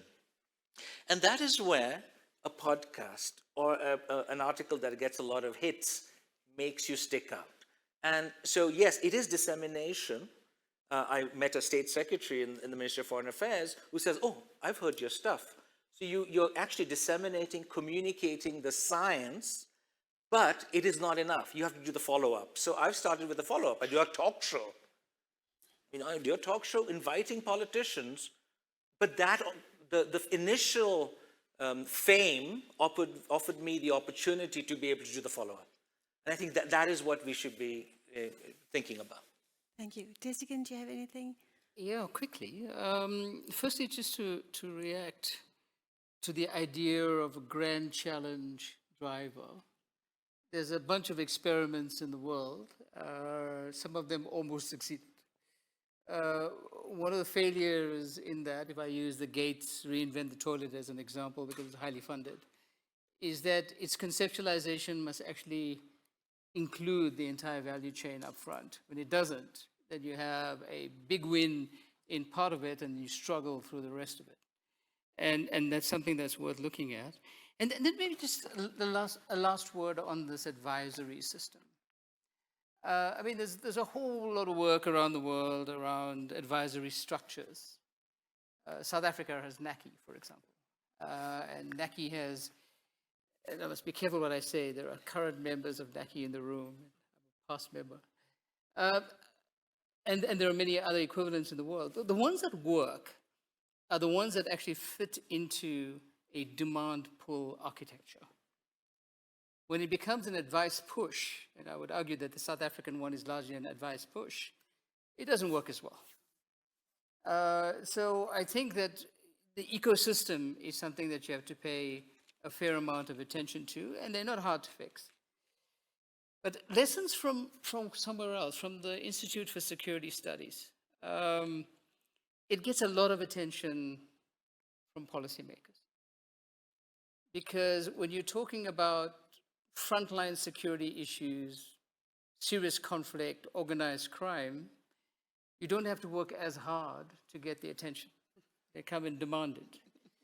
So maybe the thing to do, and not to organize scary presentations like I did earlier, is to find a way of actually capturing that attention. Because I agree with you, it's absolutely critical. And once you have the attention, you have it for a little while, and you can hold it there. Because everyone wants something big to work. They're just not sure because 20 other people have told them different things, some very anecdotally after they threw the bones or whatever. And they don't know where the science solution fits into that. And that's the kind of work that I think needs to be done. Thank you, Chair. Thank you so much. I think that, Chucks, you have to now bring all of this together and conclude on this basis. Let me introduce you to Dr. Chucks Daniels, Director of Transformative Innovation Policy Consortium from University of Sussex. And I think this is the part where, this multilateral agency focus that you have, to bring that out and tie it up a little bit with myself in a way of pluralistic approaches that everybody was talking about. How do we bring in that integration, coordination, function over and above thematic areas? And I think the advisory capacity has to think through that because that's the need we constantly have. So over to you, Chucks. Thank you.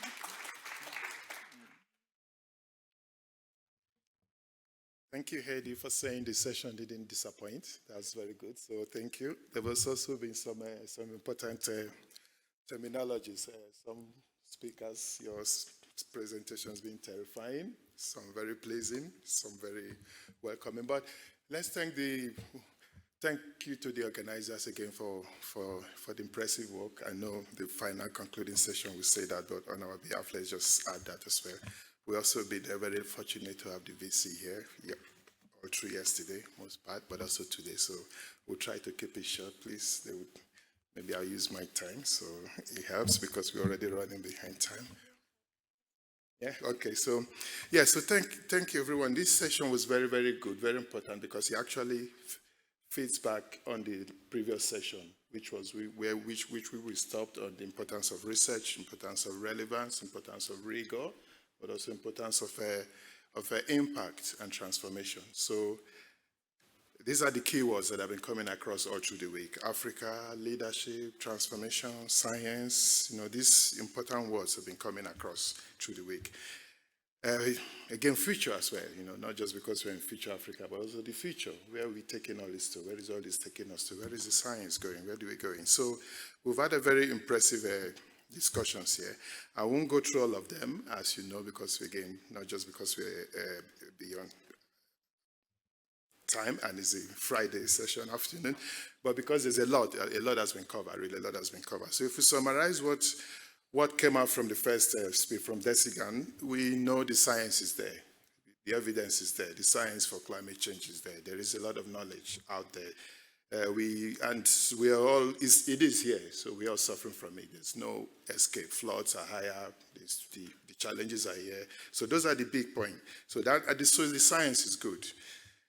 The policy part of it, because we're talking science, policy, and practice, again, not saying they go in that order, because some of the work I'm doing is actually coming from practice to science and then to policy, and sometimes from practice to policy and then to science. So I'll talk a little bit about that now, because we've been doing some work on transformative innovation policy, where we do interdisciplinary research, but it involves policymakers working with academics together in the same research. And again, where that links to, which I'll come back to, is the importance of the intermediaries and communication. So maybe I'll pick that up again. So the science is therefore showing the link to migration, refugees, to conflicts, to we know what conflicts are going on now. So, but then the next speaker, again, this goes into the importance of resilience. So what are we doing? So there are questions. Are we trying to look at issues of resilience strong enough? What is the science? What is the technology? What is the innovation we're looking at to be able to deal with not just climate change, but other issues as well? How strong are our global value chains? Some of the evidence we have, even from the African Development Banks, our own economics, showed that during the COVID period, 2020, and the years before, this region suffered a lot. I mean, our systems are not resilient. Our MSMEs also struggled a lot. So to our water, to the issues of that, how do we deal with that? We contribute less in the continent, but suffer more disproportionately. How do we address that? But then the key point that comes also from here is the issue of social challenges. So it was very important how the presentation in this session there talked about the link between economic, social, and environmental. So the work we've been doing again is these three dimensions. How do we not just look at science, technology, and innovation for economic growth, but have a strong focus on social challenges, also environmental challenges, at the same time, as opposed to let's grow without dealing with inequality, long-term structural change, and those issues, and then we run into the problems we have. So the next speaker then brought a bit more into the practice as well, which we'll come back to, saying we know all this, so we know. The question now really we need to be asking more strongly is, what do we do about it? What are we doing about what we know? Not just in terms of communication, in terms of science, in terms of application, but also in terms of engaging with our civil society actors, with our grassroots innovation actors, with the wider society. So what do we do about it? There have been questions of protecting science, but also protecting scientists and work-life balance. So I won't go too much into that. I know some organizations doing some work on this again, the independence of science and scientific people. So yes, but the point on practice is very important, how we do the practice of everything we're doing. We've heard the questions around technology and more focus on technology. From Professor Nagao, we heard those, but that also comes a lot into the practice area. How do we deploy more innovation? How do we deploy more technology? What are we doing with the practice? What is the science, technology linked practices? And then Belinda again brought it back again full circle with science, policy and practice to bring all of them together in an interdisciplinary framework of a work.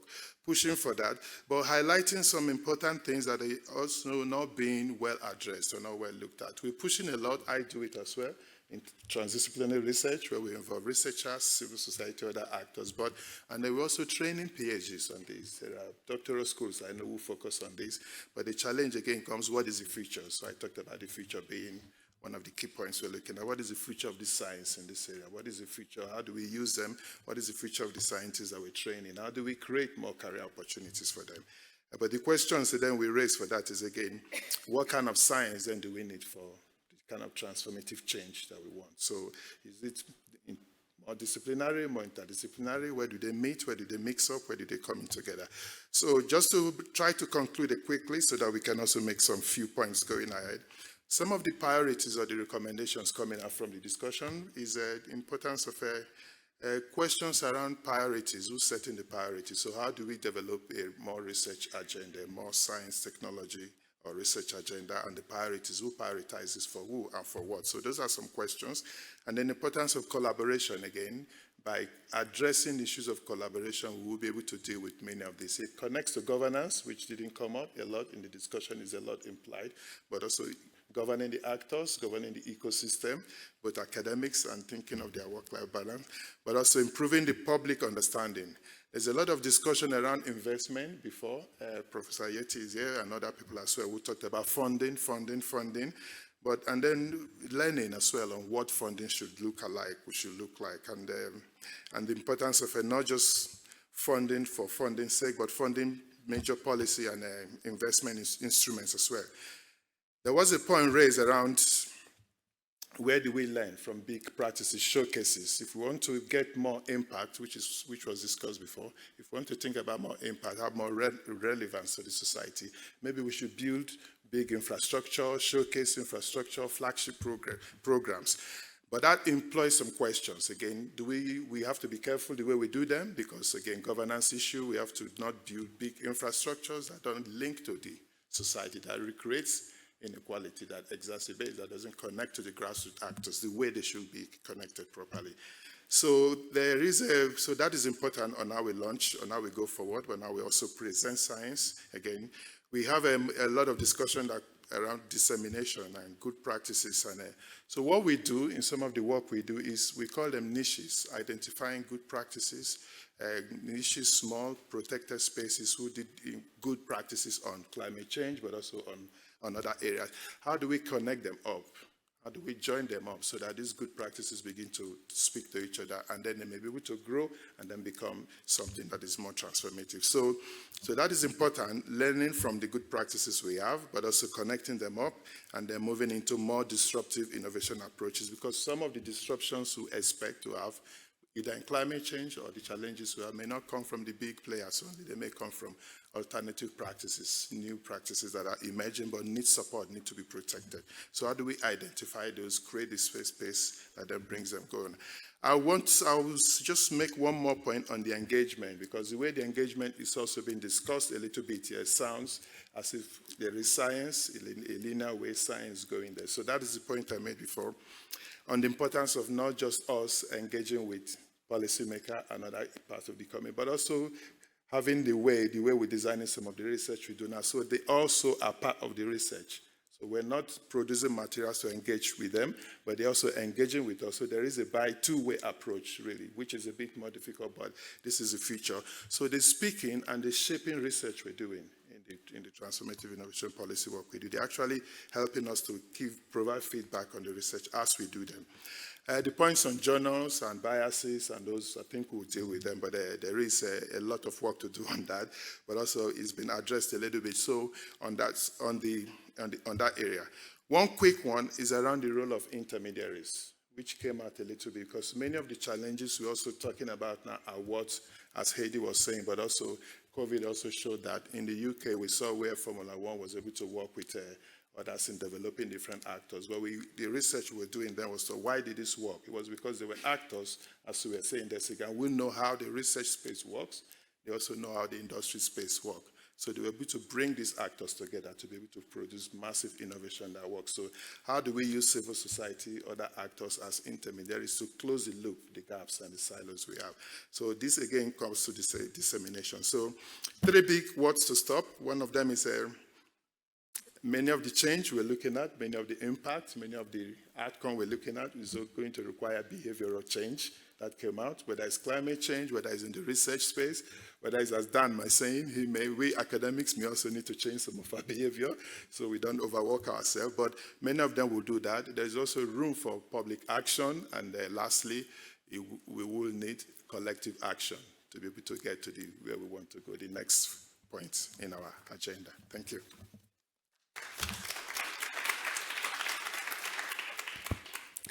Thank you very much, Jacques. And I think this has come to the conclusion of the session, but certainly not the end of the dialogue and the discussions, probably a conversation starter at this point in time. I just like to maybe, well, we don't want to have time, let's take it into coffee time. I think for me, one big word comes out, and that's engaged scholarship. In both areas, on both sides, because it's engaged science. And I think the theme of open science, open agendas, and opening pathways seems to say that there's many entry points, and how do we capture those? So I think with that, let's say thank you very much for this, for the very, very intense discussions, and to bring out such strong statements in such a short period of time. Thank you very much. Thank you to the audience as well.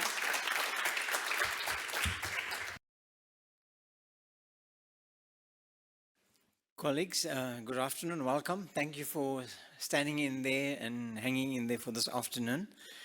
For those of you that do not know me, my name is Sunil Maharaj. I'm the Vice Principal for Research, Innovation and Postgrad Studies at the University of Pretoria.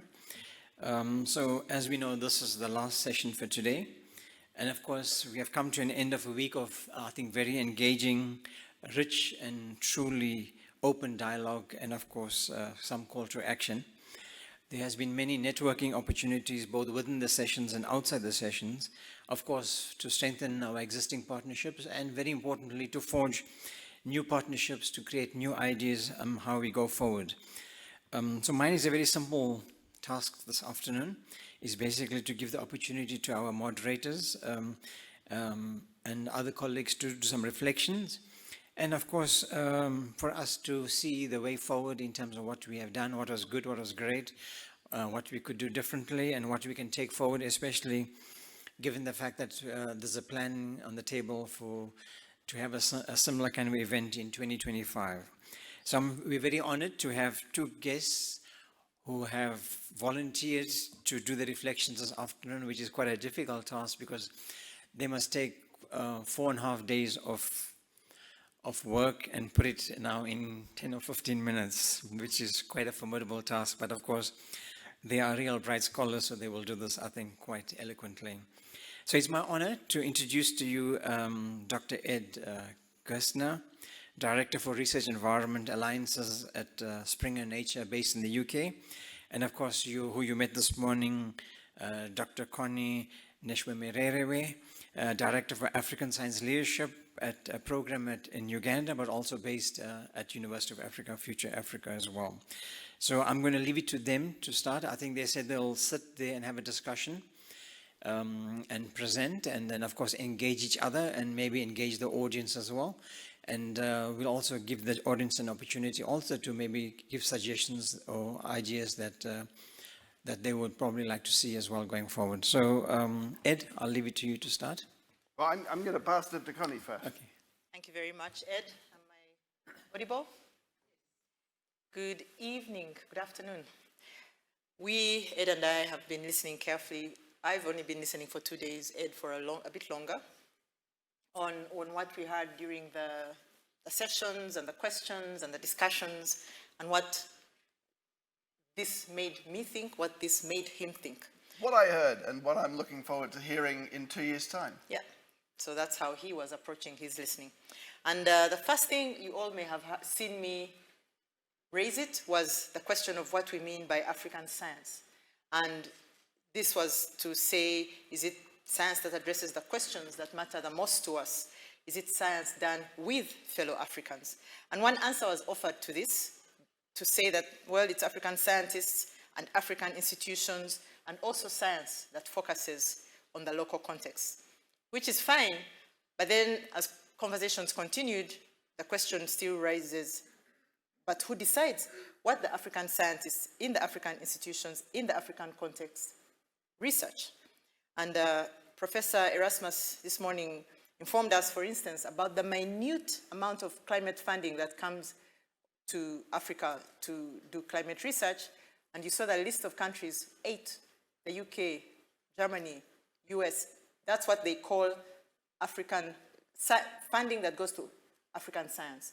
And the bulk of it is to these countries. So when we say African science, what do we mean? And then the last thing was on this point raised by Professor Zeleza yesterday in the public lecture, in the global lecture, who told us about a rather dubious claim, as he called it, to the fact that the one thing that we win at worldwide is the extent to which we co-author our research. And he said up to 55% of the research that we produce is co-authored with people outside the continent. So again, let's just stop and think, what do we mean when we talk about African science? It can be a meaningful label, certainly, but it can end up being a little bit meaningless as well. So just for us to think.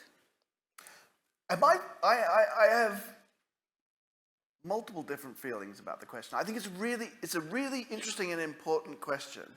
And I think the best definition I would offer for African science is whatever science Africans decide is African science. I think ultimately it has to be defined by African scientists and African scholars, and beyond just the community, also other stakeholders. We all have a stake in the implications and the practice of science. So we have to be part of that definition. We can't leave it to others to define. I say we, as someone who lives in Europe, but this is I think my third visit to Africa. I'll say we because I feel part of the global fraternity of scientists and science stakeholders.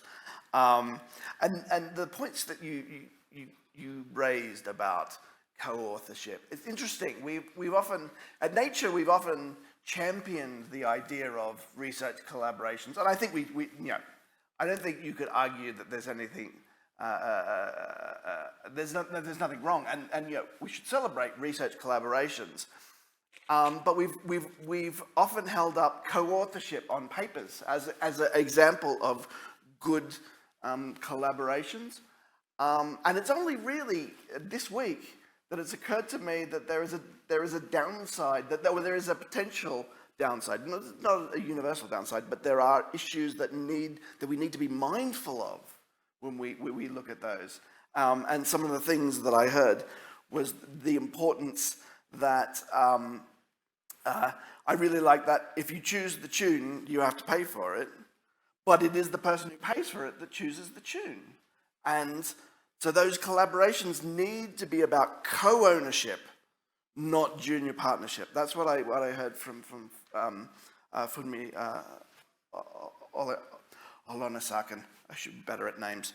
And as part of that also, as part of the trying to support and cultivate and drive African-owned science, one of the things that I heard that it's easier to travel from London to Joburg than from Lagos to Joburg. I think that's an issue. I think that's an issue that we need to advocate to solve, because there needs to be freedom of movement. I can say this as someone from the UK who's just limited the freedom of scientist movement from Europe. It's a terrible, terrible thing. And there needs to be freedom of movement.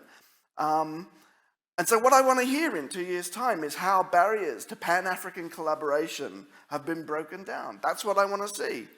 I want to learn about successful partnerships between Nigerians and South Africans, and Moroccans and Kenyans, and Senegalese and Zambians. And I want to hear how the economy can learn from grassroots open AI. That's the session that we heard earlier today about the collaborations that were coming out of AI. I looked at those author lists, those long author lists, and they came from all over Africa.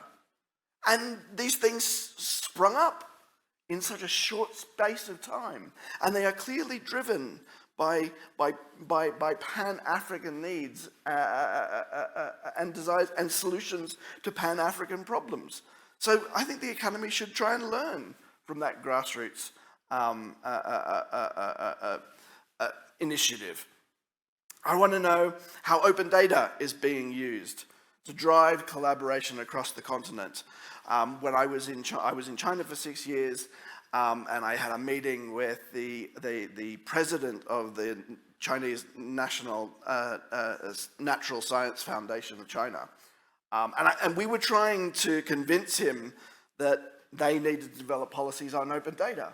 And one thing that I pitched to him, I said, the Chinese are generating all this data and all these PhD students.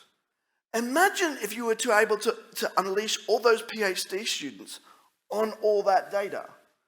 Imagine what could happen. But that can only happen if the data is open. So it is in your interest to think about how you can open that data. And I think that is true across the world, and I think it is particularly true on the continent of Africa. How do you open up your data so that anyone, anywhere can use that to solve African problems? And so how is the combination of grassroots AI and open data going to be used for African-born innovation? That's what I'd like to hear in 2 years' time. I guess, okay, there I am, Mike. So yeah, certainly, and speaking of these grassroots movements, I agree that was a really impressive piece of African research or African science. And we heard a lot about more such great science within Africa, looking at how we grapple with pandemic preparedness, global equity, and the legal framework in which Africa sits, and the ticking bomb that is youth employment, and how, on the other hand, these grassroots initiatives that can directly address such issues in the area of AI.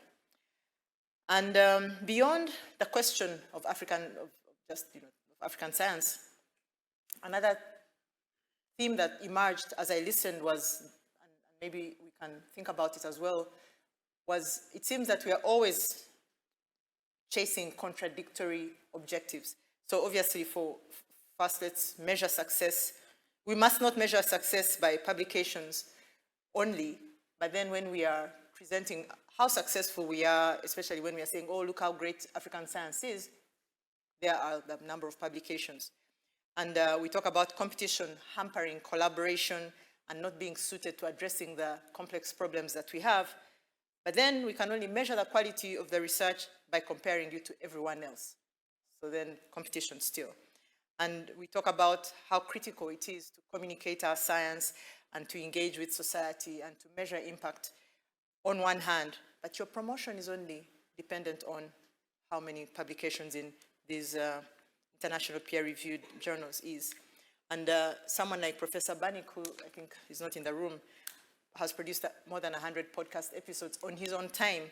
That counts for nothing. And that's a lot of time and a lot of impact that is not, does not count towards his progress. And I agree with Haider and some other people in the room who said, well, you know, this maybe should not be for scientists to have to do. Some don't have the skill, some don't have the interest, some have other more important things to do. But then again, we come to the heterogeneity of the science systems across Africa.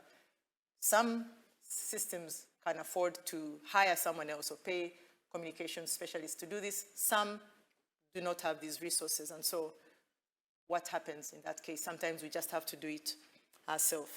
So this made me stop, and I'm asking you also to stop and think, what do we do with these polarities, and how do we engage with them and address them and still get to the objectives that we're trying to get to? I think the idea of contradictions are really important to think about and be mindful of. But one thing that I would caution against is creating false dichotomies. And also catastrophizing things. Some things are catastrophes, like climate change. It's okay to catastrophize it because it's an impending catastrophe, but some things aren't catastrophes. For instance, one thing that we obsess about at Springer Nature are fake publications, and it is something that we should obsess about. And we heard the quote about 34% of neuroscience papers being fake or fabricated. I'm not sure I believe that number. I certainly would believe that a majority of neuroscience papers are difficult to reproduce, and I think that's another issue that we need to be able to address. But that doesn't mean, and so I would take issue with the assertion that means the system is broken. The system is not broken. When COVID came along, we sequenced it and opened up the sequence of the virus within a month. In about a year, we had vaccines. We were able almost immediately to mobilize the world's infrastructures to be able to plot the travel of this virus and the mutation of this virus as it traveled around the world in almost real time. This is an amazing thing. There isn't a scientist on the planet who doesn't think that that's extraordinary, because it is extraordinary. And it is a demonstration that somehow the systems of science and peer review and development and innovation are working. And so I would caution against saying, "Oh, the system is broke." It either works perfectly or it's broken beyond repair. Let's replace it. We don't need to replace it. We do need to make it better. But while we try and imagine ways that perfect systems that we would replace it with, we're not spending on time on ways to make it better. And there are lots of ways that we can make it better. And this is not the time to talk about that. Yes, so that's what I think about the contradictions. Don't turn them into false dichotomies. Think about how you find the ways to make the problems better. Yeah, and I think the example you give about how quickly we all responded to the COVID pandemic is a good example of how much better our systems could be working if only we could commit to putting our money where our mouth is. You know, we know what needs to be done, we don't do it. If we did it, we'd have this kind of success much more. If we collaborated, if we were open, if we opened up the data. But in normal times, we don't act in that way. Okay, so speaking of open science then, another thought that came through for me was, speaking of open science, the theme here is Open Africa, Open Science. What science are we opening up to? And you just mentioned these two issues of reproducibility, for instance. Several surveys have shown that many experiments cannot be reproduced, and some scientists can't even reproduce their own experiments and get the same results. So that's part of the science that we are opening up to, and some is fake, some is plagiarized. Okay, maybe not as high a number as we heard. And then we look at somebody showed us, several speakers showed us the narrow scope of science that is done in Africa. Like the majority is on environment, ecology, climate, disease, viruses, immunology. Hardly any on any of the other disciplines. And also, this afternoon, we heard that research from the Global South, when it's about a particular case, so something that's really particular to Africa, it's thought of as parochial, but if it's a specific case elsewhere, it's thought of as of general interest. So a lot of research that should be entering the science that we're opening up to does not. So we have to ask ourselves, very well, yes, open science is a benefit to us. Let's also look at the opening, what we're opening up to, and how much of it we produce. And I think I also heard someone say that, I don't remember who it was, about that since the 1950s, the number of breakthroughs has not really increased that much, and yet the number of publications and scientific output has exploded. So the question is, all this science, is it busy work? Is it really actual breakthroughs? Do we need to slow down and really focus on getting some breakthroughs? So this made me think, indeed, what are we opening up to? I mean, that's something that obsesses me as well. It's like there is all this science. The studies that I've seen that talk about the slowdown of breakthroughs, I have some issues with that. Again, this is not the time and place, but you can catch me sometime and I'll tell you all the problems with those studies. I do wonder whether we want to have a conversation about exactly how many scientists we have in the world. That's probably something I shouldn't be saying. But is it busy work? I think you've expressed it really, really well. One of so often publishers like us are accused of benefiting from the explosion of papers, and we have. But we didn't create the explosion of papers. The scientists who, the explosion of scientists created the explosion of papers. And the funders who told them that their output would be measured by an explosion of papers created the explosion of papers. So I do think there needs to be a reevaluation of what is the work of the scientist, how do we measure the work of the scientist. So I heard, as I've heard a lot of times, that research assessment needs reform. Yes, research assessment needs reform. So in 2 years' time, I want to know how the African system has reformed research assessment. It's really, really important. If we are allocating scarce resources for research based on the paper outputs of labs in Africa, we are misallocating those scarce funds. We are, if we are not taking the time to actually get deep into the research that's being done and make sure that we understand it, and make sure that we understand the impact that it has, and make sure that we understand this is the research that we want to support. If we're not doing that, then we're throwing money away. If we're just counting papers, we're throwing money away. As I said, reforming research assessment is absolutely fundamental. So in 2 years' time, I expect you to have reformed it. Okay. Challenge accepted, maybe? All right, so my last but one point is something else that came through was about the need that if we're going to accelerate science in Africa, we need, of course, to build more human capital or capacity. And the paradox is that we have plenty of human capacity only with the wrong skills or without any skills. And we learned that millions of jobs are becoming available in various sectors, in the digital sector, in the creative sector, in the care sector. But this all needs major reskilling and upskilling. Efforts which it is not clear are taking place, and so our youth continue to have their potential wasted, and for us to continue to feel that we don't have the capacity that we need.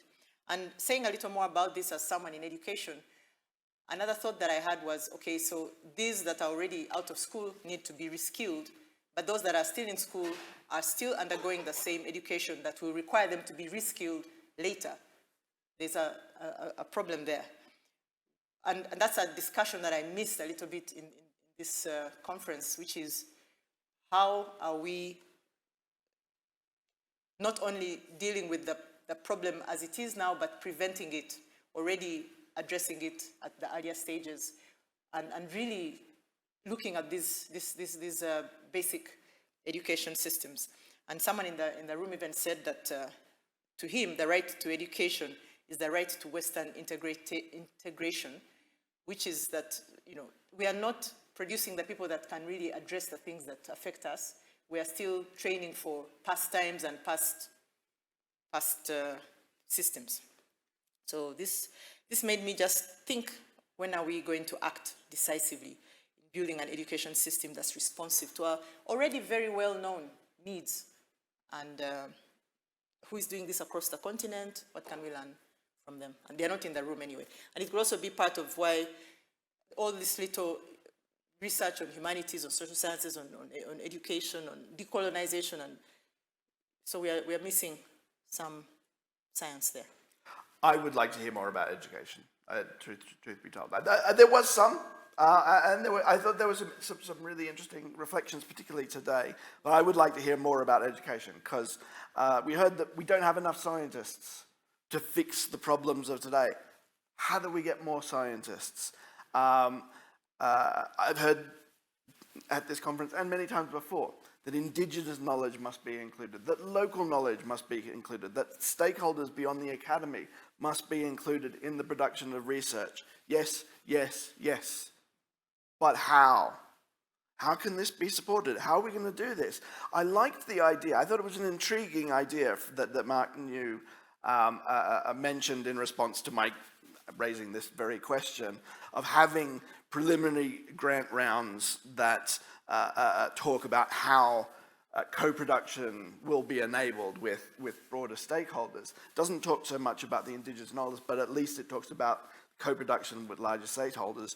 I'm concerned that as the answer could be a disincentive rather than an incentive if it involves more work and if it doesn't come with the promise of more money to enable work that is co-produced to be supported and incentivized. And I think it's also part of the whole story about the lack of representation of local knowledge in journals as well. And that's something that I'm hoping that we can do as a publisher beside that by increasing representation on the journals that we publish. And we've only really just begun, but we've made a commitment. We've made a global commitment to diversity, equity, and inclusion, and improving the representation on our boards is part of that. And there was a point made by Aldo that there is a lack of operational detail on how inclusion happens, and I think there need to be more conversations on the operational detail of how inclusion happens. Yep. I come to my last point, and I'll preface it with a little story. Yesterday evening, I went around the room with a petition asking people to sign it because I had been quite cold for most of the day. And I was targeting people who were wearing jackets and coats and scarves and saying, why are you wearing a coat? I'm feeling cold, please sign the petition. Well, some did sign it, but some said, do I have to write my name here? No, I work at UP. No, I'm one of the organizers. No, no, it's okay. I'm fine. I was feeling cold earlier, etc., etc. It was a bit surprising to me that this very low stakes exercise still had people say, no, I won't stick my head out. I won't do something to solve a small problem. And Heide, etc. I'm complaining a little bit, but not a lot. I'm perennially cold, so maybe it's just me. But one thing emerged from that exercise for me, and again, it's when I attend these conferences, Heide asked us to be a bit thoughtful about what we hear. You hear a lot of we should, we can, we need to invest in scientific infrastructure or create new clear terms for partnership or remove barriers from intra-African mobility. We need to, we should, we can. But sometimes the things that need to be done, who are we talking to? The person is not in the room. When we talk about investing in scientific infrastructure, who are we talking to in this room? Or remove barriers to intra-African mobility, who is in the room that we are talking to? It's just in the air. But beyond that, I want to challenge us as the people in the room. How are we ourselves acting to change the small things that we can change? If in your classes you can look at your reference material, how much of it is by women, how much of it is by African authors, things that no one is going to check. But maybe we are sometimes afraid to step away from what others are doing. And for example, yesterday evening, Professor Zeleza was telling, Professor Teboho Moja observed that we had been re-envisioning higher education since the 1990s. So we are re-envisioning, we are wishing, we are thinking, we are planning, but we are not doing enough. And Professor Niraj Mistry, I don't know if she's in the room, yesterday actually suggested that why don't we have a few early adopter universities adopting a few open science practices and being part of the change. Oh, there you are. Remember that? But who is going to be one of these 4 or 5 universities? It's still maybe someone else. And then this evening, I don't know if you're in the room, Vice Chancellor, someone offered a challenge. Okay, good. Maybe you'll tell us. But I'll just take everything back to what our Vice Chancellor said yesterday morning in his opening remarks, where he highlighted the need for leadership across the board. And leadership is not only the Vice Chancellor. Leadership is ourselves in our spheres of influence, so that we can have the ground to stand and say, I'm doing what I'm supposed to do, you do what you're supposed to do, just as a challenge to each of us in the room. I don't know how I could beat that. I thought that was a really, really good concluding remarks. I'm going to keep talking though anyway, because I'm going to just try and, that was quite heavy. And just to lighten or be a bit more philosophical, I'm going to tell you some things that I heard that really stuck in my mind as things, I guess, things to live by or things to take note of. I heard that service isn't always comfortable. I think that's a really important thing to keep in mind as we struggle, as we persist, as we strive to make sure that we create a better day. I heard that if you don't invest, you don't get dividends. That was with respect to young people. I think that's really, really important. Don't wait for politicians, I heard. Again, another important adage. From Phil Majara, it'd be nice to have a telescope. It would be nicer to build capacity. And I think that's really important as well. One of the things that I often go on about is that people say, oh, but what is the use of that research? The use of that research is that it creates knowledge, and knowledge finds ways to be applicable. For instance, the search for the Higgs boson. Finding the Higgs boson creates not one iota of material benefit for anyone who isn't a particle physicist. It doesn't feed anyone, it doesn't clothe anyone, it doesn't house anyone. But the search for the Higgs boson was one of the most difficult intellectual exercises we embarked upon as human beings, and it created the internet, or rather it created the web. And that web was the result of trying to solve a really, really hard problem, and we had no idea what the implications of that knowledge would be. But if you invest in the creation of knowledge, knowledge will find ways to be useful, and you could hardly find anything more economically productive than the web. And if the particle physicists had found a way to monetize that, they wouldn't have to ask anyone for funding ever again. So that is the use of research. The use of research is the generation of knowledge, and knowledge helps you solve problems, and not necessarily the problem that you thought that you would have. And another one from Aldo, we do science for transformational change. That is the job of science. That is the fundamental job of science. And I think we need to be reminded of that is the whole point of the scientific enterprise, is transformation. There isn't transformational science, there's science, and science is transformational. I learned that if I go over time, I will either get tackled or I'll get a hug. I learned a new term, load shedding. And I thought this is a metaphor for this week, actually. And it's related to an editorial that we published in Nature this week. And I'm just going to quote 2 lines from that. We live in a time where tens of billions of dollars are spent on developing artificial intelligence, searching for personalized medicine and exploring outer space. But back on Earth, 600 million Africans are being denied the ability to turn on a light switch. But each time that the lights go out, I noticed we all persisted. And it's that persistence that I think is one of the essences of this meeting, of this gathering of people here today. One final thought. I think it was Baron Erasmus who said that we are pack animals, but the incentives and silos around how we work restrict network interactions. Well, I thought about that, and it feels like, yes, we are pack animals, and we used to interact around the campfire, and we've lost the campfire. But problems and meetings like this seem to me are the new campfire.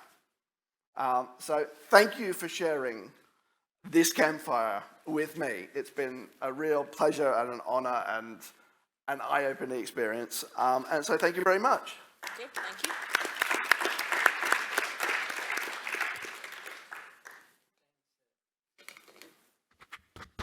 Thank you to Ed and thank you to Connie. Thank you very much for those expositions. I think that's great.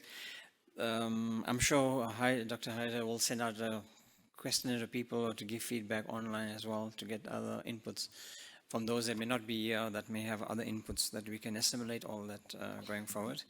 So yes, thank you very much for that. And of course, I think the important thing is about collaboration in Africa and beyond Africa. And I think as the term says, open Africa, and I think it's that Africa is always open, and so we're inviting more people to get engaged with us in that. And as you know, we have an African proverb that says, if you go fast, you go alone, but if you go far, you go together. And that's the idea. We want to go together and go far in that space there. And thank you very much for the inputs. We appreciate that. So, colleagues, part of the closing remarks, I invite our Vice Chancellor and Principal, Professor Cooper, to give us his closing remarks before we finally end today's session. Professor Cooper, over to you.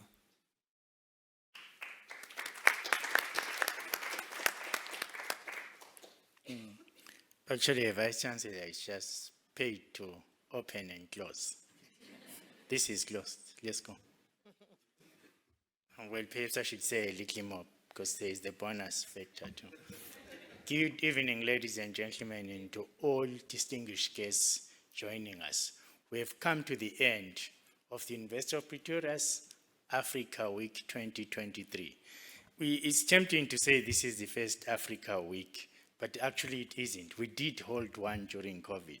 It was virtual, and it was actually excellently attended in that virtual mode. We had what was interesting in that week also, we actually managed to have the African Development Bank attend. And I mentioned the bank because I've heard the word investment being bandied around.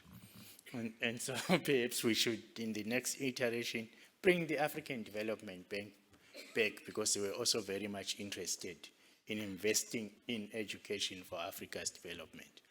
And this is also a precursor to what is still to come. If the discussions and conversations at Africa Week 2023 are anything to go by, we are largely in agreement that the best is yet to come for the continent of Africa, provided we are focused and intentional about working towards the Africa we want.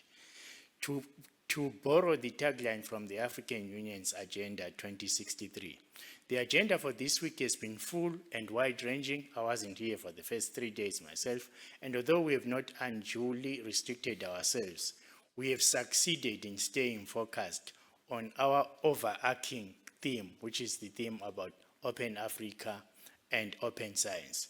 Staying focused is critical to the future of Africa, and as the African Union notes on its website, it is imperative to focus on a fewer number of priority areas which have continental impact. And impact was something that was spoken about quite a lot here. And to pursue these priorities through a clear division of labor and effective collaboration. So one of the things where we spoke a lot about priorities and fewer priorities that are impactful is, for example, what was spoken about just now, the number of publications. we must have fewer publications that are more impactful, not more publications as KPIs. Extrapolating this to the work we've been doing this week, we are wrapping up Africa Week 2023 with a keen sense of why open science matters to Africa. We are wrapping up Africa Week with a keen sense of why open science matters to Africa and what priorities we need to pursue in advancing open science on the continent. Equally, we are concluding this event with a sound understanding, I would say, of the division of labor needed to take open science forward in Africa, and of the importance of pulling it all together coherently through collaboration, and more collaboration. And to stop there a little bit and elaborate, I'm fascinated by the fact that I'll consider this the last day of May.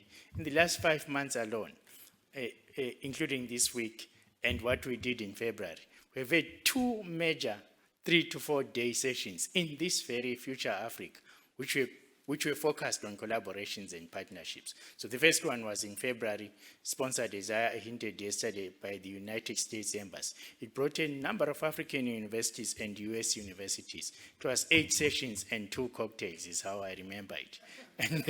And we ran very on like we did here, on time, long, full days, and I sat through all of it. At the end of it, again, everybody left saying there, and still write to me saying they were excited by the prospects of deeper and more meaningful and impactful collaborations and partnerships that attest to this very theme, Open Africa, Open Science, or, as we spoke a lot throughout this week, about transdisciplinarity and interdisciplinarity that knows no national boundaries, knows no disciplinary boundaries, but is directed at our collective humanity and addressing the existential crises that we meet. Again, I heard that throughout this whole week. As we've heard during the course of this week, open science is a part of a global movement that is liberating knowledge from the pathways, from the paywalls rather, that have been containing it. I wish they were pathways, not paywalls. That's why I went to pathways first. And some of those pathways requires rethinking the nature and the purpose of scholarly production, if you like, and remembering that scholarly production needs to be returned to society and particularly societal impact. The saying, knowledge knows no boundaries, is starting to ring true. I said that a short while ago, but I want to repeat it. Slowly but ineluctable, the shift towards making the scientific process more democratic, inclusive, and transparent is actually happening, and not a moment too soon. So for those who think that, yes, perhaps we are not moving fast enough, I would agree with you. But from just the February session and this week's session, it is happening. Should we pick up the pace? Should we gather momentum? Yes, we should. And what should we do about it? Address all of the barriers, including the barriers that are internal to us as scientists, institutional barriers, and also barriers that come from the manner in which our scientific systems are structured nationally, are structured regionally, and are structured globally.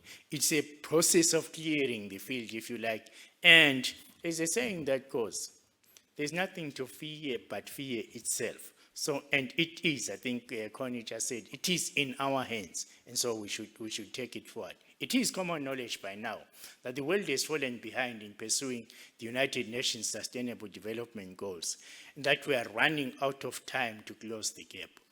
All is not lost, however. As UNESCO has said, open science is increasingly recognized as a critical accelerator for achieving the SDGs. SDGs are, for me, a proxy for a number of other ways in which you can think about framing the local and global challenges that face us. Its open science working groups are pressing ahead, that is UNESCO's, in developing the toolkit to support the implementation of the 2021 UNESCO recommendation on open science. You heard Professor Brito attest to that. Africa is watching global open science developments closely and with good reason. And we're not just watching, we are also participating. You heard a number of testimonies from here. Consider the following irony though.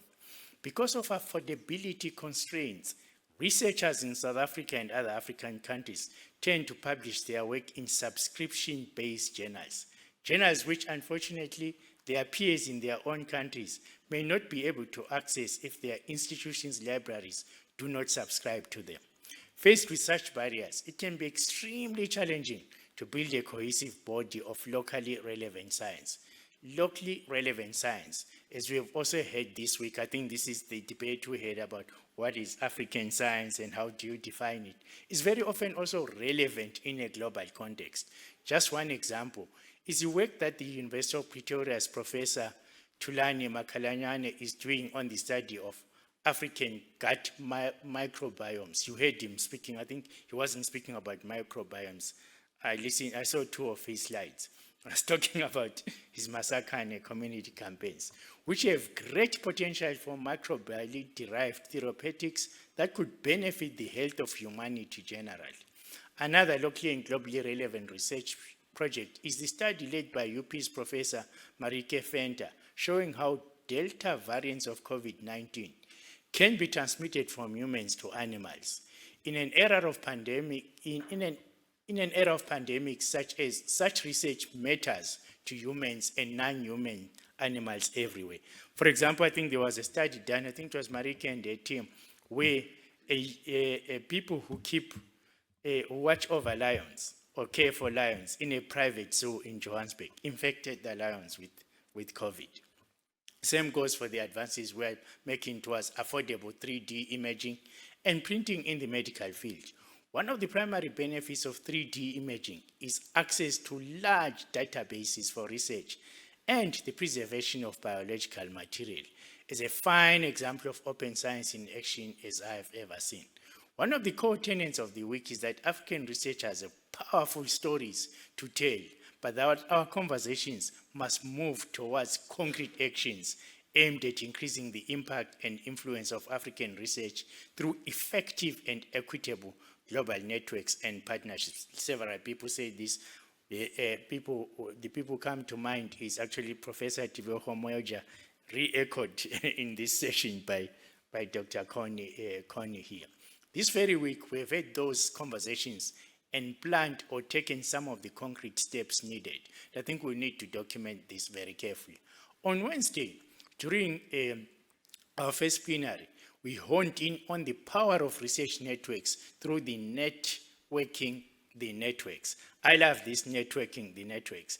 And some of my running around the world is exactly to do that, networking the networks. And I'll tell you why I do that simply is that the local and global challenges we face and their interfaces, because sometimes when you say local and global challenges, people think it's disconnected. You know, they have an intersection, they are intersectional in nature, they are interrelated, require critical mass and scale. We have the critical mass and scales in the scientific community. Here I'm not discounting the efforts we need to make to increase that critical mass and scale, but we're disconnected. We're not connected, if you like. If we were more connected and not so disconnected, we would have some measure of critical mass and scale, which we still need to build to address these challenges. So this session was organized by the National Research Foundation, as you know, and the University of Pretoria, of course, this institution, Future Africa. Yesterday, Africa Day, the center of the attention was opening science and education in and for Africa, and opening to the world the value and voice of African science on a global stage. I won't repeat the arguments made about what is African science. Concrete actions taken in support of that were the formal launch during the lunchtime of, for example, the Knowledge Equity Network. But there are many other such institutions that have made. Isabella, I understand, made the brilliant speech during dinner in the hub of a charter. And there are so many of these charter documents, network declarations that we all need actually to study together and also network or link, if you like. And at their essence, they're trying to drive at something. The ethics, the purpose, the integrity that research ought to happen, and the relationship between researchers and scientific institutions is something we must take very good heed of, because it will produce, quote unquote, good science. And good science is one that is done with integrity and ethics, respecting everybody, but also ultimately is impactful, transformative, and creates sustainable futures. Then in the evening, we hosted the Future Africa Global Lecture, which will be a key feature of every UP Africa Week from now onwards. The inaugural lecture in which Professor Paul Tiambe Zeleza, and this morning I met him somewhere, he had lost his birthday cake, but it was found, he ate it. Of Case Western Reserve University outlined his vision for Africa, and they set an exceptionally high bar for what we ought to achieve. I'm here not discounting the skepticism, very robust skepticism raised by Professor Tibor Homoj. But if you listen to it carefully, and if you know Professor Tibor Homoj, she's not just a skeptic, somebody who's skeptical and then walks away. She was actually, again, a call to action, beyond revisioning, reimagining what are the actions that we're actually going to take. Not content with that, in our penultimate and ultimate plenary sessions earlier today, speakers and panelists were very intentionally set out the priorities for impactful African research universities and opened up pathways to action with strong emphasis on unlocking the science policy practice interface. Throughout this UP Africa Week 2023, our discussions and conversations have been greatly enriched by the excellence of the African and international expertise that speakers and delegates have contributed. And I think I must say this, I remember our conversations around this, and Prof. Maharaj and Prof. Swanepoel. We did debate around sometimes about whether this Africa Week should be concentrated around African scholars and scientists. But then we said, no, but it actually, that will be diminishing the exercise. It must be actually in conversation and participation of our global scholars. And I think we've been, the outcomes of what we did have been vindicated this week. And also, it attests to our notion and our particular view of transdisciplinary. It is knowledge without borders and boundaries of any kind, if you like. So thank you one and all for your generosity or spirit in demonstrating that knowledge truly knows no boundaries. On behalf of the University of Pretoria and Future Africa, I would like to express our gratitude to our strategic partners in co-hosting the event, that is the National Department of Science and Innovation and the National Research Foundation. Our thanks also to the Human Resources Committee of Council on Monday, so that's part of my university. It's the Human Sciences Research Council this time, which sponsored our Africa Week dinner last night. Friends, I trust that Africa Week 2023 has brought you as much value as the University of Pretoria has derived from your presence and participation.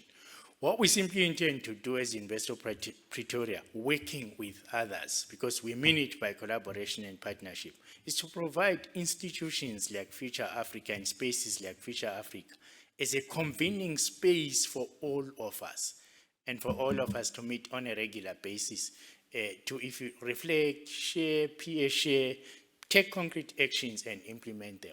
So we look forward to working together with you in the various collaborations and partnerships, new and existing, that are raising the profile and amplifying the influence of African research for the global good.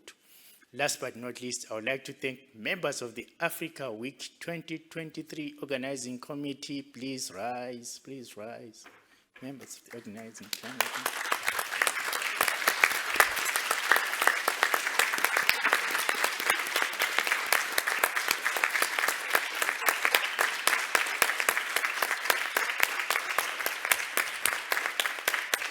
For all the work behind the scenes to ensure that we had a successful event.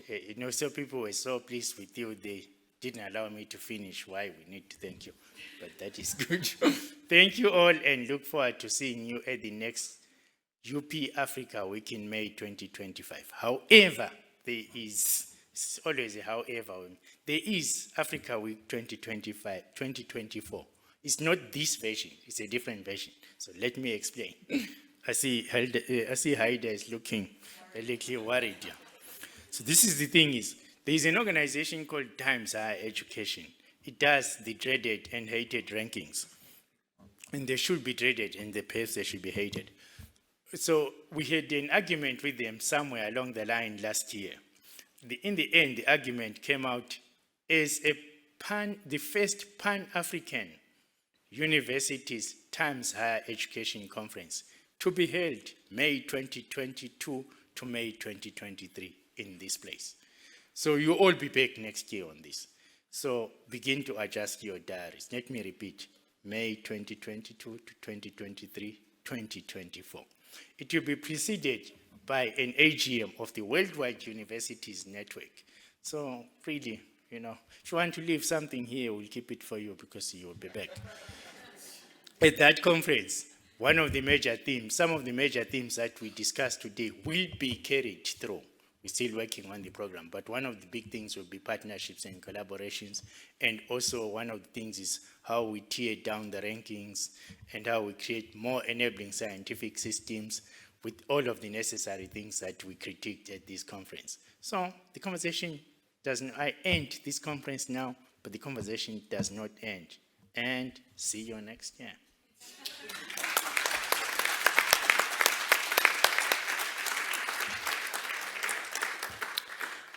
Thank you, Professor Coupe, and thanks for your support in putting this event together. It has not been an easy feat. So I think we'll ask our Chief Conference Organizer, Dr. Heidi Hackman, to present a token of appreciation to Professor Coupe for his support, and of course the financial support as well.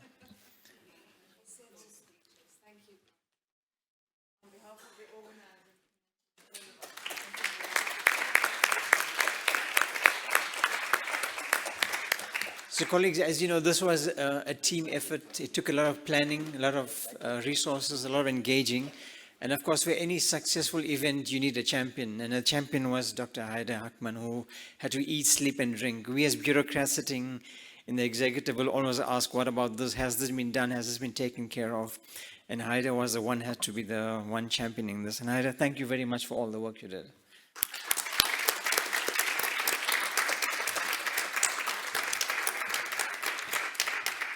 Thank you very much. And yes, as they say, open Africa, we're open for business. We always were open for business.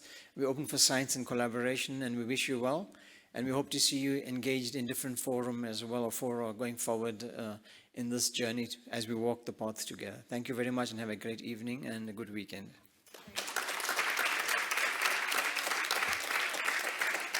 And those of you that are traveling from afar, wish you a safe trip. And thank you very much, and I hope you had a great experience at UP and in South Africa.